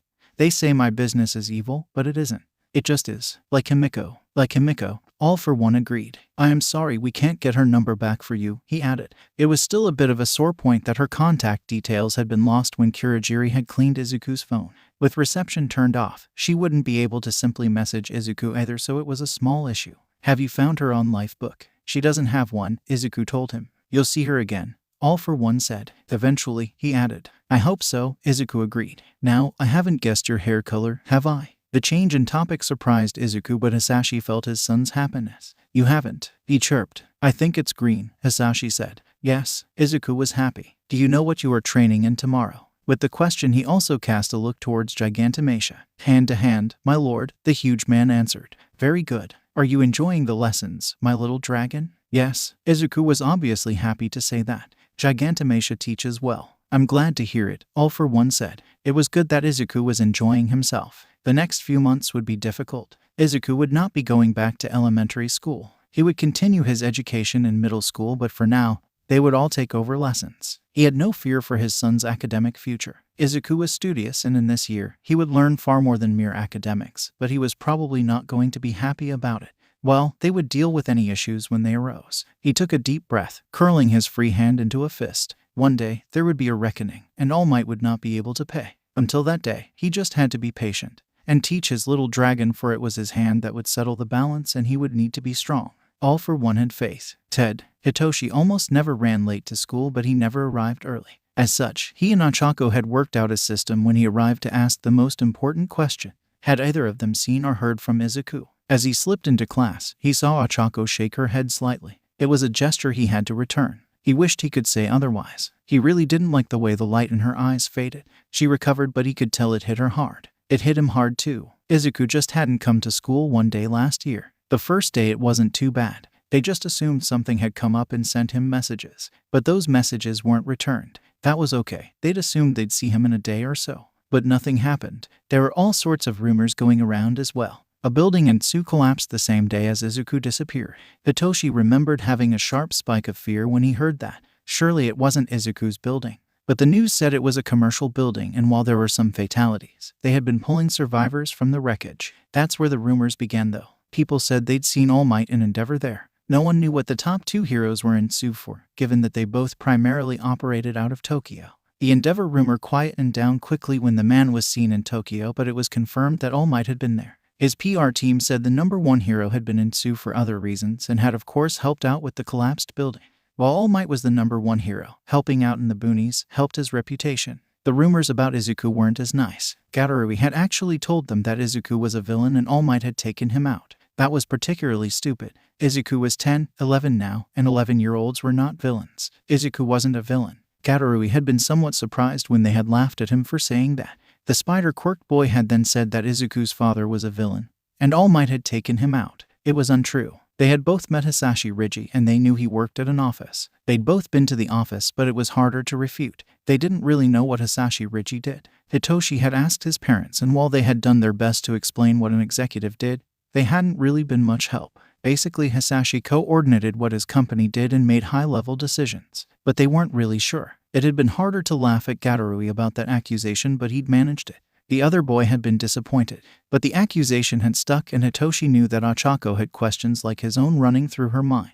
What if Hisashi was a villain? What if Izuku had been caught in some battle? They both knew that the number one hero had been in Tsu for something. It wasn't just that he was passing through, no matter what his PR team said. What if it was to fight Hisashi? Except Izuku's dad had been caught in a hero raid a while back and hadn't recovered. But what if he was the villain then? Izuku had once said something too. There are people after my dad. If I have fire breath as my quirk, they might find him. They found us once. It was Izuku hadn't said anything more, and Hitoshi had put it from his mind at the time. But what if? What if the people were heroes because Izuku's dad was a villain? No, it wasn't true. He couldn't have been the villain. Hisashi was too nice for that. But the longer Izuku was gone, and the longer there was no contact, the more insidious the what if became.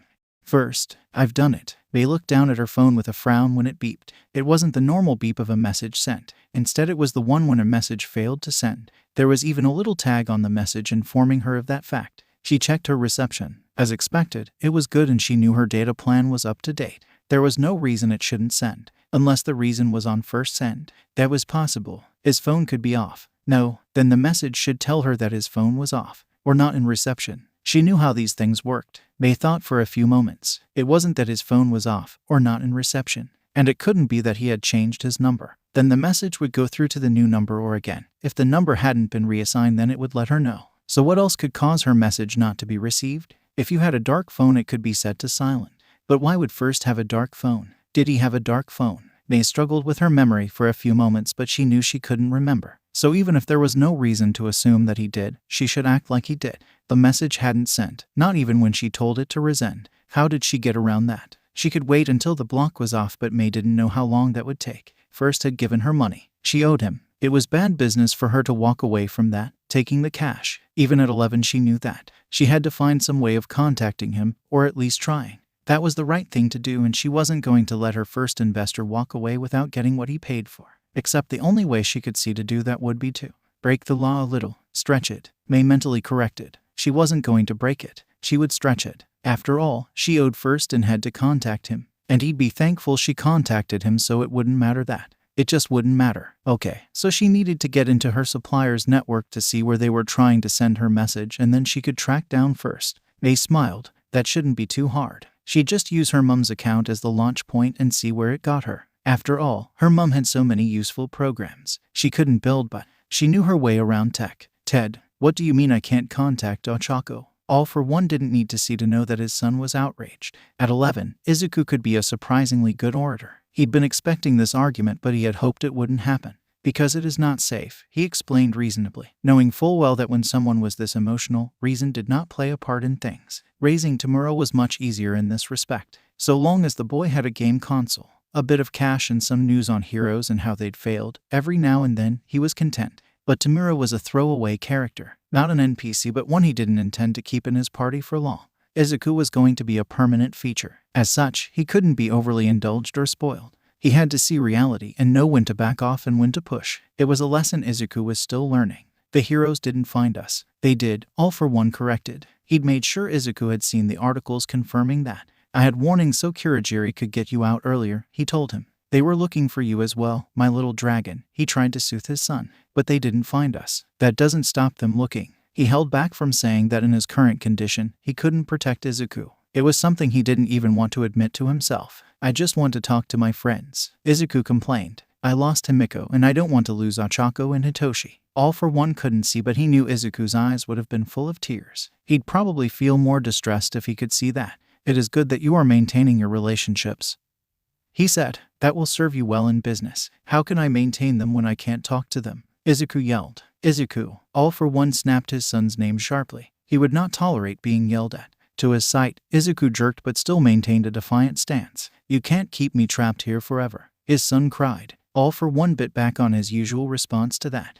You are not a prisoner, my little dragon. I am doing this for your safety. For the safety of all of us, he added. He didn't want to make that appeal. It relied too much on Izuku's good nature, and while he wanted his son to have that, he needed his son to be suitably cynical as well. Izuku did not need heroic tendencies. He needed smart ones. Prisoners get better comms, Izuku retorted. Izuku. He saw his son shrink back, but he could imagine the glare still. It is for your safety, All for One said, forming each word firmly. It's so you can control me, Izuku yelled, and before Hisashi could berate his son again, the boy turned and stormed off. All for One listened carefully. So long as Izuku didn't try to leave, he could have a tantrum. Gigantomatia, he said softly. While All for One couldn't see it, he knew it would appear as if the giant man materialized from the darkness on the far side of the room. Make sure Izuku doesn't leave, he gave the instruction. It will be done, my lord, his bodyguard rumbled before he set off. Hisashi hadn't heard Izuku leave, which was good, but he would need to speak with his son when he was in a more reasonable mood. He should have expected this, but All for One sighed. It was not easy being a parent. Ted. Dr. Garaki looked at Izuku. The boy was in a bad mood. Hyundai was fairly sure he knew why, and he didn't want to get involved. He didn't do psychology. But with the boy being grumpy, with practically a cloud over him, the doctor knew he would have to. What is the matter? He asked. Green eyes glared at him. He glared back. It wasn't his fault. Apparently Izuku remembered that. I want to talk to my friends, he said, still petulant, but the heat was gone. Hyundai sighed. You know why you can't, he said softly. Izuku nodded, but it was obvious he didn't want to. I didn't get to say goodbye, he grumbled. I know, Garaki said gently. It's happened to me before too, you know. It has. Izuku actually seemed interested. It has, he confirmed. He'd been with Sensei for a long time. The occasional hero raid was the cost of doing business. He'd lost contact with some of his acquaintances over time. But do you know what I've learned? Izuku shook his head. Those people you know, who are your true friends, will simply be thankful that you are okay when you contact them again. Those who aren't true friends will wonder and make accusations. And they aren't worth knowing. That was perhaps laying it on a bit thick, but he'd learned that Izuku liked to hear that sort of thing. The child was logical, but he was still emotional. Really, Kyudai confirmed. Your friends Ochako and Hitoshi will just be happy to see you again. They will ask some questions, but they'll accept what you tell them. Izuku looked down. He didn't finish. You want to see them? The doctor completed the sentence. He had a fair idea what Izuku was about to say. His grandson was that age after all. The boy nodded. You will, when it's safe. I know that's hard to hear. I know it's difficult being here, but Sensei just wants you to be safe. Izuku huffed but again nodded. I probably should, he grimaced. Kyudai gave him a look. I should apologize, Izuku almost whispered. You should, Garaki agreed. He'd heard the fight. Izuku had not been pleased when Sensei had told him he still couldn't talk to his friends. But you can do that tonight. I would appreciate the help today, Kyudai told the boy. Since Izuku was spending the day with him, his usual assistants had the day off. That meant he would need Izuku's help. And Sensei had indicated it was time that Izuku was introduced to his research in a more hands-on way. You mean it? It was almost dizzying the speed with which Izuku could change his emotions. He had been down a moment before. Now his eyes were shining with hope. I mean it, Garaki said with a smile. Sensei told me to show you my experiments. Really? Even the ones with multiple quirks? Kyudai chuckled. Even the ones with multiple quirks?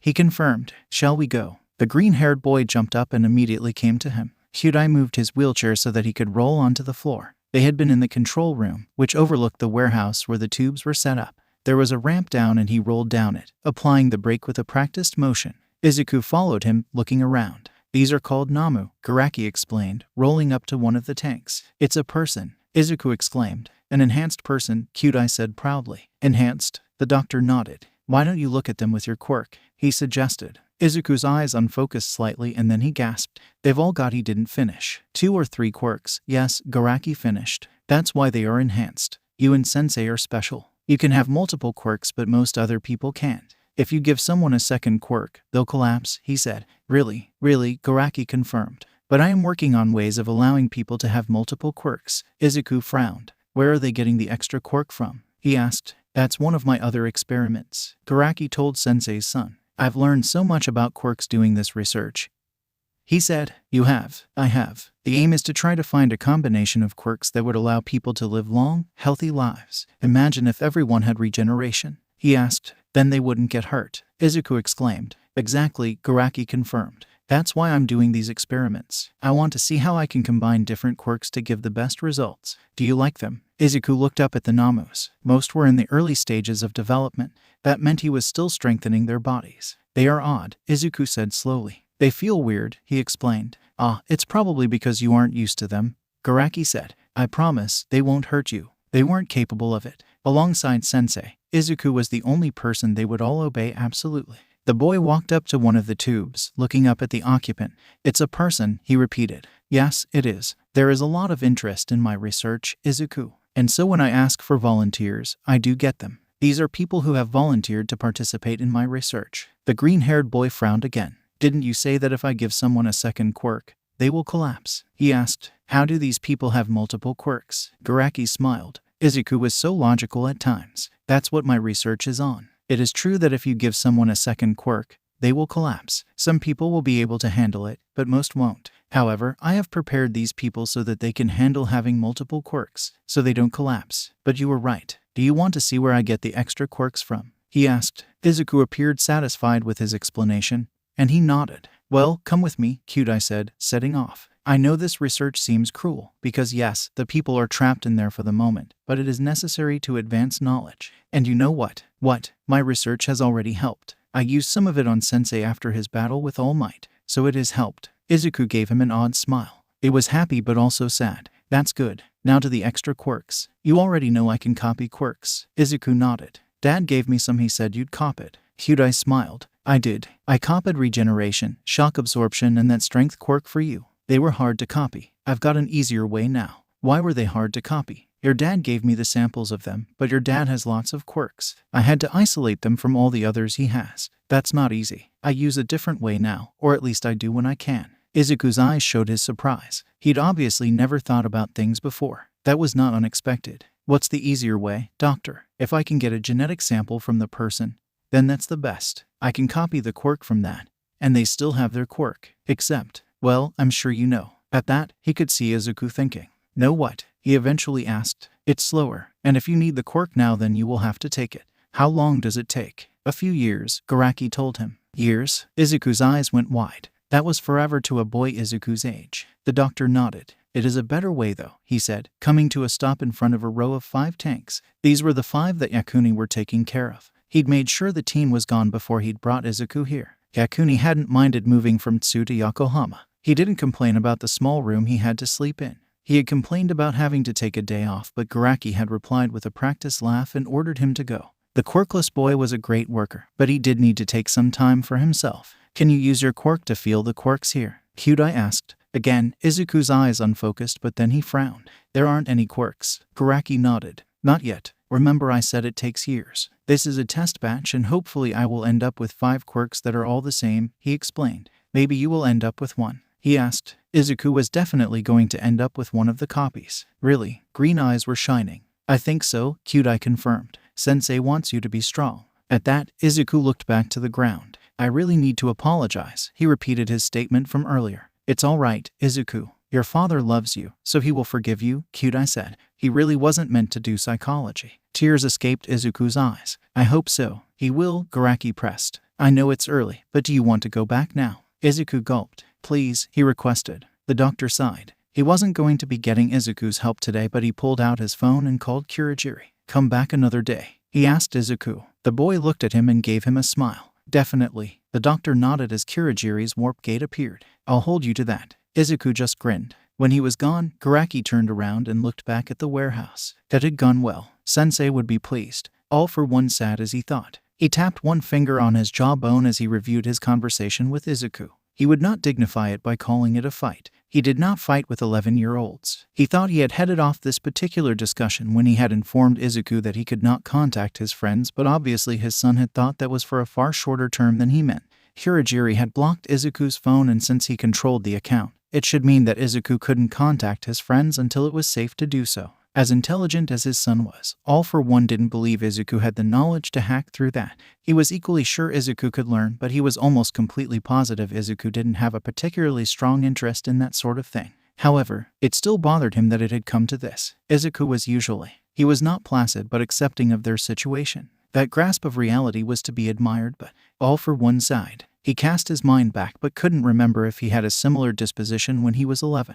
Life had been different then. He'd been fighting almost every day then. This bothered him. With Tamura what would he do? He'd have hoped that Kurogiri would have dealt with it, or he would let Tamura go out. Tamura didn't have friends. Not in the way Izuku did. He had some he teamed up with to play games, but Tamura quickly got tired of them and changed. They never had the sheer amount of time the teen had to play. Why did Izuku's show of spirit bother him? His son was an essential piece in his plan, but he had been prepared for other outcomes when he sired him. Gender hadn't been a concern, but the quirk had. If Izuku had gotten a copy of his mother's quirk, he would have left. If he got his own quirk, he would have taken it, even if he got the combination. It was the fact that Izuku got some of his brother's quirk as well that had shifted his plans. Now was not the time to find out if Izuku had gotten more from his brother's quirk, and even if he had, would that change anything now? All for One took several deep breaths, timing them with the respirator. The doctor had indicated he could go to a simpler oxygen feed soon, which would be a relief. But if Izuku could give him his quirk, would that change anything? No, not now. 6 years ago it would have, but not now. 6 years ago he would have had Izuku give him his quirk,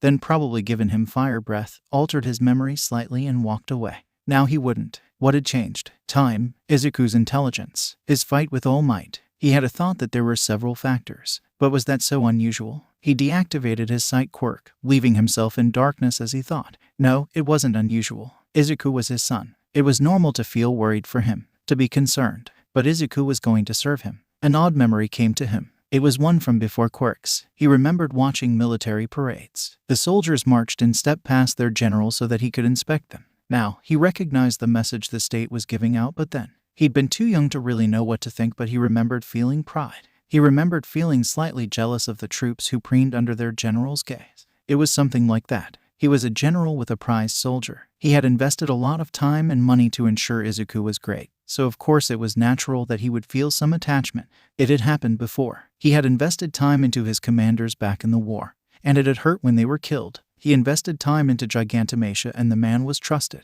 Izuku was no different, except it was a longer investment. That's why the disagreement now bothered him. The Emperor of the Underworld sat for a few moments longer before nodding to himself. It was fine. It was better than fine, actually. It was good that Izuku had spirit and had desires. If he didn't, then his son would be quite hollow. As for the disagreement, that would pass. Izuku would see things his way. He always had, and it wasn't as if he'd lied to his son. It was for his safety, and Izuku would appreciate that. Things would work out. All for One nodded to himself, cataloging what he had learned. Yes, this was interesting. His son was not some unthinking automaton but had his own desires. He could accommodate them, he was sure, and in the end, it changed nothing. Ted. Izuku looked around the room. It was the large room he practiced with Gigantomachia. It was really an empty warehouse with an office space up in the mezzanine area. The floor was padded and there were punching bags hung near the walls. Gigantomachia stood in the shadows near the back wall. The huge man had indicated that today's training session would be different, and Izuku knew what he meant when Jiren appeared. "Your Highness," the broker greeted him with a smile. "Why do you call me that?" Izuku asked. He'd meant to ask the last time he'd seen the broker, but that hadn't been possible. Jiren laughed. "Some people call your dad an emperor, so what else should you call the prince?" From playing games with Tamura, Izuku knew what the titles meant. There were often kings and queens and emperors and princes and princesses in the games Tamura played, but he'd never heard anyone called that in real life. Why do they call Dad emperor? Izuku was curious. Because he's a very powerful man, the broker told him. Izuku didn't know about that. Dad was Dad. "Do you know what you are doing today?" Jiren asked before he could say anything else. "Today is my training time with Gigantomachia," Izuku said happily. The huge man had taught him so much, and while he had yet to beat Gigantomachia, he knew he was getting better. He had to be. There wasn't much else to do. Dad still said he couldn't contact Ochako or Hitoshi, and there were only so many games he could play with Tamura. He'd met every Nomu the doctor was working on and had spent hours talking with his dad about business and relationships and everything else. He was also working through his school work. It was a good thing Kurogiri had bought the last 2 years' worth of books for his elementary school, so he hoped he wasn't behind there. But working through it alone, even when he asked Kurogiri for help, was actually quicker than going to school. He could work at his own pace, and he was almost through the entire year. He'd find out how he was going at the middle school exams. Dad had said he could take them. It should be safe enough then.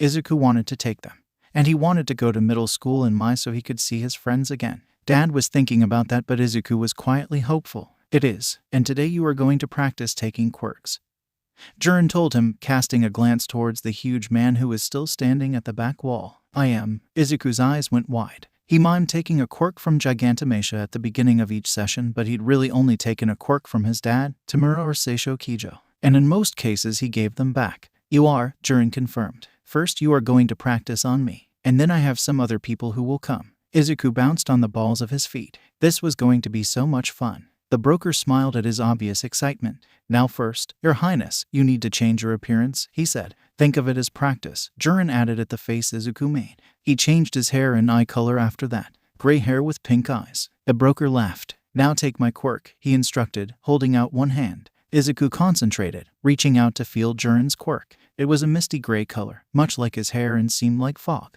Izuku tugged at it and pulled it to him. Before him, Jiren blinked, but he remained conscious. "That's odd," he said, shivering. "Little lord, you have the quirk?" Gigantomachia asked. "Yes," Izuku replied, poking at Jiren's gray quirk. It even moved like fog. "Give it back and try again. This time, try to knock him unconscious," the huge man gave the instruction. Izuku nodded. That was the point of this training after all. His dad was pleased he had such a delicate touch, but had pointed out that sometimes delicacy could be a hindrance. They were now trying to find out if he could knock someone unconscious as he took their quirk. Gigantomachia and his dad were correct. If he could do that, then he could win a lot of fights in a hurry. Izuku looked back at the broker and shoved the gray, misty quirk back at its owner. Jiren shivered again as his quirk returned. "That is definitely an odd feeling, Your Highness," he said. "Is it?" Izuku asked. He didn't really know what it felt like. "Yes," the broker nodded. "It kind of tingles," he explained. "Now, try again," he instructed. Izuku had discussed taking quirks with his dad. There was obviously some difference since Dad needed to touch someone and Izuku didn't, but despite what they had discussed, they hadn't been able to come up with a definitive difference between their techniques. But there had to be something. After all, he got his ability to take quirks from his dad. "I'll try yanking it this time," he said. He reached out again, this time attempting to wrap his own quirk around Jiren's before he pulled it to him. He couldn't quite reach around the misty boundaries of the quirk, but he did pull back as hard as he could. The quirk almost seemed to hit him like a flying ball. Jiren didn't shiver this time. Instead, he staggered. He managed to hold himself upright and bent over, resting his arms on his legs to brace himself. Izuku saw him take several deep breaths. "That's closer," he said. "Woo, what a head rush," he added softly before standing upright again. "Better," Gigantomachia said. "I think I see the difference," Izuku said slowly. He thought about how he'd taken Jiren's quirk the second time. It was almost like he'd wrapped it up. He'd never had to do that before. Was that what his dad did? Jiren took another few breaths. Okay, give it back and try again, he instructed. Though Izuku could tell from his tone that he wasn't looking forward to it. Okay, he said slowly. Izuku pushed the quirk back to its owner and took a deep breath. He narrowed his eyes slightly and reached out again. This time he went slower, stretching his quirk over the gray mist that was the broker's quirk. He managed to cover it entirely before he pulled it back. This time Jiren gasped, and then slowly toppled to the ground. Izuku felt like he should join him, but before he could fall, Gigantomachia was there and Izuku simply fell into the huge man's hand.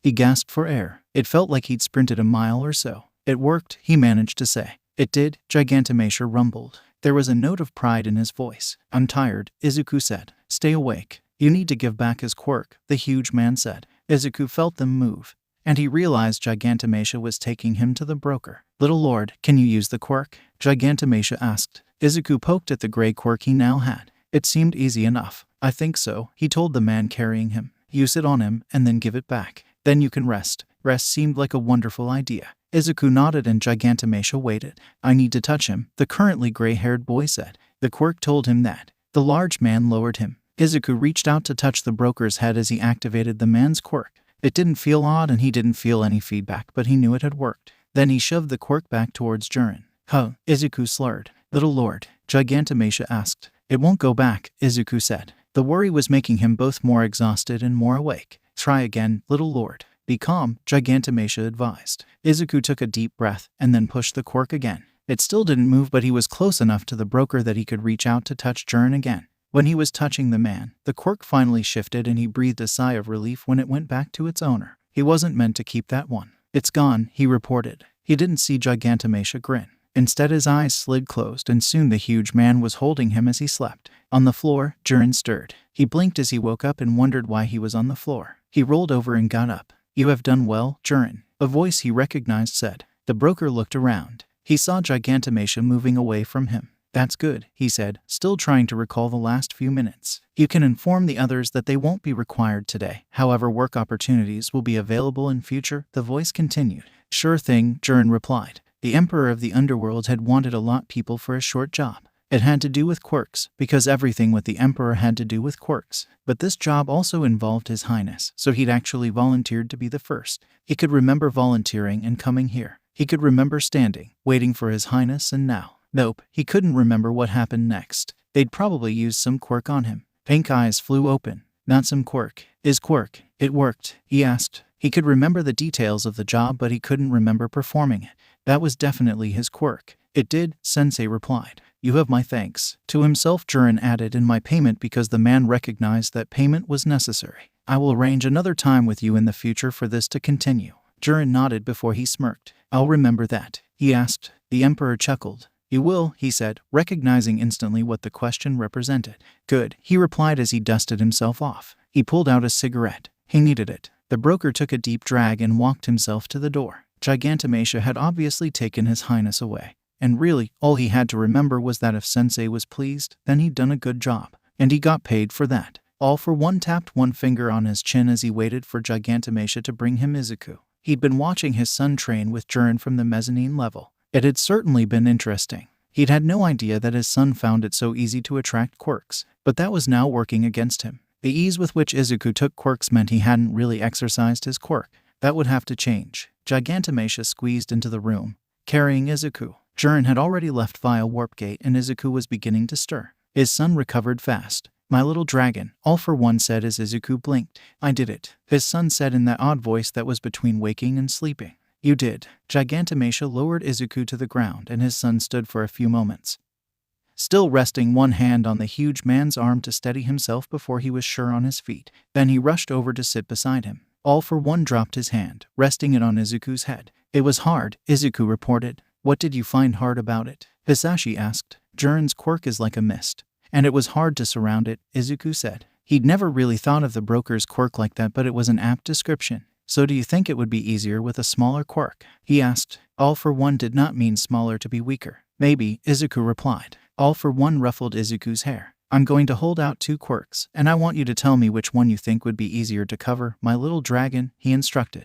He pulled up 2 older quirks. One was hazy like Jiren's and one was sharper, more defined, and somewhat tighter. He pushed the hazy one to his left and the tight one to his right. That one, Izuku said without even thinking about it, pointing to his right. Why? Asashi pushed. Because I wouldn't have to stretch as much, Izuku explained. All for one smiled. Yet we are going to have to stretch your quirk, he replied. You can already take multiple quirks from a distance, but I want you to be able to take them and knock the person out. It spoke well that Izuku didn't dispute it. Instead he nodded. It would make any battle against a group easier, he mused. Gigantomachia gave a bark of laughter. You would win, little lord, he said firmly. But you will need to practice. Just as you practiced with your other quirks, you are going to have to practice with yours, All for One said. But we will have to be careful, he added. Though personally, he didn't mind if Izuku ended up with a few more quirks, they were going to have to ensure that the previous owners were disposable. What do you mean? Izuku asked. My little dragon, All for One chided gently. What happened when you tried to return Jiren's quirk? His son gasped when he made the connection. I almost couldn't give it back, he exclaimed.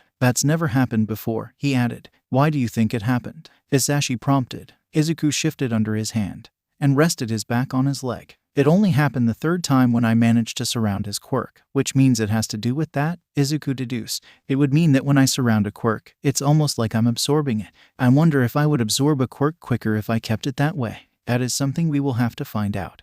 All for One interrupted his son's mutterings. Really?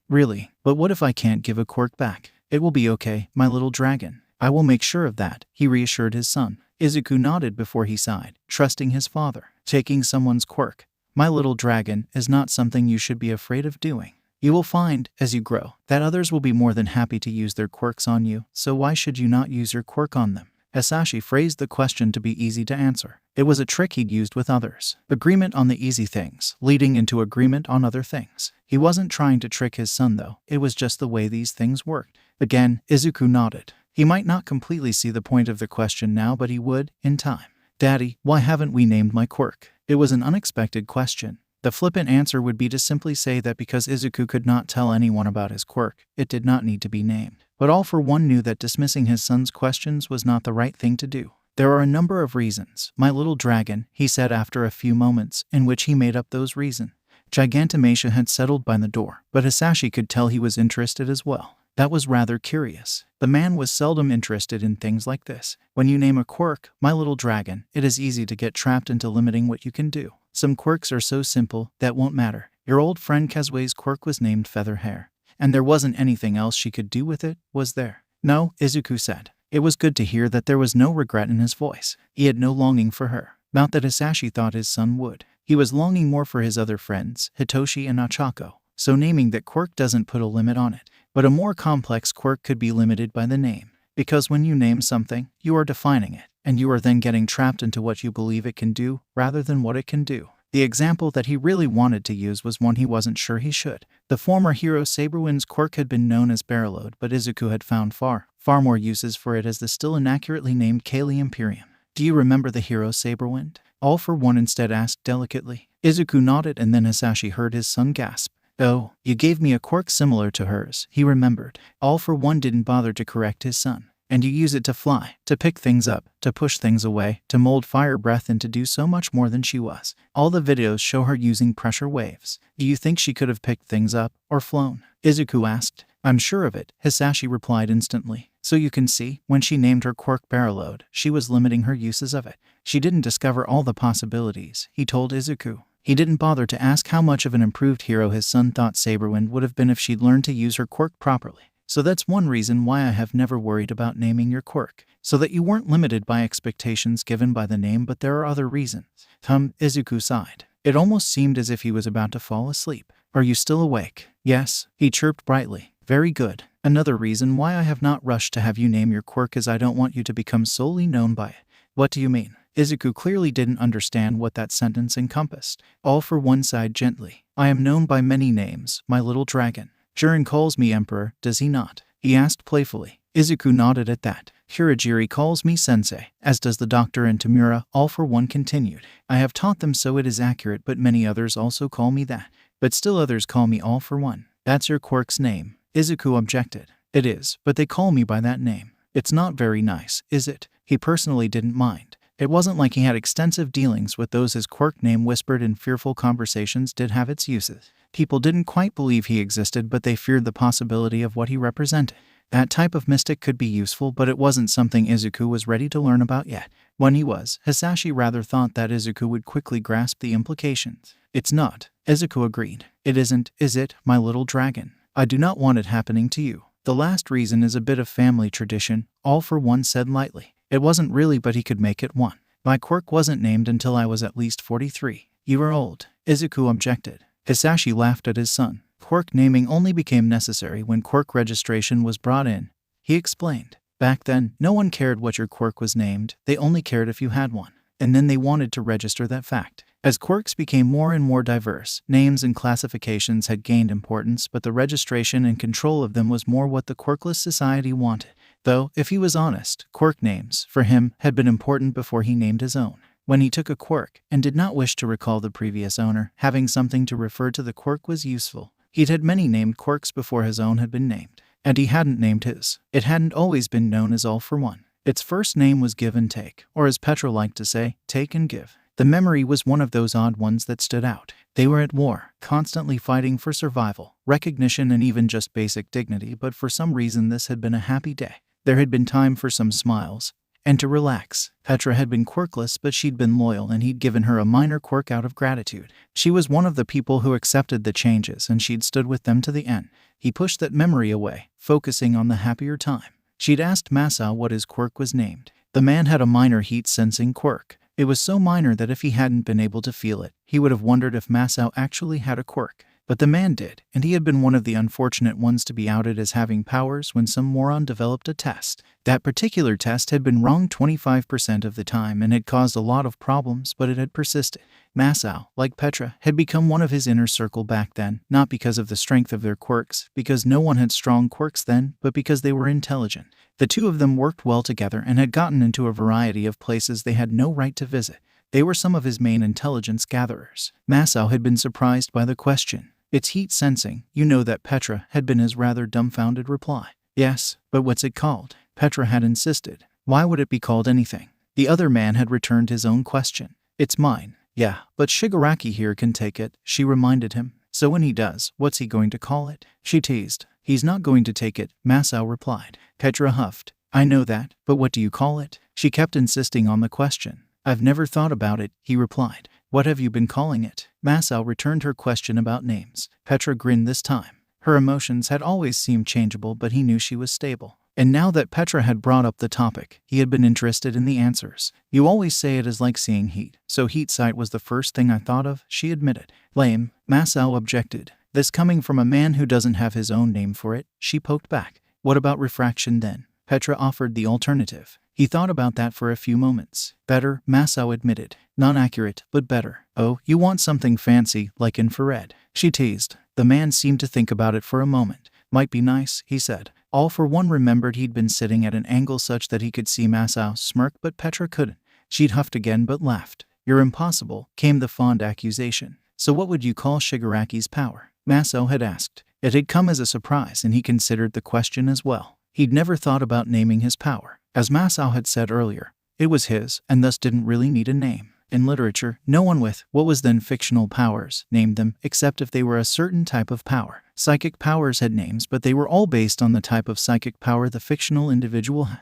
Telepathy, telekinesis, pyrokinesis were good examples. The other fictional people, with different powers, didn't name them but classified them into a range of categories. Super strength, rapid healing, enhanced senses were common classifications. But there were no names. Now people were beginning to refer to powers by type, but again he hadn't heard of names. Researchers referred to an individual with pyrokinesis or hydrokinesis or something else. They would never refer to that individual by name. Petra had grinned at him. That's easy. Give and take, she said quickly. Because he can take a quirk and then give it to someone else, she frowned suddenly, thinking. Although, when I say it like that, it should be take and give, the woman corrected. Should it now? He'd asked. Yep, Shigaraki, it should, Petra had told him. Masao had shaken his head. Next you will want us to give him some name like a superhero. There'd been a spate of attacks recently and the media had named the attackers. Except they did that. They'd always given repeat offenders names, especially serial killers. They took a morbid fascination in building them up to be almost supernatural forces. No, thank you, he'd refused Masao's suggestion.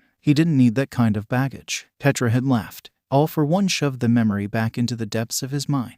His trip down memory lane had only taken a moment. The mind was curious like that. It allowed you to recall the entire memory instantly, no matter how long it had taken.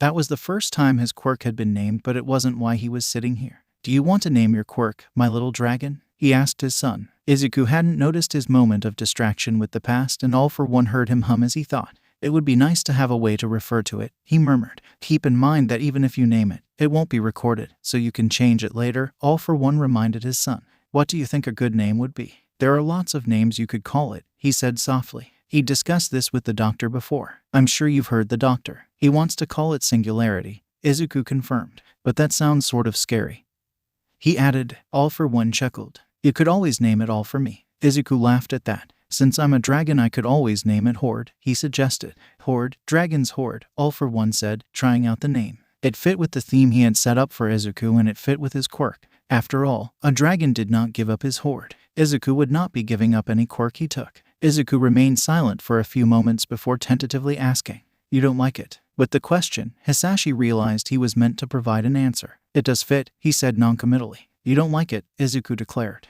"My little dragon, it does not matter if I like it, you must like it," All for One quickly said, realizing that his son was waiting for his approval. "Your true quirk name will not be recorded, so even if you change your mind later, you can change the quirk name," he added. "I like it," his son said. "Then that will be the name of your quirk, and I shall have to make sure that your hoard grows," he added. That cheered Izuku up, and he felt more than saw his son's happy smile. All for One ruffled Izuku's hair. "It would be a magnificent hoard." Okay, sadly the chapter is over. And if you enjoyed the video, just leave a like and subscribe with post notification, so when the next chapter is ready, you will be notified. Okay, see you in the next video. Bye.